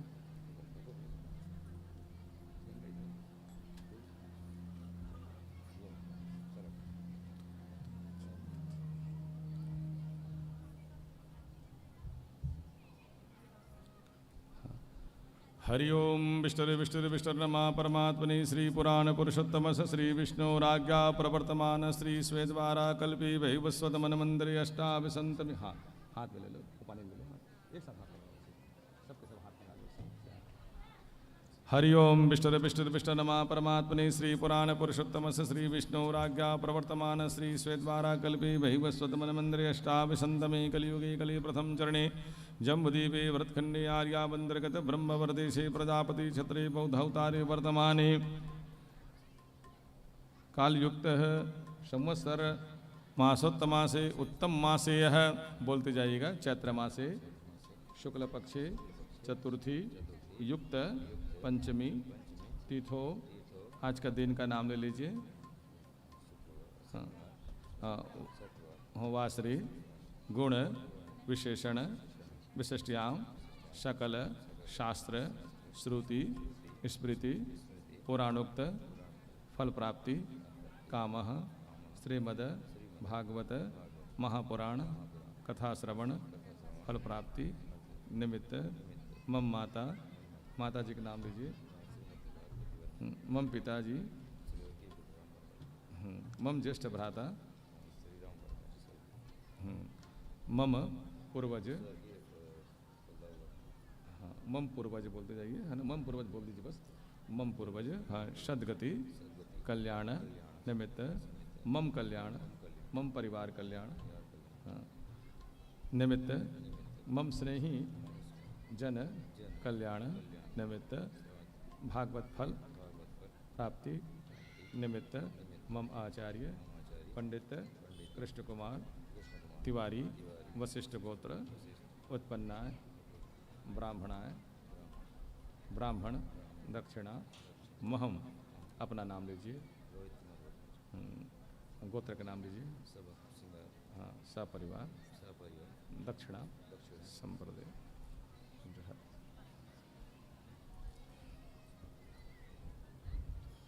छोड़ दीजिए फूल चावल, फिर से फूल चावल लीजिए, फूल चावल फिर से घूर से दक्षिणा।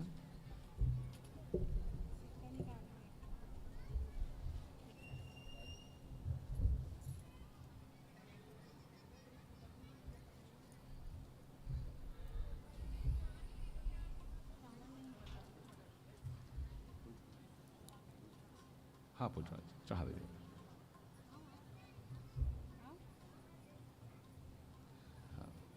चढ़ा को भी बुला लेते ना, गोलू सोनू है ना, है सभी तो हैं। गोलू सोनू कौन है? छोटू, छोटू, गोलू, सोनू कहाँ है? आ जाओ।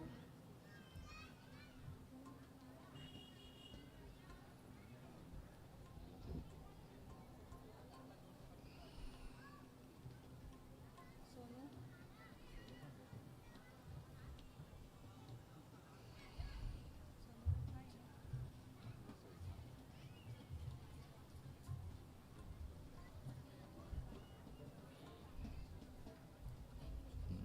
ब्राह्मण दक्षिणाम संपद भगवान स्वाहा।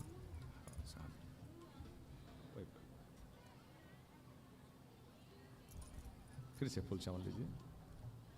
हाँ,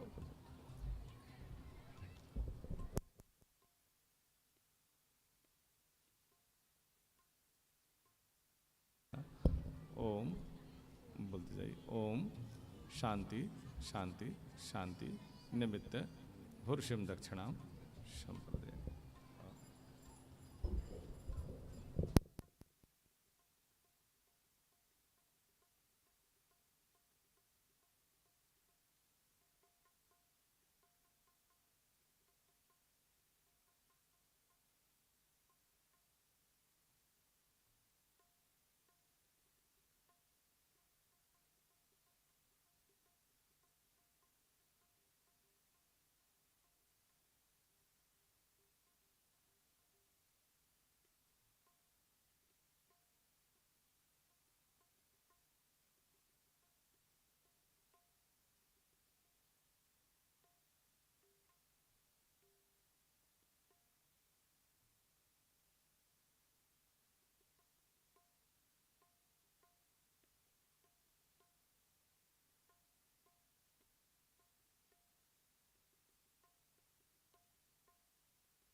हाँ चलिए।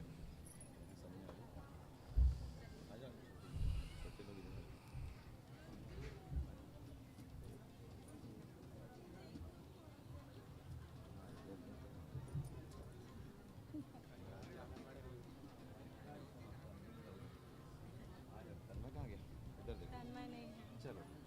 हाँ सब देखो, कैमरा मैन तरफ देखो। अभी सभी फैमिली इकट्ठा।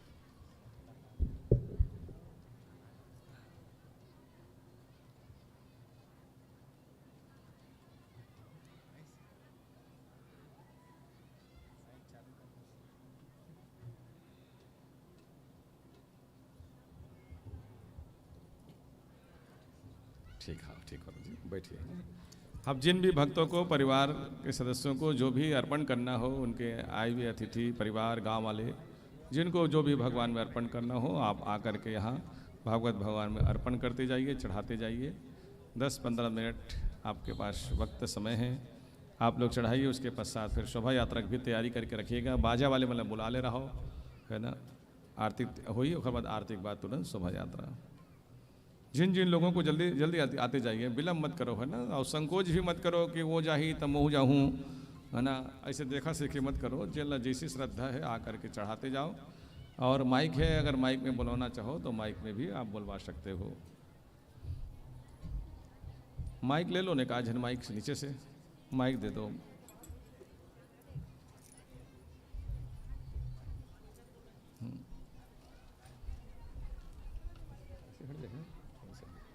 पीछे आ जाओ, निबा से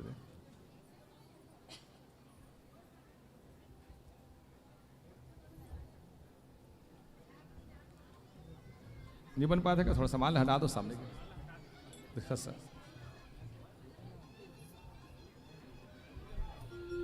इधर बाग साल ऐसे घुमा दे, बाग साल घुमा दे हैं। और ऐसे आ जाए, ऐसे नहा कर जाइए, ऐसे नहा के पाछू डाल दे। बाग साल खा ऐसे थोड़ा निकले पर ऐसे घुमा दे धानो, ऐसे निकल ही इसे आके वो बाग साल घुमा दे रहा। बाद में सीधा कर देवे, बाद में सीधा कर देवे बाग साल, खड़े कर दे रहा हो। खड़ी कर दे फिलहाल। जय श्री राम।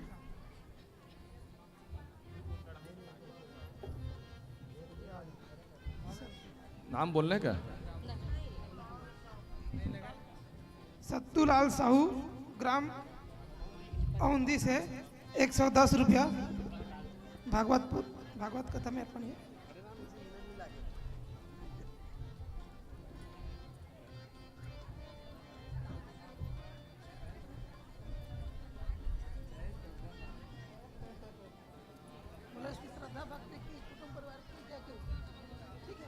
नाम बोलना है? नहीं बोलना है। क्या नाम बोलो भाई? चरणों में, भगवान के चरणों में क्या नाम बेटा के? कुमारी बाई की तरफ से इनकावन रुपया और सवा काठा धान अर्पण हुए। श्रद्धा भक्ति की जय हो।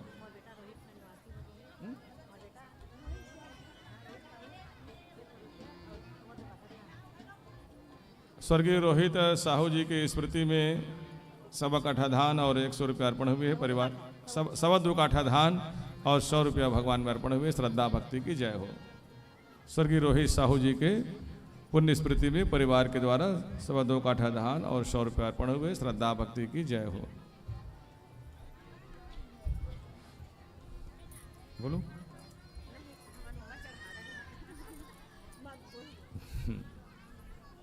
एठन मुझे कैरी बैग देने, कैरी बैग से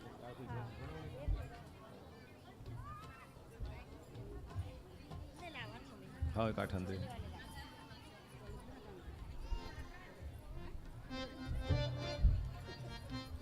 हाँ का नाम?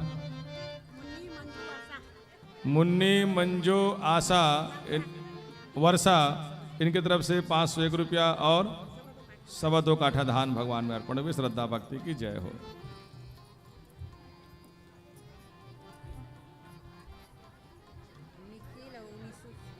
निखिल और हैं?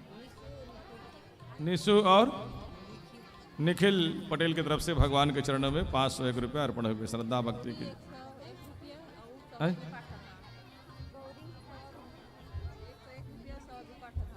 गौरी की तरफ से 101 रुपया और सवा 2 काठा धान भगवान में अर्पण हुए। श्रद्धा भक्ति की जय। कि बोलो।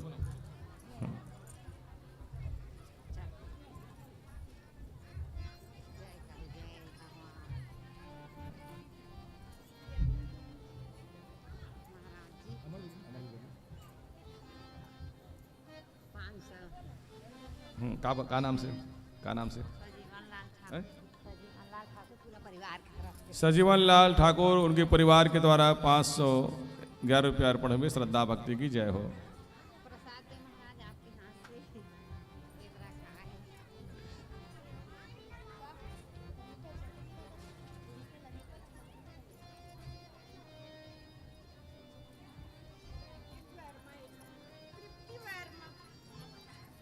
तृप्ति वर्मा की तरफ से भगवान के श्री चरण में 101 रुपया अर्पण हुए। श्रद्धा भक्ति की जय। गीता धनकर की तरफ से 51 रुपया अर्पण हुए। श्रद्धा भक्ति की जय हो। गया बाई तरफ से 20 रुपया भगवान में अर्पण हुए। श्रद्धा भक्ति की जय हो। हाँ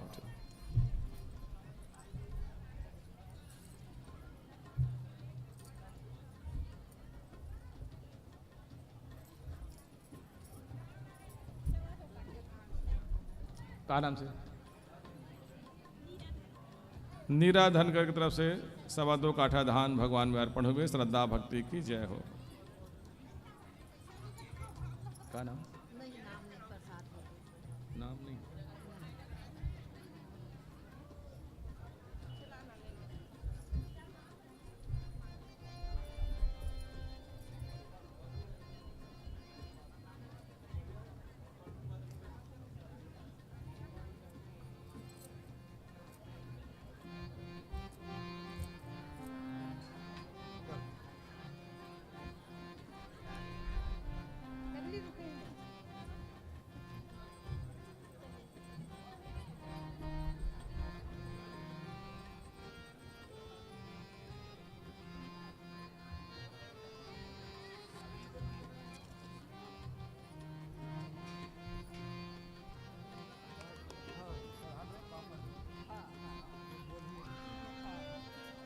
ये सब स्वर्गीय स्वर्गीय कौन कौन है? ये सनातन और बुधराम है ना? अच्छा हाँ सनातन बुधराम राजू ये कौन है? सनातन है बड़े हाँ बाबा है, ठीक है आधा बाबा हाँ हाँ। स्वर्गीय सनातन भागवती वर्मा, स्वर्गीय बुधराम राजिमबाई वर्मा, इनके लिए गिरधारी वर्मा, कालिंदीबाई, राजेंद्र कुमार वर्मा और मथुराबाई, दीपक वर्मा, साकेत वर्मा, मलपुरी कला से 1501 रुपया अर्पण किए हुए हैं। बोले श्रद्धा भक्ति की जय।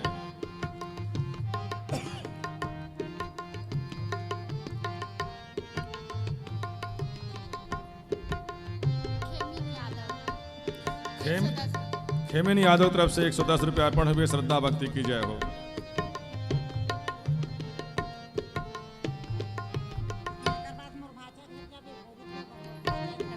अच्छा बोरिद वाले भाषा है। अच्छा ठीक ठीक ठीक अच्छा ठीक ठीक ठीक।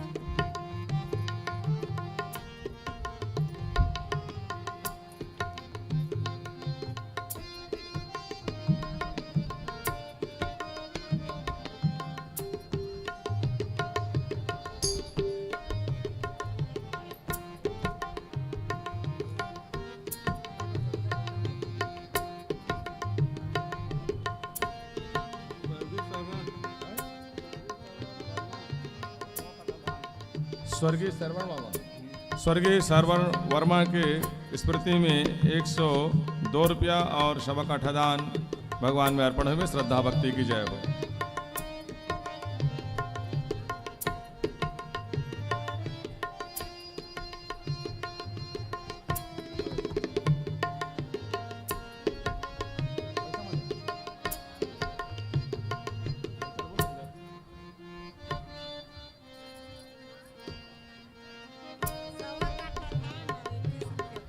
सवा काठा धान और पवन निषाद जी की तरफ से सवा काठा धान और 21 रुपये अर्पण हुए। श्रद्धा भक्ति की जय हो। अंतु निषाद खमरिया वाले की तरफ से भगवान के चरण में 101 रुपये अर्पण हुए। श्रद्धा भक्ति की जय हो।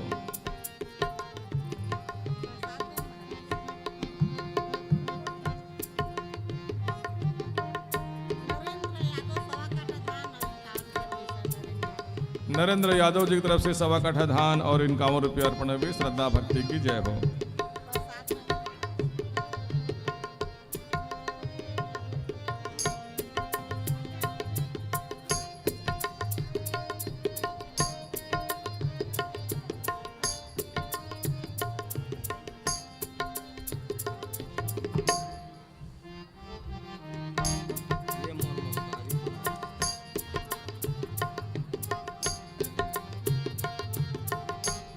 स्वर्गीय राम खिलावन वर्मा, ग्राम शोड़, और यह यजमान जी जो है अपने पिता श्री स्वर्गीय राम खिलावन वर्मा और माता श्री स्वर्गीय है वर्तमान माता है क्या? है वहाँ हाँ। पिताजी स्वर्गीय राम खिलावन वर्मा, ग्राम शोड़, और विमला वर्मा, पुत्र बलदाऊ सिंह वर्मा, पत्नी शत्रुपा देवी, पुत्र बलभद्र वर्मा, पत्नी अनिता वर्मा, पुत्र बलराम वर्मा और पत्नी उमा वर्मा, प्रपौत्र अच्छा ताम्रध्वज वर्मा, पत्नी निशा वर्मा, रितेश वर्मा, डाली वर्मा, मानवी वर्मा, अच्छा हाँ ठीक, मानवी वर्मा के सब की तरफ से भगवान के श्री चरण में 5000 रुपये अर्पण हुए। श्रद्धा भक्ति की जय हो। खुश रहिए खुश रहिए खुश रहिए। मानवी नाम रखे हो? हाँ चलो बढ़िया। हाँ हाँ ठीक ठीक हाँ ठीक।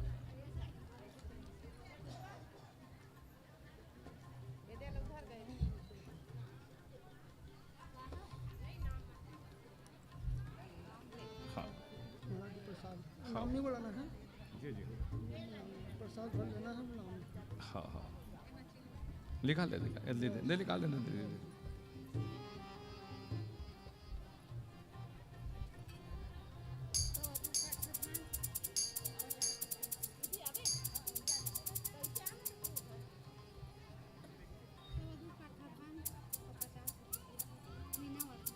सवा काठा मीना वर्मा की तरफ से सवा दो काठा धान और भगवान के चरण में 50 रुपया अर्पण हुए। श्रद्धा भक्ति की जय हो।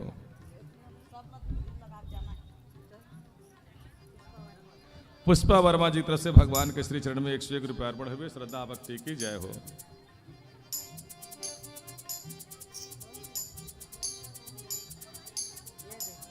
मकरध्वज 5 काठा धान, 5 काठा धान और 101 रुपया मकर ध्वज की तरफ से भगवान के चरण में अर्पण हुए। श्रद्धा भक्ति की जय हो।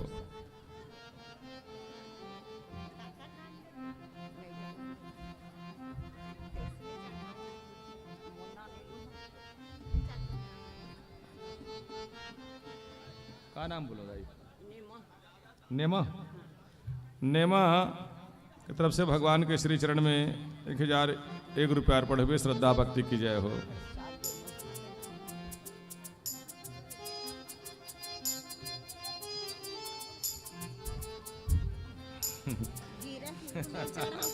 नहीं भगवान वहां दिया तो हाथ है।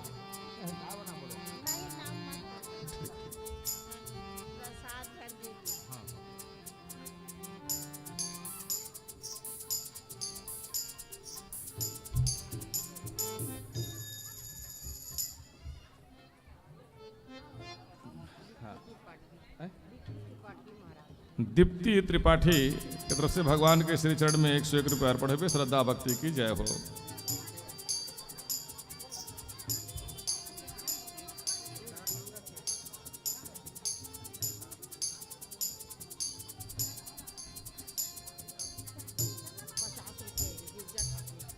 गिरजा ठाकुर की तरफ से 50 रुपया अर्पण हुए। श्रद्धा भक्ति की जय हो। ललेश्वर कुमार ठाकुर, स्वर्गीय ललेश्वर कुमार ठाकुर, स्वर्गीय ललेश्वर कुमार ठाकुर की पुण्य स्मृति में उनके परिवार के द्वारा भगवान के श्री चरण में 501 रुपया अर्पण हुए। श्रद्धा भक्ति की जय हो। का नाम बोलो? बलराम वर्मा की तरफ से भगवान के चरण में 200 रुपये अर्पण हुए। श्रद्धा भक्ति की जय हो।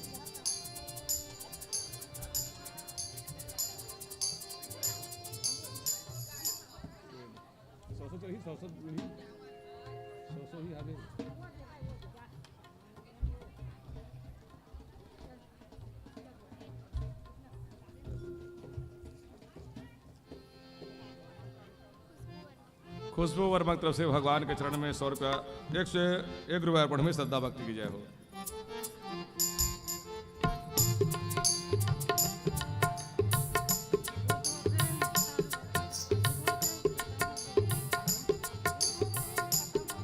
स्वर्गीय उद्धव सेन की तरफ से उद्धव सेन की स्मृति में भगवान के श्री चरण में 101 रुपया अर्पण हुए। परिवार के द्वारा श्रद्धा भक्ति की जय हो। का नाम बोलो? गुप्त।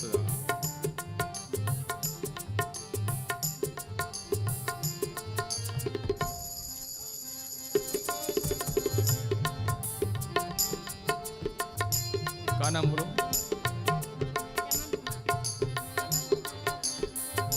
चमन कुमार सेन की तरफ से भगवान के श्री चरण में 101 रुपया अर्पण में श्रद्धा भक्ति की जय हो। चुन्नीलाल वर्मा अहेरी वाले की तरफ से भगवान के श्री चरण में 51 रुपया अर्पण हुए। श्रद्धा भक्ति की जय हो। हाँ बोले बोले बोले। क्या बोलो भैया? नाम राम कुमार साहू जी की तरफ से भगवान के श्री चरण में 101 रुपया अर्पण हुए। श्रद्धा भक्ति की जय हो।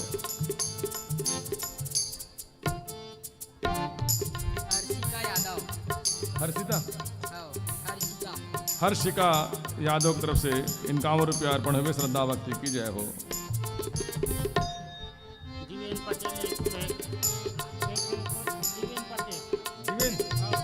देवेन पटेल की तरफ से भगवान के श्री चरण में 101 रुपया अर्पण हुए। श्रद्धा भक्ति की जय हो।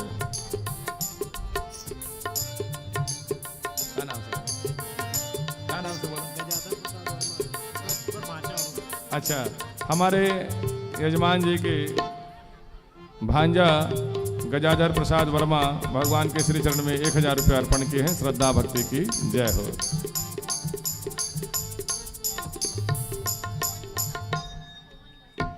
खोमन निषाद से भगवान के श्री चरण में 21 रुपये अर्पण हुए। श्रद्धा भक्ति की जय हो।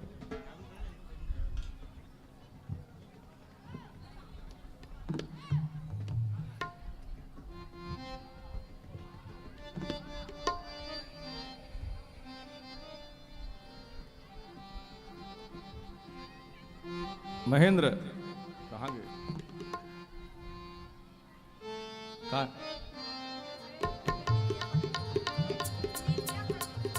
नित्या पटेल की तरफ से भगवान के श्री चरण में 101 रुपये अर्पण हुए। श्रद्धा भक्ति की जय हो।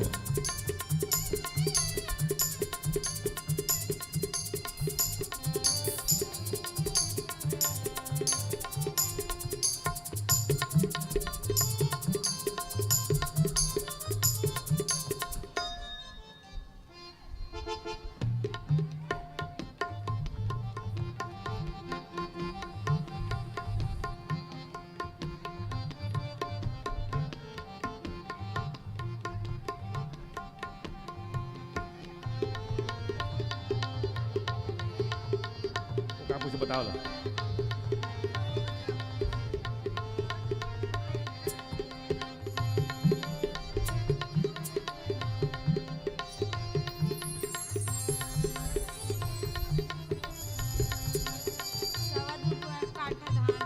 क्या नाम है?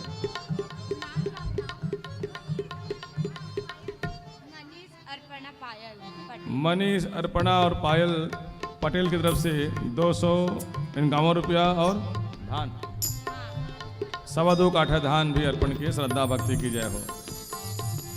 कि मैं सब चढ़े तो निकाले बुढ़े सब सब चढ़े में डाल दे सब डाल दे। अच्छा ठीक है।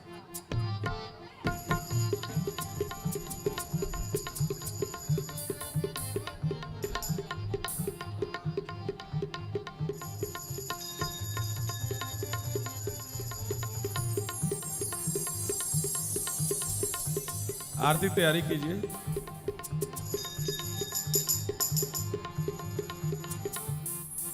जिन भी भक्तों को दान करना हो आरती के पश्चात भी आप अर्पण कर सकते हैं। कल गीता है, कल 10 बजे से कथा प्रारंभ होगी। गीता और यज्ञ हवन कपिला तर्पण ये सब कार्यक्रम 1 बजे तक के पूरा संपन्न होना है। उसके पश्चात वार्षिक श्राद्ध भोजन आप सब ग्रहण करके जाएंगे। भागवत कथा के विराम के पश्चात सब भोग भंडारा आयोजित किया जाएगा। हाँ भैया। श्रीमान राजेंद्र वर्मा जी की तरफ से 1.25 काठा धान 1.25 काठा धान अर्पण के। श्रद्धा भक्ति की जय हो। श्रावणी ठाकुर की तरफ से 100 रुपये अर्पण हुए। श्रद्धा भक्ति की जय हो।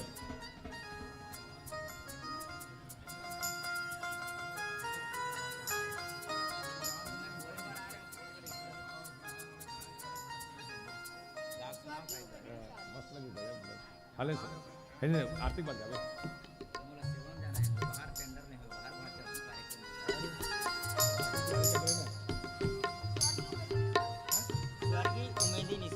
स्वर्गीय उमेदी निषाद से भगवान के श्री चरण में 51 रुपये अर्पण। श्रद्धा भक्ति की जय हो।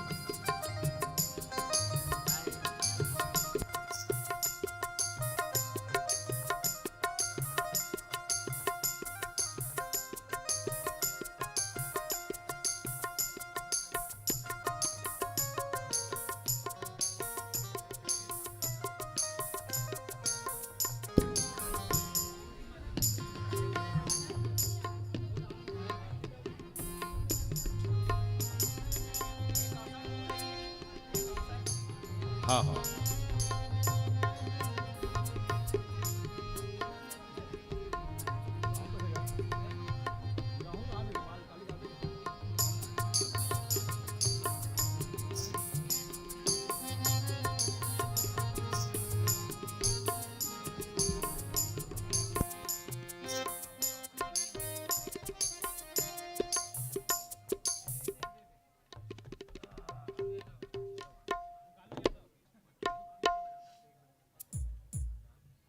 रूपा साहू जी के तरफ से भगवान के श्री चरण में 101 रुपये अर्पण हुए। श्रद्धा भक्ति की जय हो। प्रेम से बोले भागवत भगवान की जय हो। वृंदावन बिहारी लाल की जय हो। कौन है, कहा नाम? गुप्त दान। चलो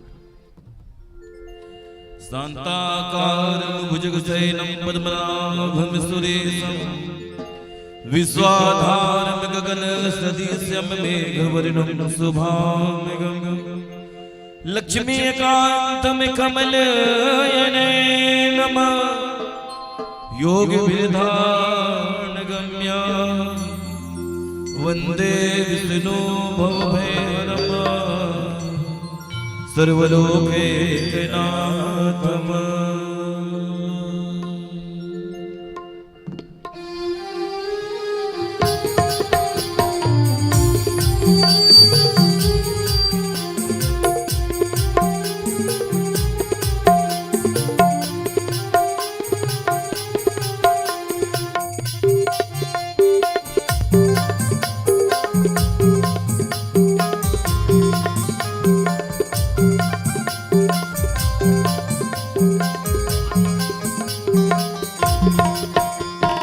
भागवत भगवान की है आरती,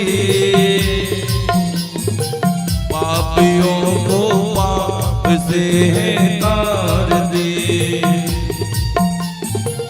पापियों को पाप से है तार दे। श्री भागवत भगवान की है आरती, पापियों को पाप से है तार दे। पापियों को पाप से है तार दे।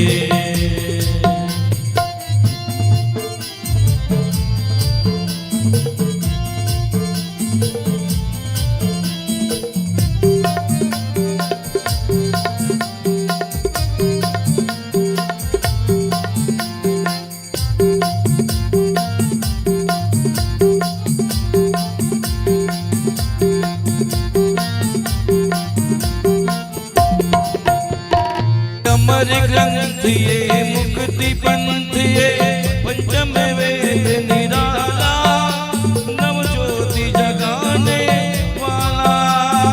अमर ग्रंथ ये मुक्ति पंथ ये पंचम वेद निराला, नव ज्योति जगाने वाला।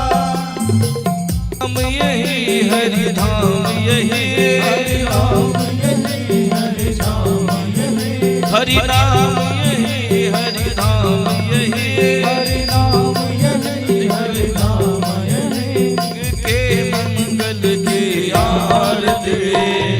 पापियों को पाप से है तार दे। श्री भागवत भगवान की है आरती, पापियों को पाप से है तार दे। पापियों को पाप से है तार दे।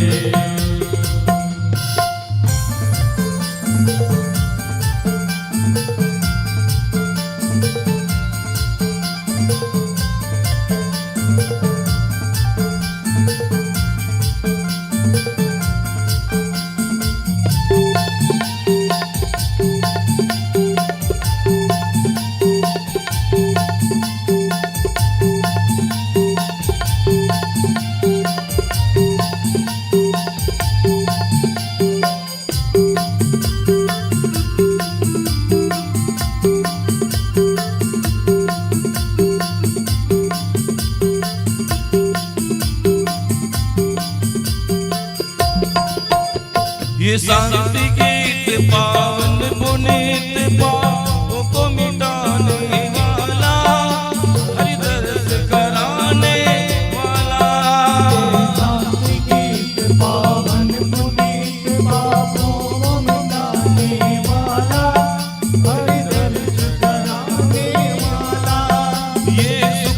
हरनी दुख हरनी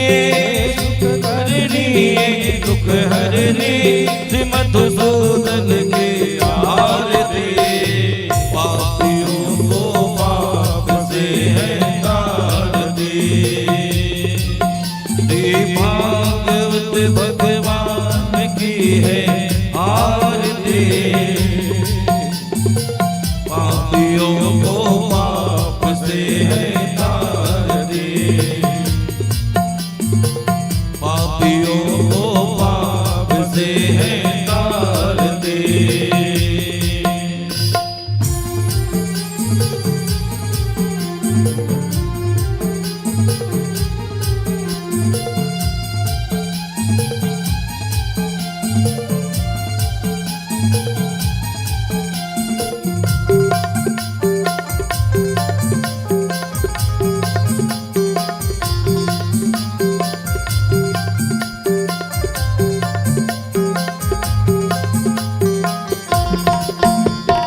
मधुर बोल सतपंथ को सन्मार्ग दिखाने वाला बिगड़ी को बनाने वाला सन्मार्ग दिखाने वाला बिगड़ी को बनाने वाला श्री राम यही घनश्याम यही राम यही घनश्याम यही राम यही घनश्याम यही राम यही घनश्याम यही प्रभु के महिमा के आरती पापियों को पाप से है तारती श्री भागवत भगवान की है आरती पापियों को पाप से है तारती पापियों को पाप से है तारती पापियों को पाप से है तारती पापियों को पाप से है तारती कर्पूर गौरम गंगावतारम सदा वसन्तं हृदयारविन्दे भवामि सहितं नमामि भवामि सहितं नमामि त्वमेव माता च पिता त्वमेव बन्धुः च सखा त्वमेव वीर्याणं त्वमेव सर्वं मम देवदेव त्वमेव सर्वं मम देवदेव अच्युतं केशवं राम नारायणं कृष्ण दामोदरं वासुदेवं हरे धनमाधवं गोपिका वल्लभं जानकी नायकं रामचन्द्रं हरे ओम चक्रिकाल खाए हमारे नारायण से कराए दिगंबराय च दिगंबराय नमः शिवाय च नमः शिवाय नमः शिवाय च नमः शिवाय ओ राम राम राम राम राम राम हरे हरे कृष्ण हरे कृष्ण कृष्ण हरे हरे राम राम राम राम राम राम हरे हरे कृष्ण कृष्ण हरे राम राम राम हरे हरे हरे कृष्णा कृष्ण कृष्ण हरे हरे श्री कृष्ण गोविंद हरे मुरारे नाथ नारायण वासुदेवा गोविंद हरे मुरारे विद्वान स्वामी सखा हमारे स्वामी सखा हमारे नाथ नारायण वासुदेवा कृष्ण गोविंद हरे मुरारे नाथ नारायण वासुदेवा कृष्ण गोविंद हरे मुरारे नाथ नारायण वासुदेवा कृष्ण गोविंद हरे मुरारे नाथ नारायण वासुदेवा कृष्ण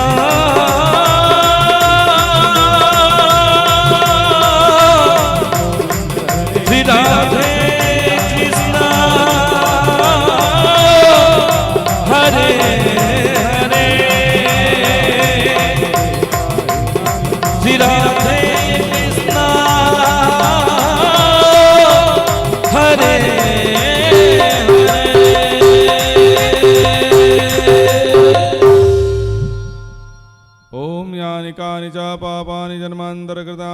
तानि सर्वाणि नश्यन्तु न प्रदक्षिणां पदे पदीय।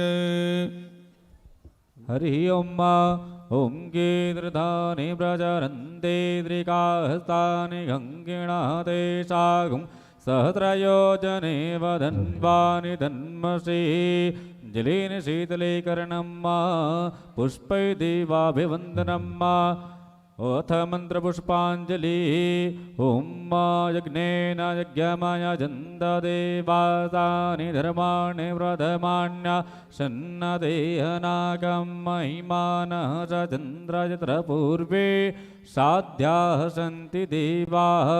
हरि ओं मेघदन्ताय विद्महे वक्रतुण्डाय धीमहि तन्नो दन्त्य प्रचोदयात्। हरि ओं नारायणाय विद्महे वासुदेवाय धीमहि तन्नो विष्णु प्रचोदयात्। श्रीवन्तिका बकुलचम्पकपाटलाब्जे पुण्यगजाधिकरवेलरसालपुष्प बिल्वप्रवालतुलसीदलमञ्जरे वे त्वं पूजयामि जगदे स्वर मे प्रसीद। मधुरमधुरमेतान् मङ्गलं मङ्गलानां सकलनिगमवल्ले सत्फलं चे स्वरूपं सकृदपि परिगीतं श्रद्धया हेलया वा भृगुहरिणरमहत्तं धारयेत् कृष्ण नाम। जय जय श्री राधारमण जय जय नवल किशोर जय गोपी चित चूर प्रभु जय जय माखन चूर। नाना सुगंधि पुष्पाणि यथा कालोद्भवानि च पुष्पांजलिर्मया दत्तु गृहाणां परमेश्वर गृहाणां जगदीश्वर। प्रेम से बोले कृपा के बिहारी लाल की जय हो। भक्तवत्सल भगवान की जय। सभी लोग प्रार्थना कीजिए, आज अंतिम भागवत कथा के दिवस है। कृपामय कृपा करो प्रणाम बार बार है, क्षमामय क्षमा करो प्रणाम बार बार है, दयामय दया करो प्रणाम बार बार है, कृपामय कृपा करो प्रणाम बार बार है। न शक्ति है न भक्ति है विवेक बुद्धि है नहीं, मलिन दीनहीन हूँ न पूर्ण शोधि है नहीं, अधीर विश्वधार बीच डूबते शिवे सदा, अशांति भीत शोक मोह राह रोकते सदा, विपत्ति है अनंत अम्बा आपदाय पार है, विपत्ति है अनंत अम्बा आपदाय पार है, कृपामय कृपा करो प्रणाम बार बार है, क्षमामय क्षमा करो प्रणाम बार बार है, दयामय दया करो प्रणाम बार बार है, असंख्य है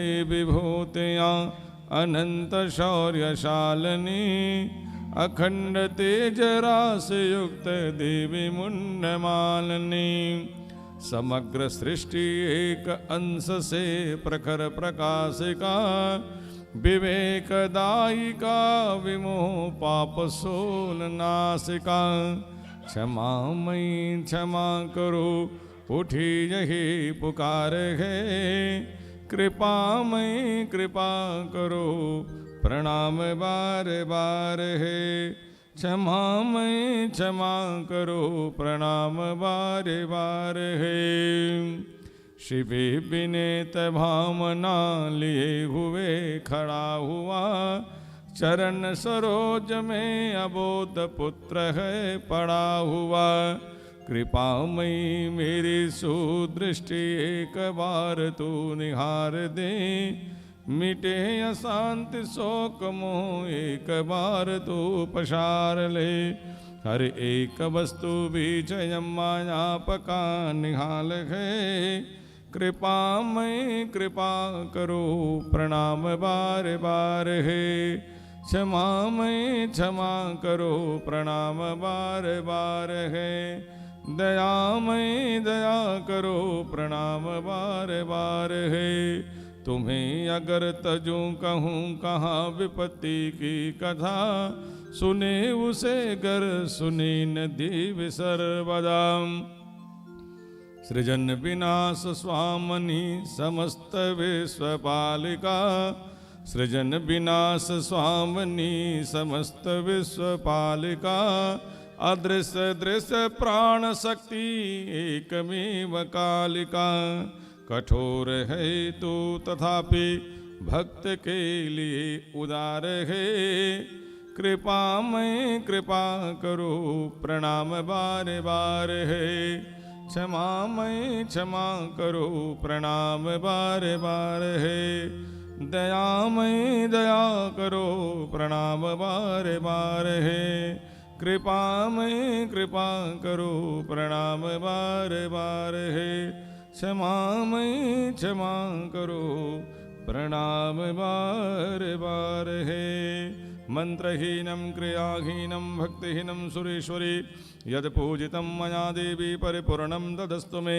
यदक्षरपद भ्रष्टमात्राहीनं च भवेत् क्षम्यतां देवी प्रसिद्ध परमेश्वरी।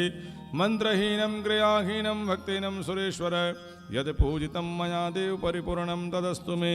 यदक्षरपद भ्रष्टमात्राहीनं च भवेत् क्षम्यतां देव प्रसिद्ध परमेश्वरः। क्षम्यतां देव प्रसिद्ध परमेश्वरः। प्रेम से बोले भागवत महापुराण की, श्री वेद व्यास भगवान की, श्री सुखदेव जी महाराज की, श्री द्वारकाधीश भगवान की, श्री उमापति महादेव की। प्रेम से बोले जगत जननी पापनाशनी गंगा मैया की, ग्राम देवी शीतला माता की। प्रेम से बोले जगत जननी मातेश्वरी दुर्गा मैया की। प्रेम से बोले श्री राजा रामचंद्र की जय हो। श्री लक्ष्मी नारायण भगवान की जय हो। प्रेम से बोले भारत माता की जय हो। धर्म की जय हो। प्रेम से बोले हनुमान जी महाराज की जय हो। धर्म की जय हो। अधर्म का नाश प्राणियों में विश्व का कल्याण। गौ माता की जय हो। नमः पार्वती पतिये हर हर हर महादेव शंभो। जय जय श्री राधे, जय जय श्री राधे, जय जय श्री राधे श्याम। राधे राधे श्याम से मिला दे, राधे राधे श्याम से मिला दे, राधे राधे श्याम से मिला दे। आज के आनंद की जय। उपस्थित सभी भक्तों की जय। आयोजक परिवार की जय। चलिए आप सभी लोगों से निवेदन है शोभा यात्रा में सम्मिलित होकर के पुण्य के भागीदार बनेंगे। आरती और प्रसाद जरूर ले और एक भजन के पश्चात तुरंत शोभा यात्रा की तैयारी करके रखो। बाजा वाले मतलब दरवाजे में बुला लो।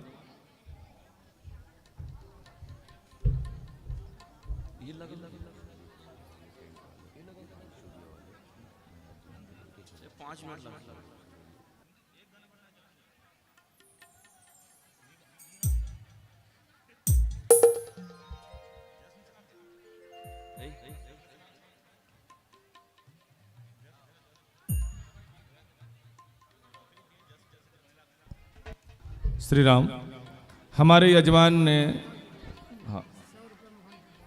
मोहन प्रसाद की तरफ से भगवान के श्री चरण में 100 रुपये अर्पण हुए। श्रद्धा भक्ति जय। हमारे परीक्षित जी हमारे मुख्य यजमान प्रसन्न होकर के हमारे संगीतकार और पंडित जी पारायणकर्ता और माइक वाला भाई है ना, माइक वाला भाई थोड़ा ध्यान से सुनो भाई है ना, माइक वाला भाई और हमारे संगीत पक्ष और हमारे पंडित जी इन सभी को हाँ और सुजल विश्वकर्मा की तरफ से 101 रुपये अर्पण में श्रद्धा भक्ति की जाए। मनोज निषाद तरफ से भगवान के शरण में 100 रुपये अर्पण में श्रद्धा भक्ति की जाए। शुभम परी शुभम परी तरफ से भगवान के चरण में इनकावर पर अर्पण हुए। श्रद्धा भक्ति की जाए।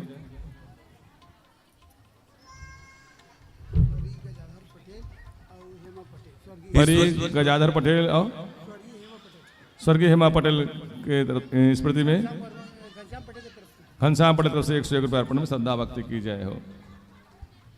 एक विशेष बात हमारे यजमान की तरफ से हमारे संगीतकार भाई और माइक वाला भाई पंडित जी और कैमरामैन है ना, इन सबको अपने तरफ से 1,000 रुपया अपने तरफ से श्रद्धा भक्ति से अर्पण करेंगे।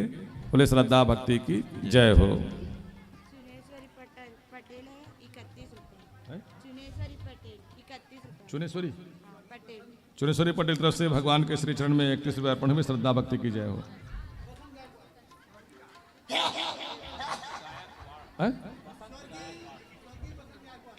स्वर्गीय बसंत गायकवाड़ के स्मृति में 20 रुपये अर्पण में श्रद्धा भक्ति की जय हो। उत्कर्ष ठाकुर तरफ से भगवान के चरण में 100 रुपये अर्पण हुए। श्रद्धा भक्ति की जय हो। कल गीता है। कल जिनको गीता में अर्पण करना हो, गीता दान करना हो, तो गीता की पुस्तक हमारे पास उपलब्ध है। आप गीता हमसे ले करके चढ़ा सकते हैं। गीता में जिनको तिल का दान करना हो, लोह का दान करना हो, नमक का दान करना हो, अन्न का दान करना हो, स्वर्ण का दान करना हो, भूमि का दान करना हो, गाय का दान करना हो, वस्त्र का दान करना हो, गीता में 8 महादान अर्पण किया जाता है। ये 8 महादान हैं। इन 8 महादानों में से जो श्रद्धा है आप गीता में अर्पण कर सकते हैं। कल गीता 10 बजे से प्रारंभ होगी। उसके पश्चात जो भी अर्पण करना हो, और कल तुलसी वर्षा भी होगी। तुलसी पत्र लेकर के आइएगा। सभी लोगों से निवेदन है तुलसी पत्र लेकर के आएंगे अपने अपने घर से, और तुलसी वर्षा भी होगी।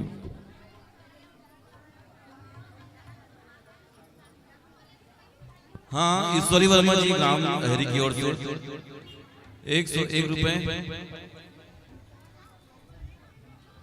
और 3 काठा धान सबने भेंट किए हैं। उनकी श्रद्धा भक्ति की जय। ईश्वरी वर्मा जी 5 काठा धान जमा कीजिएगा। ईश्वरी वर्मा जी गांव हरी की ओर से 101 रुपए नगद और 5 काठा धान सबने भेंट किए हैं।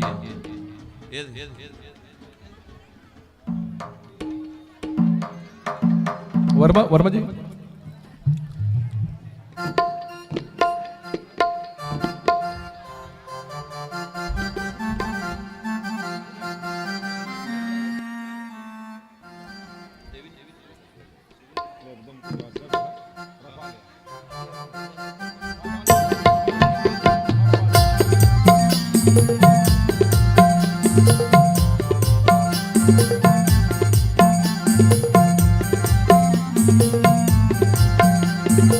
देवी नमस्ते ओ मैया देवी नमस्ते, ओ देवी नमस्ते ओ मैया देवी नमस्ते, ओ देवी नमस्ते नमस्ते देवी नमस्ते, ओ देवी नमस्ते नमस्ते देवी नमस्ते,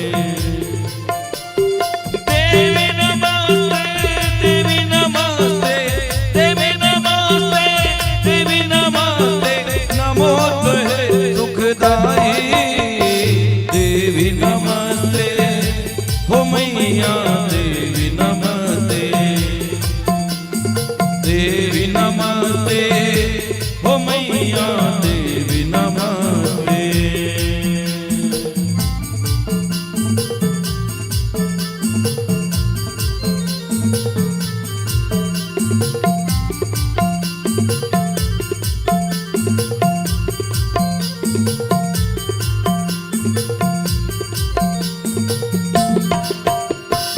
नमो नमो जगदम्बे भवानी, नमो ते शीतला माई वो, नमो ते शीतला माई, नमो नमो ते क्षमा मंगला, नमो तोहे बमलाई वो, नमो तोहे बमलाई, नमो नमो ते काली कराली, नमो नमो ते काली कराली, नमो तोहे महामाई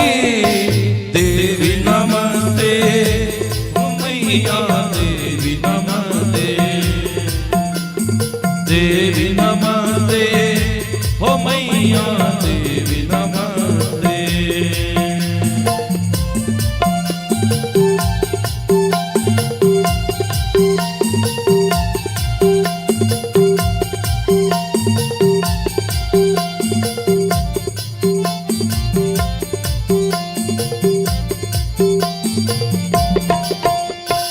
नमो नमो गंगा महारानी, नमो ते सारे दमाई वो, नमो ते सारे दमाई।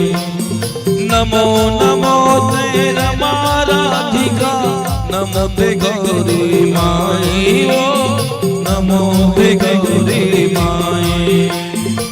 नमो नमो ते चंडी चामुंडा, नमो नमो ते चंडी चामुंडा, नमो तो है समलाई।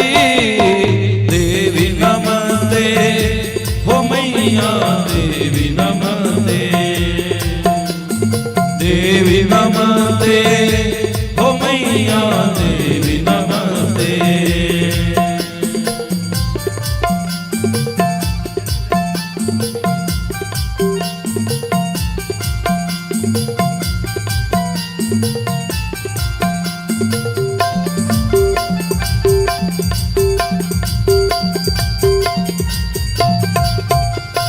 नमो नमो ते ज्वाला जननी, नमो ते सीता सुहाई वो, नमो ते सीता सुहाई।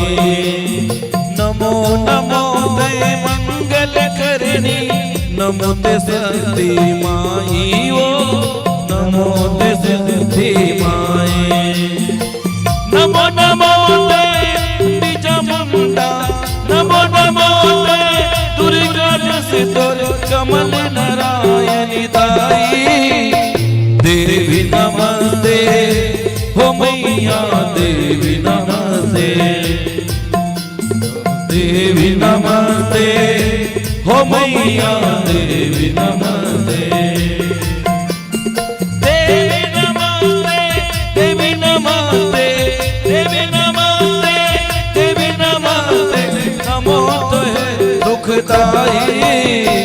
देवी नमस्ते, हो मैया देवी नमस्ते, देवी नमस्ते, हो मैया देवी नमस्ते, हो देवी नमस्ते, हो मैया देवी नमस्ते, हो देवी नमस्ते, हो मैया देवी नमस्ते। बोले न दुर्गा महारानी की जय।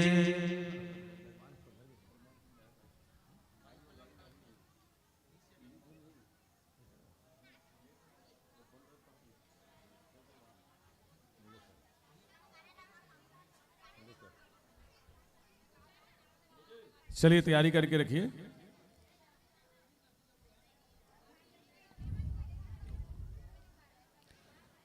ये फूल माला सब हटा दो, भगवान के सब फूल माला दे।